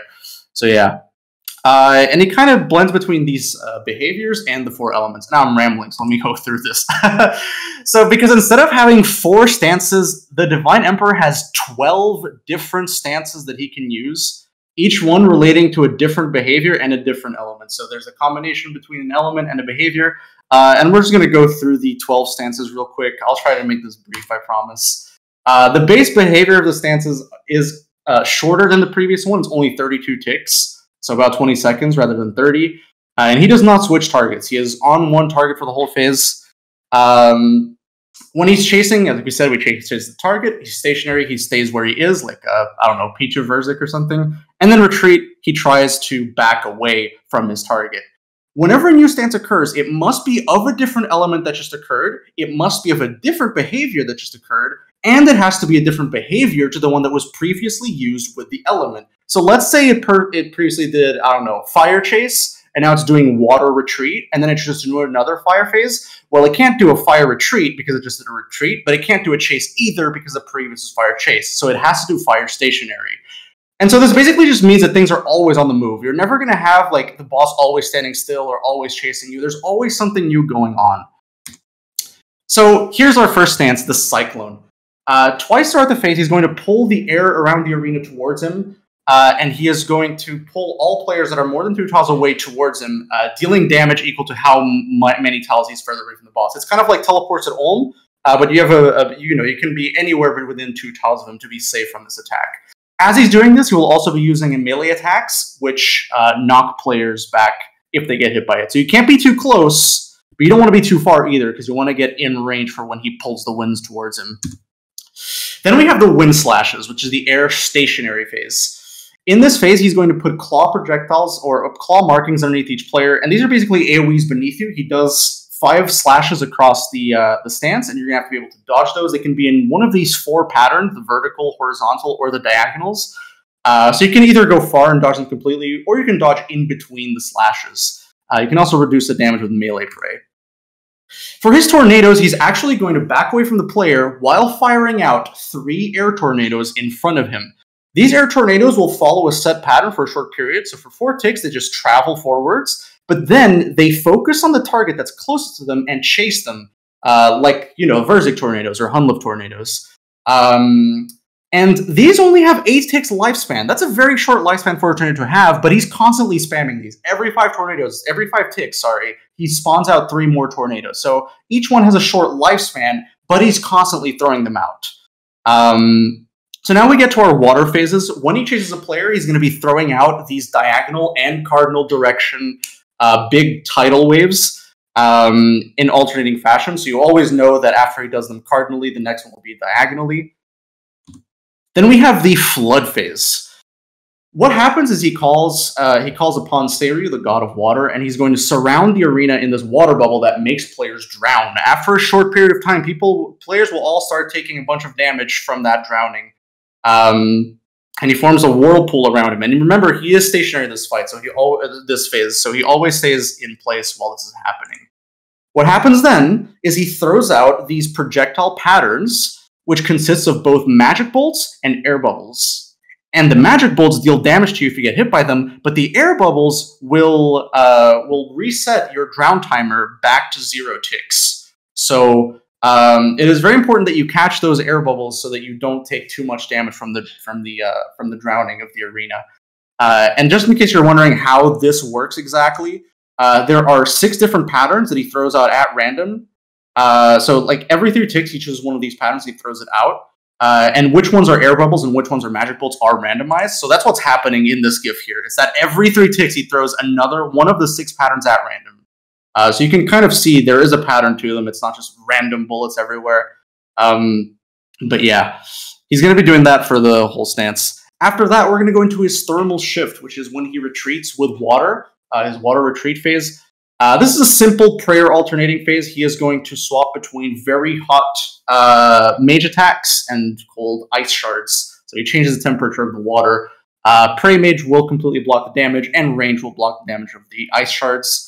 The important thing to note, though, is that if you get hit off prayer, it's actually going to cause an effect on you. If you get hit by the mage off prayer, then the next range attack will freeze you. And if you get hit by a range off prayer, then the next magic attack will deal bonus damage. So it's even more punishing if you don't get those prayers correctly. For his seismic surges, we're now getting to his earth stances. He chases a player while casting out this ring of earthquakes around him. And there is a 1-tick interval in between each one. It's like the earth rises, and then there's a very brief pause, and it rises again. So you have a time just to pass over the wall of the shockwave. And it deals the most damage at the actual center of the wave, and it stuns you briefly, but right next to it only deals 10 to 20 damage, so it's not as bad. But yeah, you can still kind of pass over it. And then we have his Earth stationary, and now we come to his Fractals stance. He's going to summon these 8 different crystals, 4 jade crystals, and 4 quartz crystals. Each of them deal damage to players around them, so it forms this ring around them, right? And it's always this ring, and it's going to sprout those crystals out of the ground. After a few ticks, he's going to stomp the ground again, create a new set of crystals, and the previous 8 crystals will splinter off into different directions, where the jade crystals will splinter cardinally, and the quartz, the quartz crystals splintered cardinally, and the jade crystals splintered diagonally. And if one of these shards hits a player, it will also splinter off of them one more time. Now, this doesn't deal as much damage as you might think. It's not like, oh my god, I get hit by one, it's the end of the world. No, I mean, with range prayer, 12-16 damage, it's not that bad, but there are a lot of them to dodge. If you know where to go, then, it's not too bad. And now here's kind of what it looks like, the whole stance with it together. So first he stomps, he creates the first set of crystals. On the next stomp, he creates the new 8 crystals, but the previous one splinters. So he splinters, creates new ones, splinters, creates new ones on the same tick, and he just repeats that over the course of the stance. Yeah. Cool. And now we have his Carapace. His final Earth stance, his Earth retreat. He forms a tortoise-like shell around himself after the god of Earth, Gembu, the black tortoise. He forms a shell around him that covers 2 of his 4 sides. Dealing damage to this side will have significantly reduced damage and reflect some damage back to you. And this, unlike Zarpus, where he just picks a random side kind of thing, he always rotates counterclockwise. So if you can try and kind of get him in a rotation around him, then it shouldn't be too difficult to be able to hit him on his side where you're able to attack him. But yeah, he is going to be rotating around him. And you really only take damage from this if you choose to attack him, so it's a little bit of a breather in that sense. Then we come to his fire phases, and first we start with the Conflagration. So, He has a melee attack that he uses normally as he chases player, but the important thing is that he surrounds himself in a firestorm. And this firestorm deals damage to players that are caught within it. Initially, it's just a melee distance. But what he does is that at the very start of the stance, he spews out these blazes onto different tiles of the arena. There's 20 possible spawn points, but he will pick 6 of them at random where blazes will go to, and they will stay there for the whole stance. Each time he eats one of those blazes, as in if his hitbox goes over the blaze, right? If you drag him over one of those blazes, it's going to be consumed in the conflagration, and his firestorm is increased in size. So as you can see, 0 blazes, melee distance, not too much of a problem. But if you start letting him eat those blazes, it is going to become a problem very, very quickly. If you let him eat 5 or more blazes, you are not going to have a fun time in this arena. So it's very important that you kind of control where he goes during this stance. Don't let him eat too many blazes. Yeah, it's gonna be rough. All right. So here we have the stationary fire stance, which is his torrents. This is very similar to the one that we saw in the Grand Emperor. He uses his orange and green torrents, so the orange ones you have to be far away from, and the green torrents you have to be inside of in order to not take damage from the torrents. But he's also going to add 2 flame walls that we also saw in the soul phases. So you have to not only get within distance and outside distance of them, but also make sure to not get hit by those flame walls. But otherwise, pretty straightforward. And finally, we have the Fire Feathers, the final stance, the Fire Retreat. He is going to target every player with a 1x1 ranged projectile that deals damage, but then it remains on the floor. And after 4 attacks, he is going to pull all those Fire Feathers from the ground towards him, which deals damage to players that it gets passed through. This is another type of mechanic that I'm not sure is really possible, but this was inspired by the Heka, because the Heka was going to, supposedly, it was going to heal players that the projectile passed through. So this was the idea. So rather than healing you, obviously it deals damage to you. You know, any player that is in the path of that projectiles as they go to the boss, any player gets pierced by them and takes damage from them. But yeah, you know, not sure if that's still possible. But yes, we have come to the end of the stances, and now it's time to talk about the special attacks. Every raid boss needs a special attack cycle. The Divine Emperor is no different.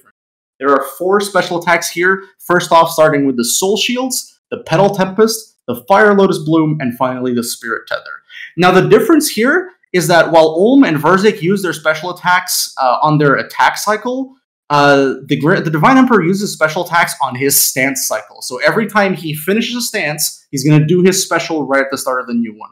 So new special every time he starts a new stance, pretty much. And it just does this cycle over and over. So 1 special every 32 ticks, because that's how long the stance lasts.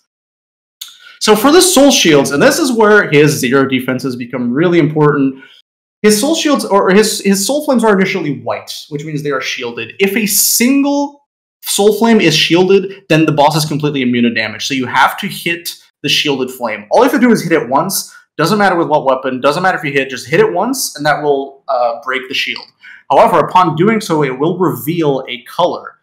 And once all 3 souls have had their shields removed, then all 3 of them will have a different color. It can either be orange, green, or purple, and each of them indicates a resistance to a certain attack style, either melee, ranged, or magic. And then the number of souls that have a specific color will tell you how much of a resistance they get against it.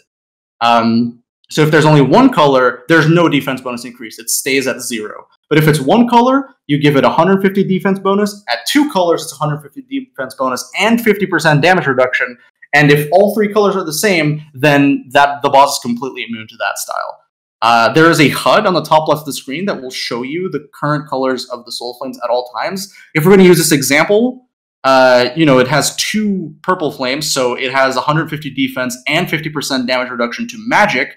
It has 1 green flame, so it also has 150 defense against ranged, but since there are no orange souls, then his melee weakness stays at +0. He has no defense against melee with the soul flames like this. So your DPS is very much going to depend on what the souls end up generating. Every time he uses this attack, so every time he shields his souls again, and then you break them again, it's going to reveal a different color. So it randomizes every time he uses the special. The next special is a lot simpler. The Petal Tempest, he just surrounds a player with a 5x5 AoE, and it just deals damage over time to players that are near them. So that's pretty much it. Don't clump up so you don't take too much damage. The Fire Lotus Bloom is going to spawn Fire Lotuses either on an inner rotation towards the center of the room or an outer rotation along the edge of the arena. And these will spawn alternating. So when he first uses the Fire Lotus Bloom, it's going to be the inner rotation, but the next time he uses the Fire Lotus Bloom, it's the outer rotation. So it's not really, it's the same special, but it kind of has a different effect each time he does it, alternating. And yeah, these Fire Lotus behave exactly as the ones during the Grand Emperor. They just deal damage to players near them every 3 ticks. And finally, we have the Spirit Tether. When this happens, one random player is selected to be a spirit. Anyone who is not close to that player is going to get immediately teleported to them. Now, don't worry, this doesn't deal any damage. It's not like, you know, Ulm where it just deals a bunch of damage if you're far away from them. You just get teleported to them, no worries. But everyone has to be clumped up together. Because what happens is that all the players are then tethered to that spirit player. And then once you are tethered, if you try to get away from the spirit player more than 5 tiles away, the tether is actually going to pull you back. So it'll stun you for a tick, pull you back to the player, and deal damage to you. So very important that you all stay close during this phase so you don't pull your teammates around with the tether. And this tether will last for the whole rest of the current stance. And that's one thing I forgot to mention, actually. The Petal Tempest is the same thing. So this Petal Tempest will last for the stance that it activates on, and the Spirit Tether will also last for the stance that it activates on. Once you push him to 50% HP, things get real. The boss is going to go into his Desperation phase. The sky begins to darken, clouds surround the arena, and the boss leaps into the center of the room. It is not possible to go underneath him during this phase at all. And now we're going to break this down, this Desperation phase, because this is what is really, really meant to kill new players trying to learn this boss. So first up, the 3 Soul Flames that we saw before, all of them will immediately change to an assortment of orange, green, and blue, right? It'll be like, it can be any of them. So right now in this example, we have Mage North and Melee here, but it could be Melee North and range left. It doesn't really matter. It's just it's one of each color, and they get closer into the arena. So before they were outside, now they're inside the arena. And in between each Soul Flame, there are going to be 4 Fire Lotuses that spawn in, and these will attack every single tick. So unlike the ones that we saw before that only attack every 3 tick, these are every single tick. So going out to that outwards perimeter, very, very dangerous. It is a constant source of damage. Now, these Soul Flames have another thing to them during this phase. They will actually attack you with their respective color. That's why each of them has a different color in this phase. They all deal 35 max hit with 100% accuracy, so you cannot tank this with Justiciar. But with the correct protection prayer, you will successfully reduce it to 0. So correct protection prayers, all good, no problem, no damage taken. And they have a 10 tile range, so you can see how they kind of cover a third of the room each. Obviously, there's going to be every now and then like a little bit of space where they don't completely cover, and maybe a few tiles where they overlap, but they usually cover their own area, and you won't really have to be attacked for more than 1 at a time. So you got to be able to pray against them. Now, here's what they're going to do. They're going to rotate. They're going to rotate around the arena like this at 3 tile per tick speed, so faster than a player. Again, going to that outside, very dangerous. You're going to get hit by those Fire Lotus over and over again.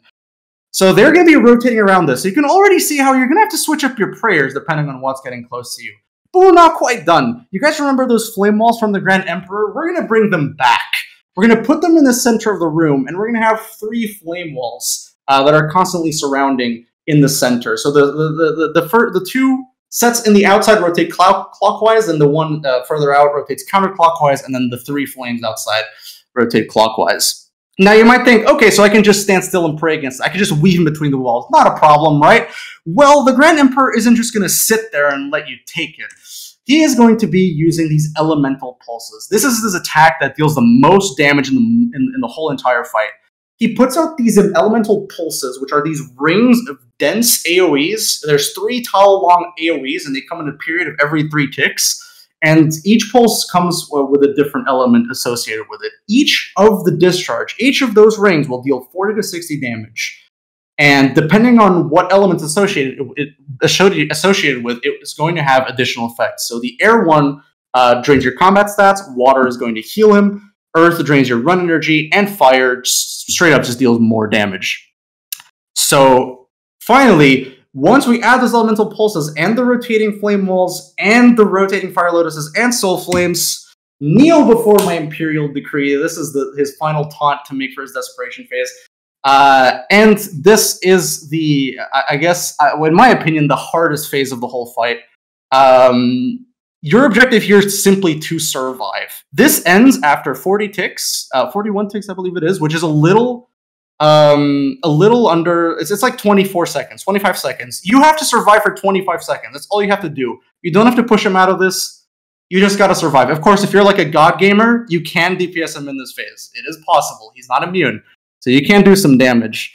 But yeah, he is going to be using those elemental pulses while the flames are rotating, and the soul flames are constantly attacking you with their attacks. So you have to not only move in between the flame walls while avoiding the pulses at the correct timing, but also praying all three prayers depending on how the soul flames were aligned. But if you can make it through all that, congratulations. He's going to take a little breather. He's going to be sitting still in the middle for about 8 seconds, I think it is, like 12 ticks. Yeah, he kind of sits there. He's not going to be attacking you. Just give everyone a little bit of a breather. You got a little bit of a pause. You can deal some damage to him just to, relax a little bit. But the fight's not over yet, because now we're going to move on to his post-desperation phase. There are a lot of changes that happen in this post-desperation period, but mostly he's just going to go back to what he was doing before. So first up, the special attack cycle is completely reset. So he goes back to Soul Shields right at the start. But now they travel a lot faster. They travel at 3 teleport tick speed around the arena. The Fire Lotuses are going to have an additional 4 thrown into each cycle. So here, before we had the 4 Fire Lotuses, now there's 8 in the inner ring. Same for the outer ring, we had 4, and now there's 8. So every time he does the Fire Lotus bloom, he's going to spawn 8 of them instead of 4, making the rings even more deadly to get close to. Keep in mind, though, that they're back to attacking once every 3 ticks. That one tick thing was only for the desperation phase. They're back to normal now. Another change that happens, remember those elemental powers that his pulses have? All of his attacks have that now. So all of his air attacks will drain combat stats, all of his water attacks heal boss, all of his earth attacks drain run energy, and all his fire attacks will deal more damage. And finally, but not least, all of his 12 stances are upgraded in some way. His Cyclone, rather than doing it twice, he uses it 3 times towards the phase. This is the one where he pulls players towards him if they're far away from him. So he does it 3 times instead of twice throughout the stance. His wind slashes are now carried out in sets of 2 rather than 1. So you can see before it was just 1. Now it does a sets of 2 slashes, with the warning indicator for the second one coming on the tick that the first one lands. So you got to be ready to do like a little zigzag to like dodge both of them simultaneously. And the last set is actually 3 slashes in a row. In addition to that, all of the slashes are elongated by 1 tile towards either side. You can see this one's 5 tiles long, but the previous one's only 3. So yeah, all of them have 1 extra tile, and they're in sets of 2 rather than just 1. His tornadoes now fire out 2 additional tornadoes to his side. So first he had 1 to his front, 2 diagonally. Now he does additional to his side, but otherwise they behave the same. They do have a slightly longer lifespan, though, from 8 to 12 ticks. So you can actually have up to 15 tornadoes up in the fight at one time, which can be a little bit scary. His tidal waves, when he does his big tidal waves that he did before, he also throws out these smaller ones. But they are opposite of the ones that he uses as he casts it. So if he does the big cardinal waves, like the big sine waves, then he's going to do small dark blue waves. And whenever he does big dark blue waves, he's going to do small cyan waves. So it just makes it really, really difficult to get melee distance of this fight. It's usually a good idea to keep your distance and, do a little dodging. It's worth noticing, though, that they deal a lot less damage, the smaller waves, compared to the big ones. His flood is also upgraded in that every single one of the 6 patterns that he had, all of them have 4 more magic bolts added to them. And getting it by his magic bolt not only does damage, but it also speeds up the drown timer. So before it wasn't really that bad if you just took a magic water bolt to the face just to catch a bubble. But now, yeah, you really want to be careful with those magic bolts. They are just as important to dodge as it is to catch the air bubbles. For his thermal shift, he straight up just increases attack speed to 2. So we went from 4-tick alternating to 2-tick alternating. So it is just straight up 2-tick alternating for 32 ticks. His seismic surges, he is going to increase the density of his shockwave, in that the center now takes up 2 rows rather than just 1. So there's an extra row that deals a large amount of damage, and he is going to do it more frequently throughout the phase. He does 5 shockwave smashes instead of 4 during the stance. So a quick little example, if you can see, the ring is much denser, but he also pauses more often because he's throwing out the shockwaves more often.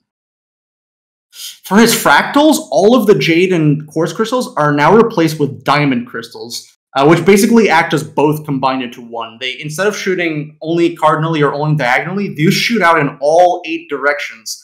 And just like the previous ones, if you get hit by a diamond shard, it is going to split into 8 as well. But this only happens once you get hit by it. His carapace now covers 3 of his 4 sides rather than 2. And the damage that if you hit him on the side, completely nulls your damage and increases the recoil damage dealt back to you. So now you have less space to work with. You only have 1 side to attack him from, rather than 2. Sorry. I just had to get a little bit of a drink.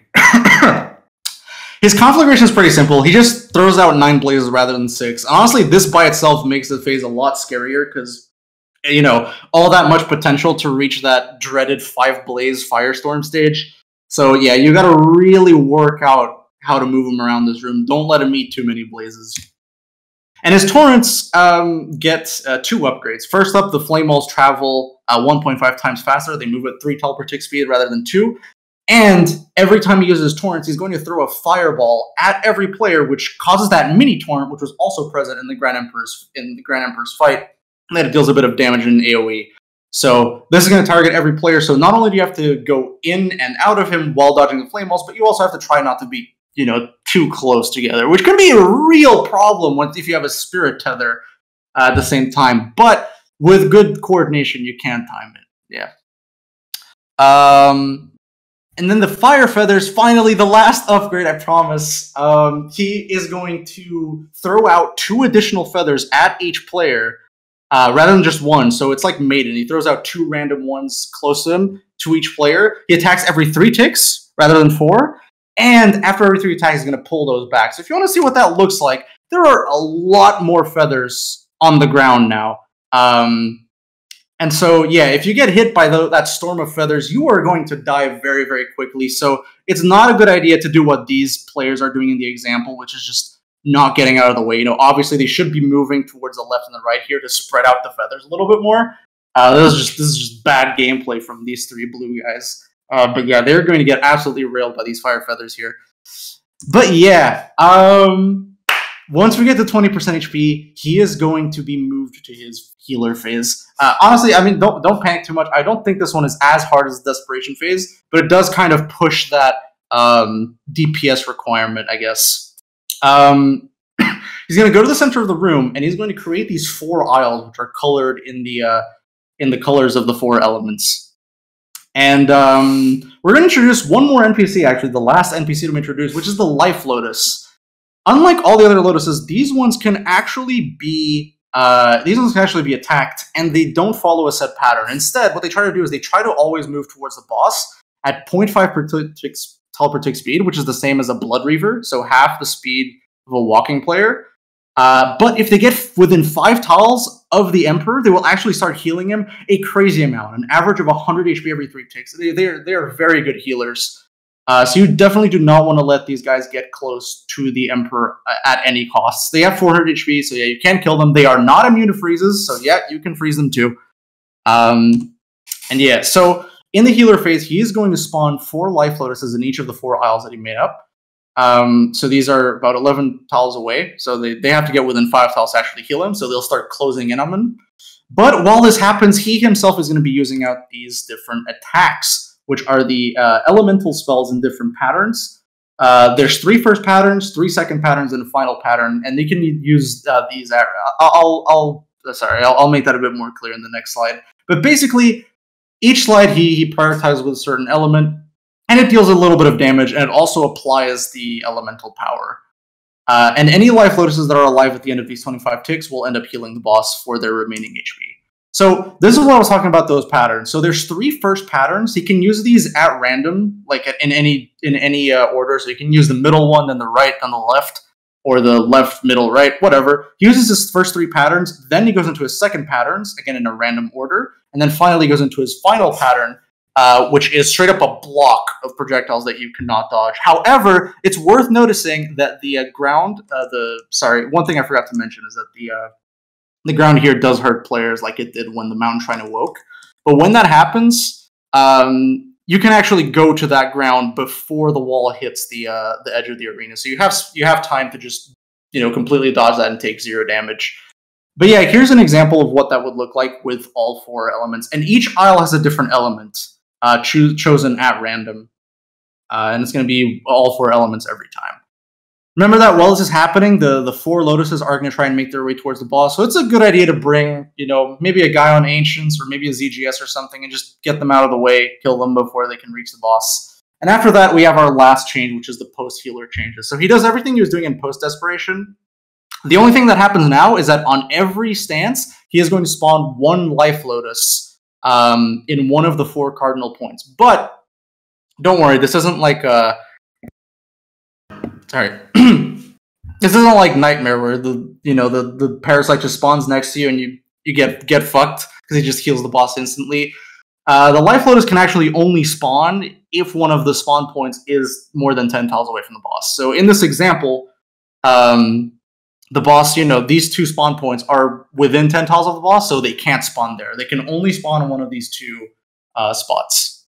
And in the center, if he's straight in the middle, then it can't spot in any of 4 of them, because that's 11 tiles away, not 10. So yeah, keep that in mind. But yeah, basically, a Life Lotus spawns is going to try to get towards the boss and heal him. But if you can push through it, if you can do it through all the pain and the suffering and the misery and the god-awful amounts of dodging and stuff that you have to do, if you can do it, then congratulations. You have actually 4 reels this time. There's no secret 3rd phase or secret 3rd form. You have done it.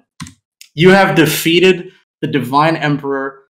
His body withers away, and his souls fly up into the sky, and they await the next encounter. But I know what we're all here for, fellas. Now that we've actually finished the fight, it is only appropriate that you are met with the rewards of this raid. Let's go. Okay, so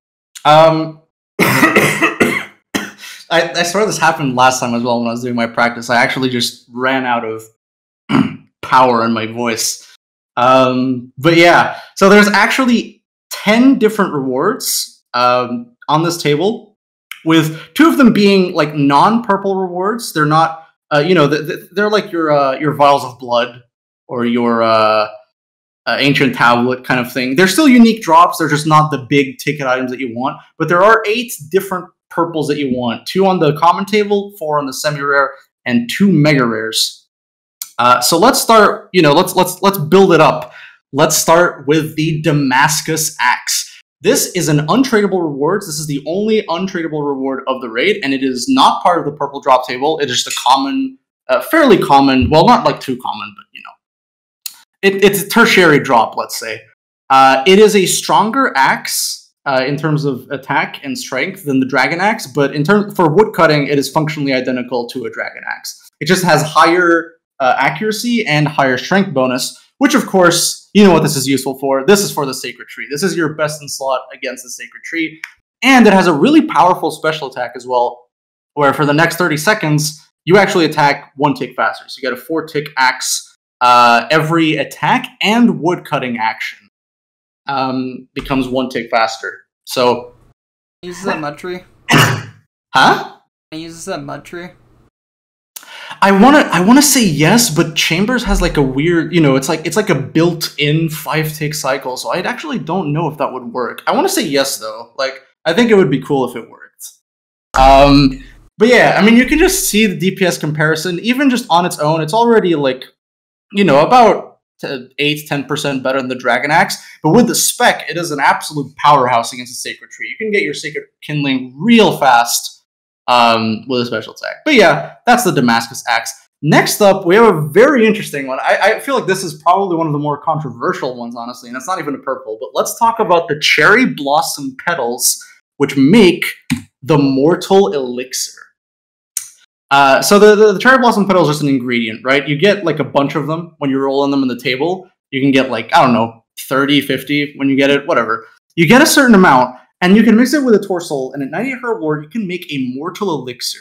When you sip this potion, for the next 60 seconds, you'll get a 0.5% damage boost for every missing hit point below 60, capping at 15% at 30 hit points. And when that 1 minute ends, you are guaranteed to take 30 damage. So if you were 30 hit points or below, you can get up to a massive 15% damage boost, but you are guaranteed to take that 30 damage at the end of 1 minute. So, yeah, you're going to kind of have to use it a little bit carefully. There's a few places where this is good, other places where it's not so good. And it does scale. It's not like the Masori, where, you know, oh, it's either 40 HP or nothing. No, there's a bit of a scaling to this. So anywhere from 60 to 30% HP, you know, you have that scaling. You know, you can get a 5% damage boost at 50 HP, or you can get a 10% boost at 40 HP. It's not all or nothing. But yeah, keep in mind, because the 30 damage is still a lot. So, you know, pick where you would want to use this, I guess.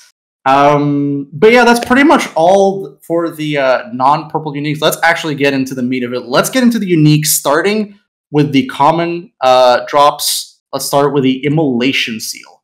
So the Immolation Seal unlocks the Immolation spell. It is a one-time unlock, like the Dexterous Prayer Scroll, for example. It unlocks the Immolation spell for the standard spellbook.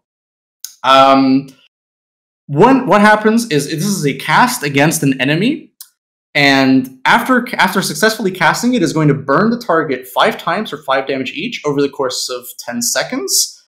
And if that target dies whilst they are burning, that burn will actually pass to a different target up to 4 tiles away from where that target died.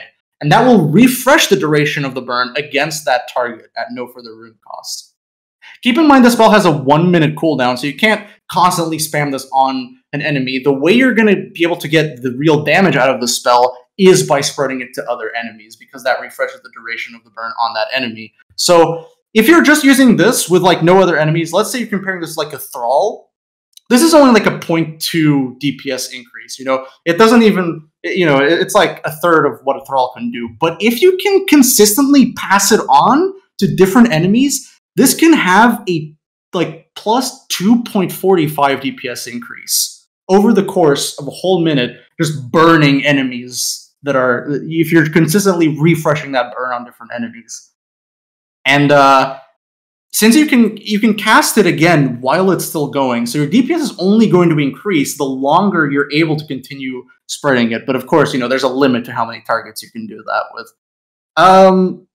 But moving on, let's move on to Elemental Harmony, or rather the Harmony Seal, which unlocks the Elemental Harmony. And this one's pretty simple. Okay, no, sorry, it's not simple at all. The premise of it is simple, but basically it unlocks the Elemental Harmony spell for the standard spellbook at 96 magic, and it's going to charge your elemental spell with a special ability. Now, I'm going to be honest, this is a bit of a this is like a 200-year spell, if you get that reference. So let's like quickly go through it, so we don't. I don't want to give you guys an aneurysm with this one, but basically, if you use a water spell, it is going to apply soaked on your targets, which means that the first ice spell against them is going to have increased accuracy and a longer freeze duration. If you attack with an earth spell, it is going to make them brittle, which means that the next fire spell is going to repeat the fire spell against another target within 5 tiles of that target.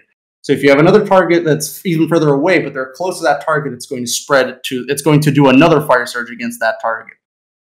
With the fire elemental burst, it is going to cast the spell against all targets that are 2 tiles away of the caster. So, you know, if you attack someone that's like 8 tiles away, it's also going to check for any players, or not necessarily players, but any targets that are within 2 tiles of you, and it is also going to use a fire surge against them. And finally, the air one, I left this one for last because this one is really the one that resonates with all of them. It's going to deal a little bit of damage to 7x7 by AoE. 50% damage is like a 17 max hit, I believe, because the air surge is about 34. But it does that air surge to everyone in a 7x7 AoE, so quite a large area. And if the target that you hit was soaked or brittle from the water or earth spells, then that effect is spread to all of the targets that are caught in the air blast. So you can do some very, very nasty combos in PvP. I would even go as far as to say some broken combos. Because, you know, water, air, ice, and you get like a massive AoE barrage, or earth, air, fire. And you can absolutely shred through people because you're just constantly bouncing fire surges off of people. Because, you know, if you hit a brittle target that hits another brittle target, that fire surge is going to keep refreshing. So yeah, this is very, very, very busted in my opinion. But it does have a 1-minute cooldown, which means that in a solo type scenario, you know, there's not really much resonance you can get out of it. It's definitely a team spell type of thing. You need to have multiple people using Elemental Harmony for it to really take effect. But yeah, I just thought I'd mention that. But now let's move on to the semi-rares. And we're going to start with the Vulpine Cloak. It says a new magic cape, which needs to be charged. Well, it doesn't need to be. It doesn't exactly need to be, but it should be. It can be charged with the Cherry Blossom Petals and with Soul Runes. It has 5 accuracy over MA2 cape, but it does not have the Mage Strength.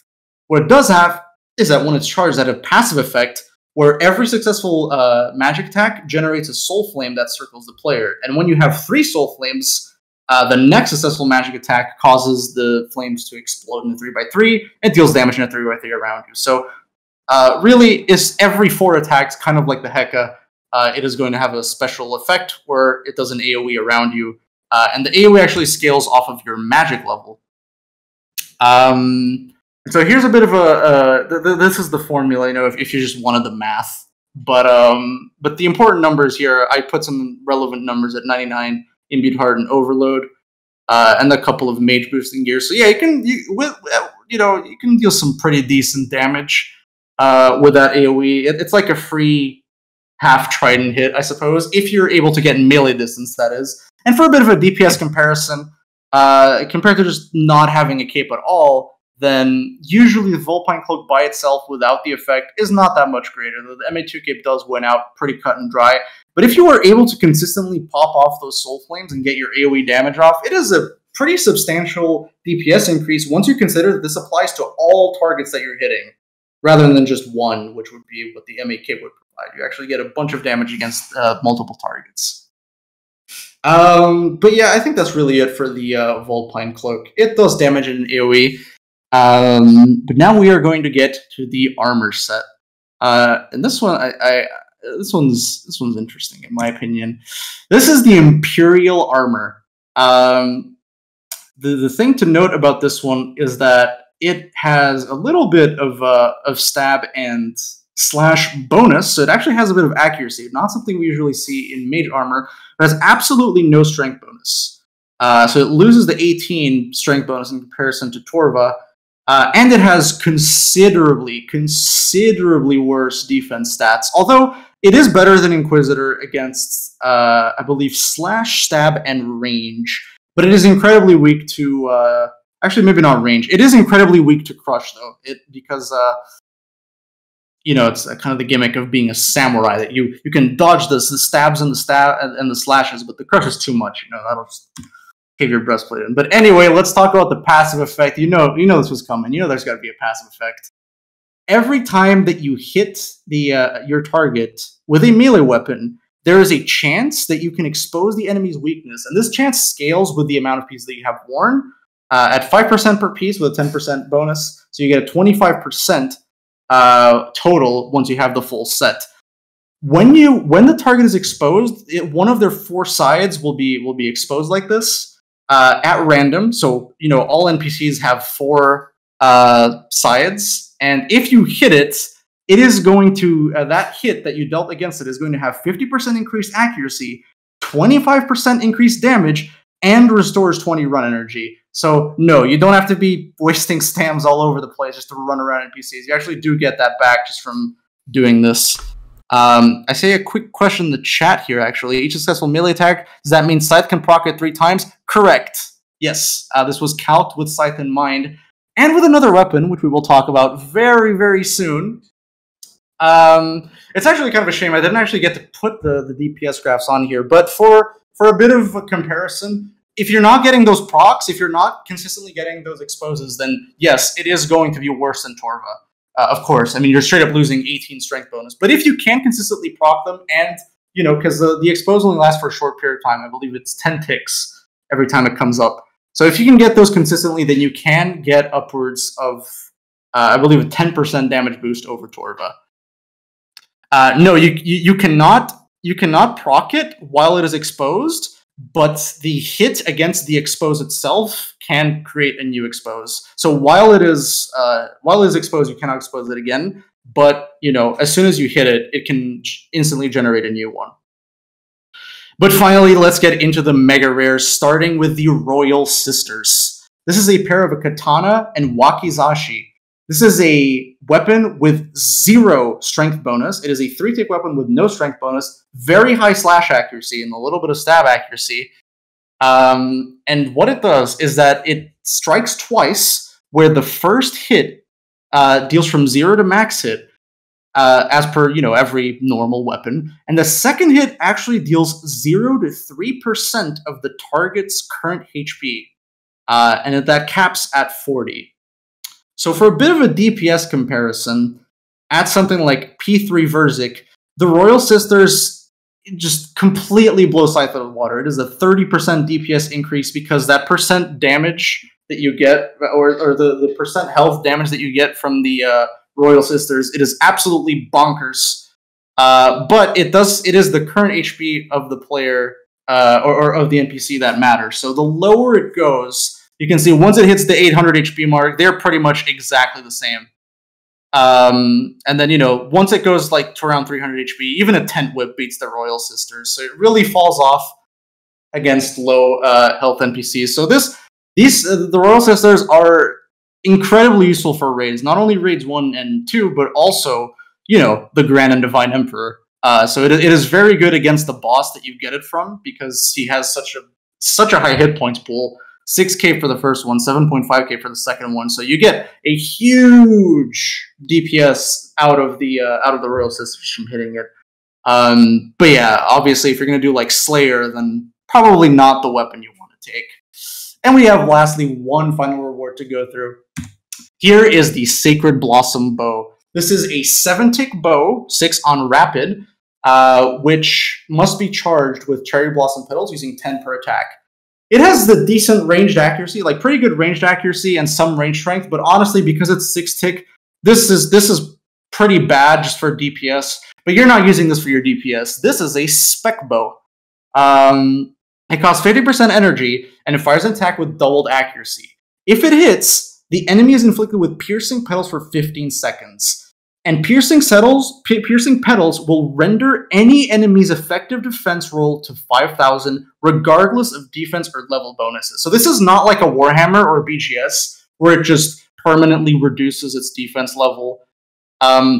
This inflicts an effect upon the NPC, and while the NPC has that effect, their defense roll is 5,000. Doesn't matter, no matter what, it is always 5,000. For a little bit of a comparison, a Greater Demon has higher effective defense than 5,000. You know, it's not as low as like a Chicken. It's not 0 defense. You don't have like 99% accuracy. It's more like 90% accuracy with most weapons. But yeah, if you're going to compare this to something like Nex, which is like 66,000 HP, because remember, you're not draining the defense of anything. So this bow completely bypasses bosses that have an immunity to defense reduction. It's just an effect. It applies an effect on them, and during that time, they have 5,000 effective defense. So any enemy you want, if you land the effect, it is going to be at 5,000 defense for 15 seconds. As soon as those 15 seconds are over, back to normal. And so yeah, that's the Sacred Blossom Bow, and that was the second mega rare and the last reward. And with all that said, thank you for presentation. Thank you for coming and listening to my presentation. Oh wow, I needed water. That was a lot. I definitely rambled on for way longer than I meant to. Give High a round of applause. Give him a round of applause, everyone. That was so. How long have you been working on this?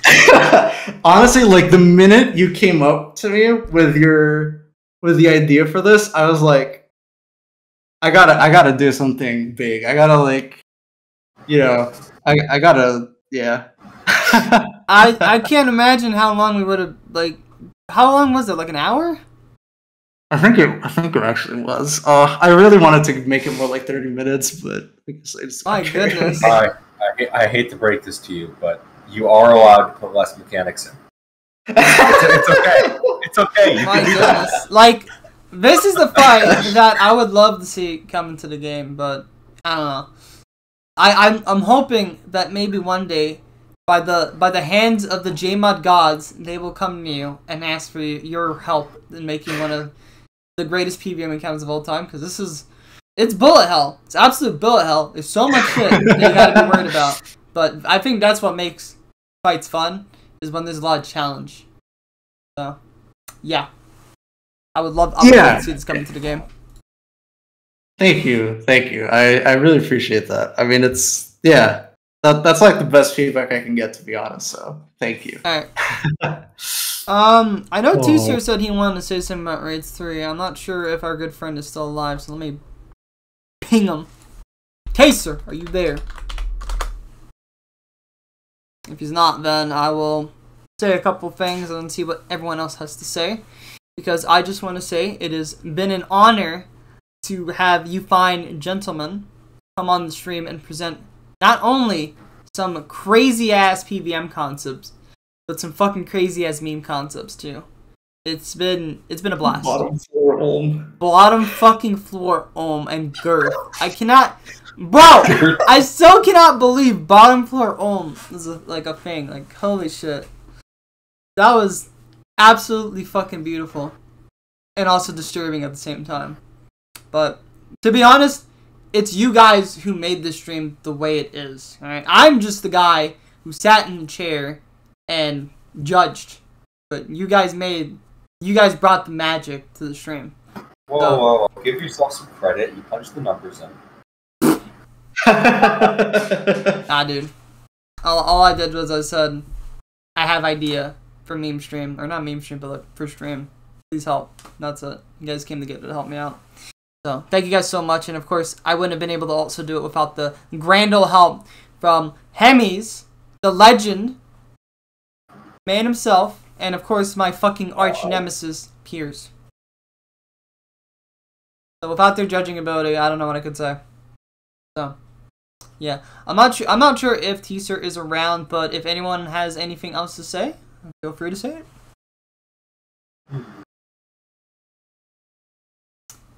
Okay. Leaf? Yeah. Fog? Yeah. Okay, I've been thinking about just future item design and how they can go forward with it.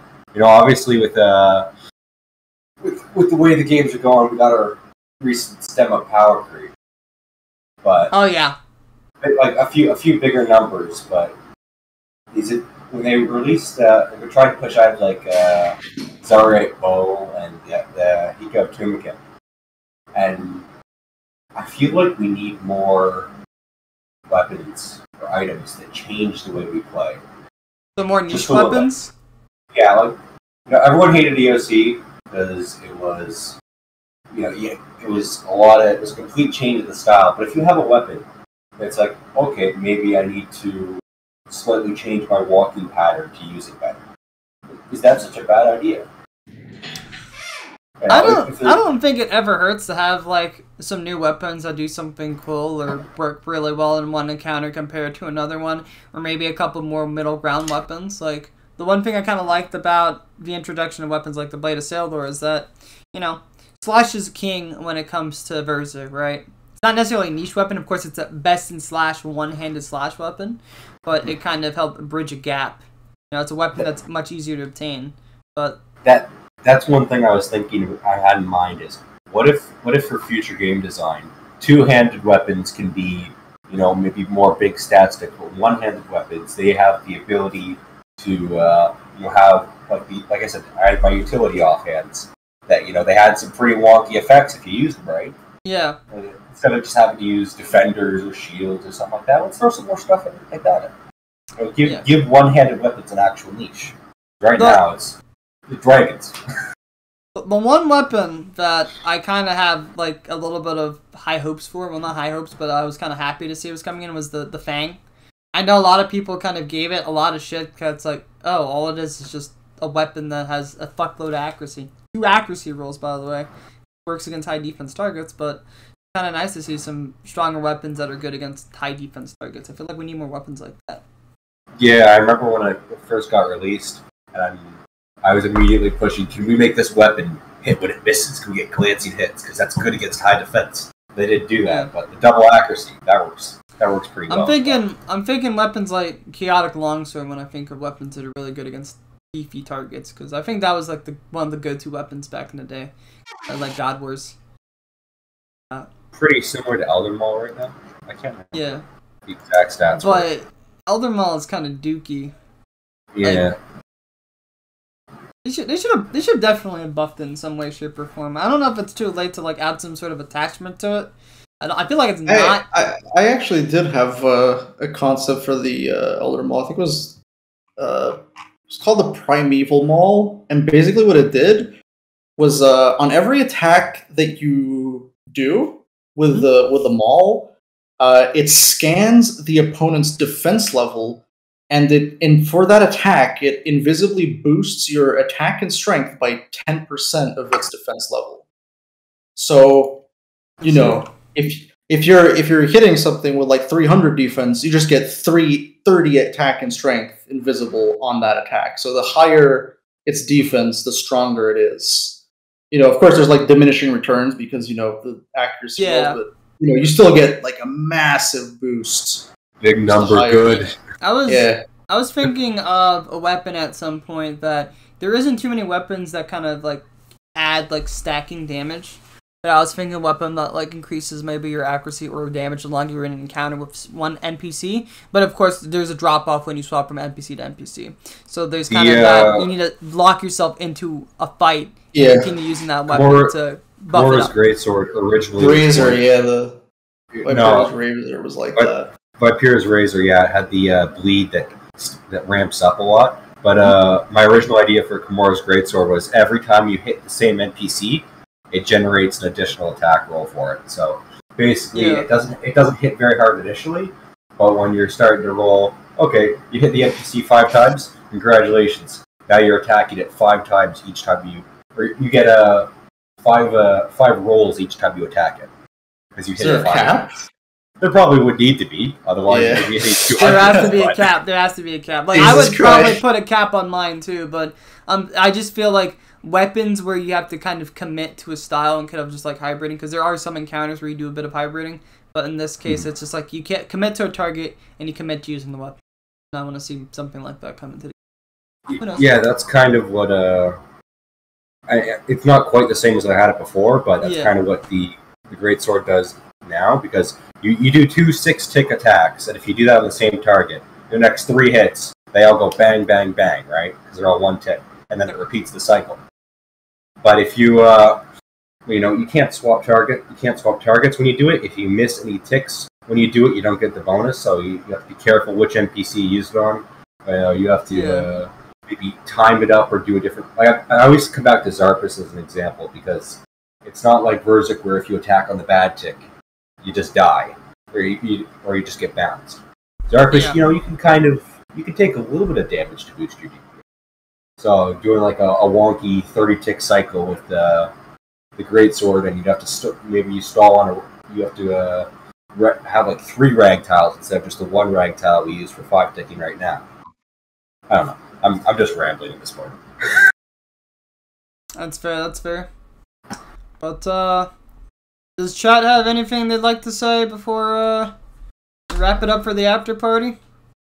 Minus Pot Friend. Thomas is around now. Oh, finally! All right, Thomas. If you'd say your piece, friend. I was doing something else because I was waiting so long. I have something to ask. This is one of the things I was actually, when I was planning this, came to my mind and I wrote it down. I didn't really have time to like expand on it. It's a concept for a new skill. Let me just get a new skill. Oh no! I know this is Controversy. Controversy. A lot of inspiration from Invention, which is a very, very good skill in RS3. I've played with it a little bit. The only concern is Invention brought a lot of power creep into the game. And I know Old School is like deathly afraid of power creep. But anyway, the skill is called Appraisal or Artificing. That was the working name. And it's a high-level skill. It requires AT magic or rune crafting.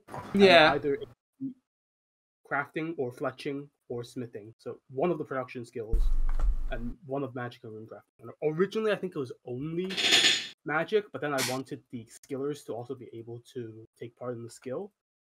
So I added rune crafting as one of the options for it.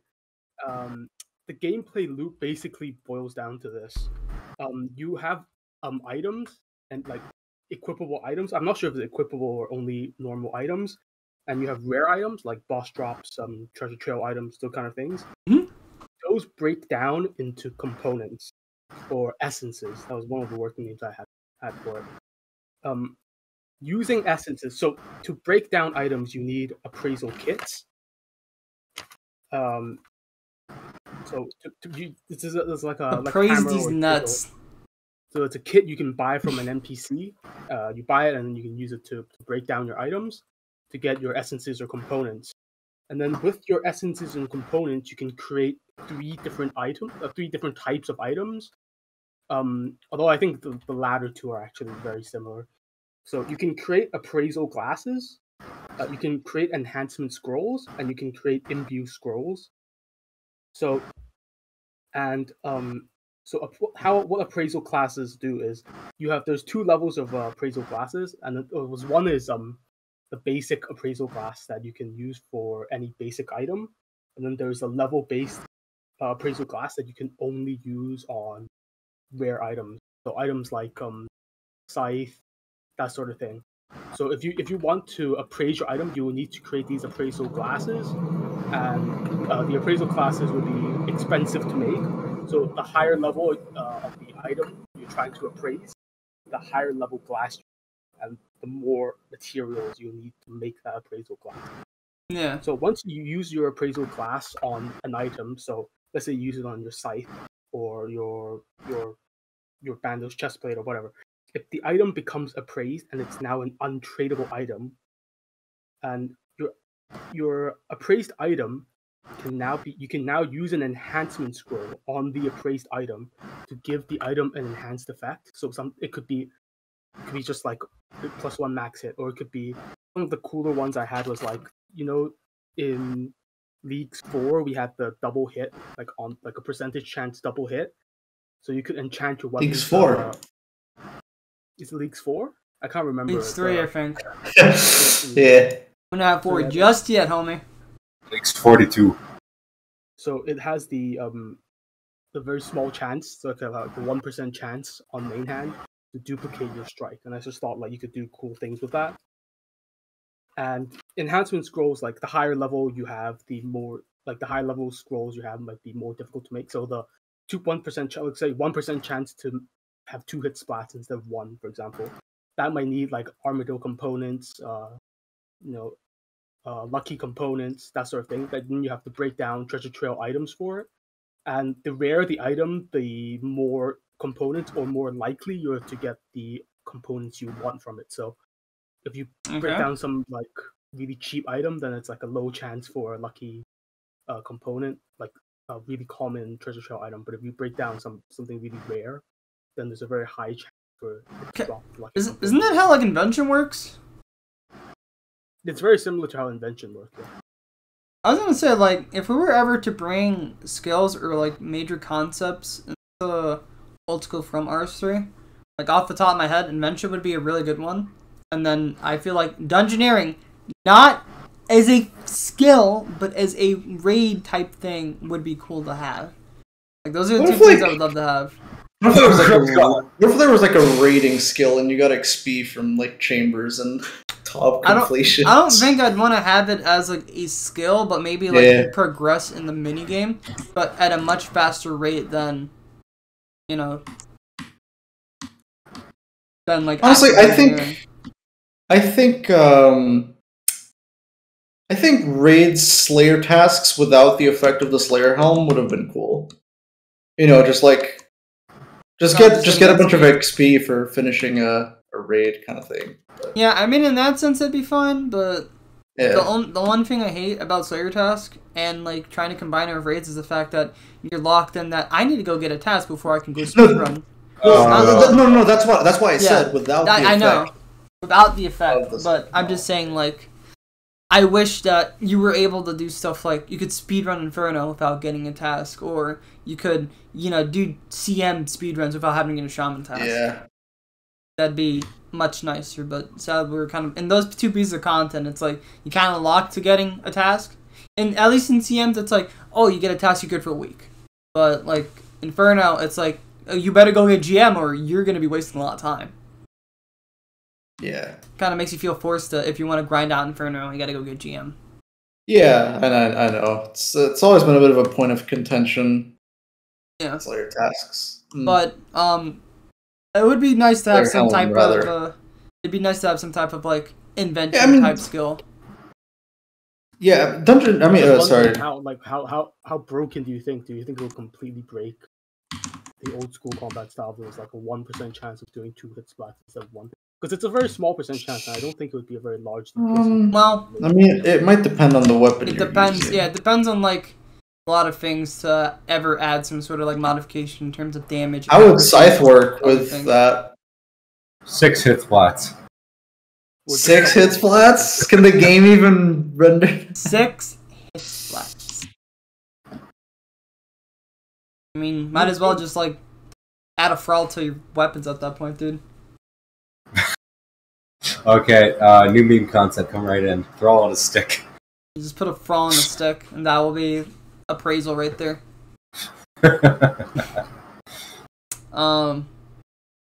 Yeah. Anything else you want to add to your idea, Mr. Thomas? No, I was just like, because I haven't had time to actually go through the numbers of it yet. So it was just like a pure concept as a concept. Alright. Oh god, I almost choked on my spit. Jesus. Oh my god, this thing has been going on for 6 hours now. Bro, this is waiting in those 6 hours. 15-minute limit, by the way. I mean, it was 15 limit for the presentation part, but then we kind of were all the presentations 15 minutes? Well, the presentations, none of them were that long. It was just I think yours is the only one that was long. It was just like afterwards the discussing part with the judges took a lot of time too. But, yeah, yours was the longest, I'm pretty sure. And then we got to the after party, and then oh look, guess what? We've got more mechanics. More mechanics. 80 slides. Yeah, I was in disbelief. I was just sitting there the whole time like, wait, there's more? There's always more with I mean, I did say there was another half. What do you think? You thought it was like, oh, it's just a quick, you know, like... Is it half? Yeah. I felt like I felt like a third. That's and the then thing like 2/3 after. Whenever I dream up a new concept, I always have to tell myself, okay, don't overcomplicate it. Don't overcomplicate it. No, I mean, to be fair, I went like full on, like no safety belt on this one. You know what I'm saying? Yeah. Like, I literally just, I was like, all right.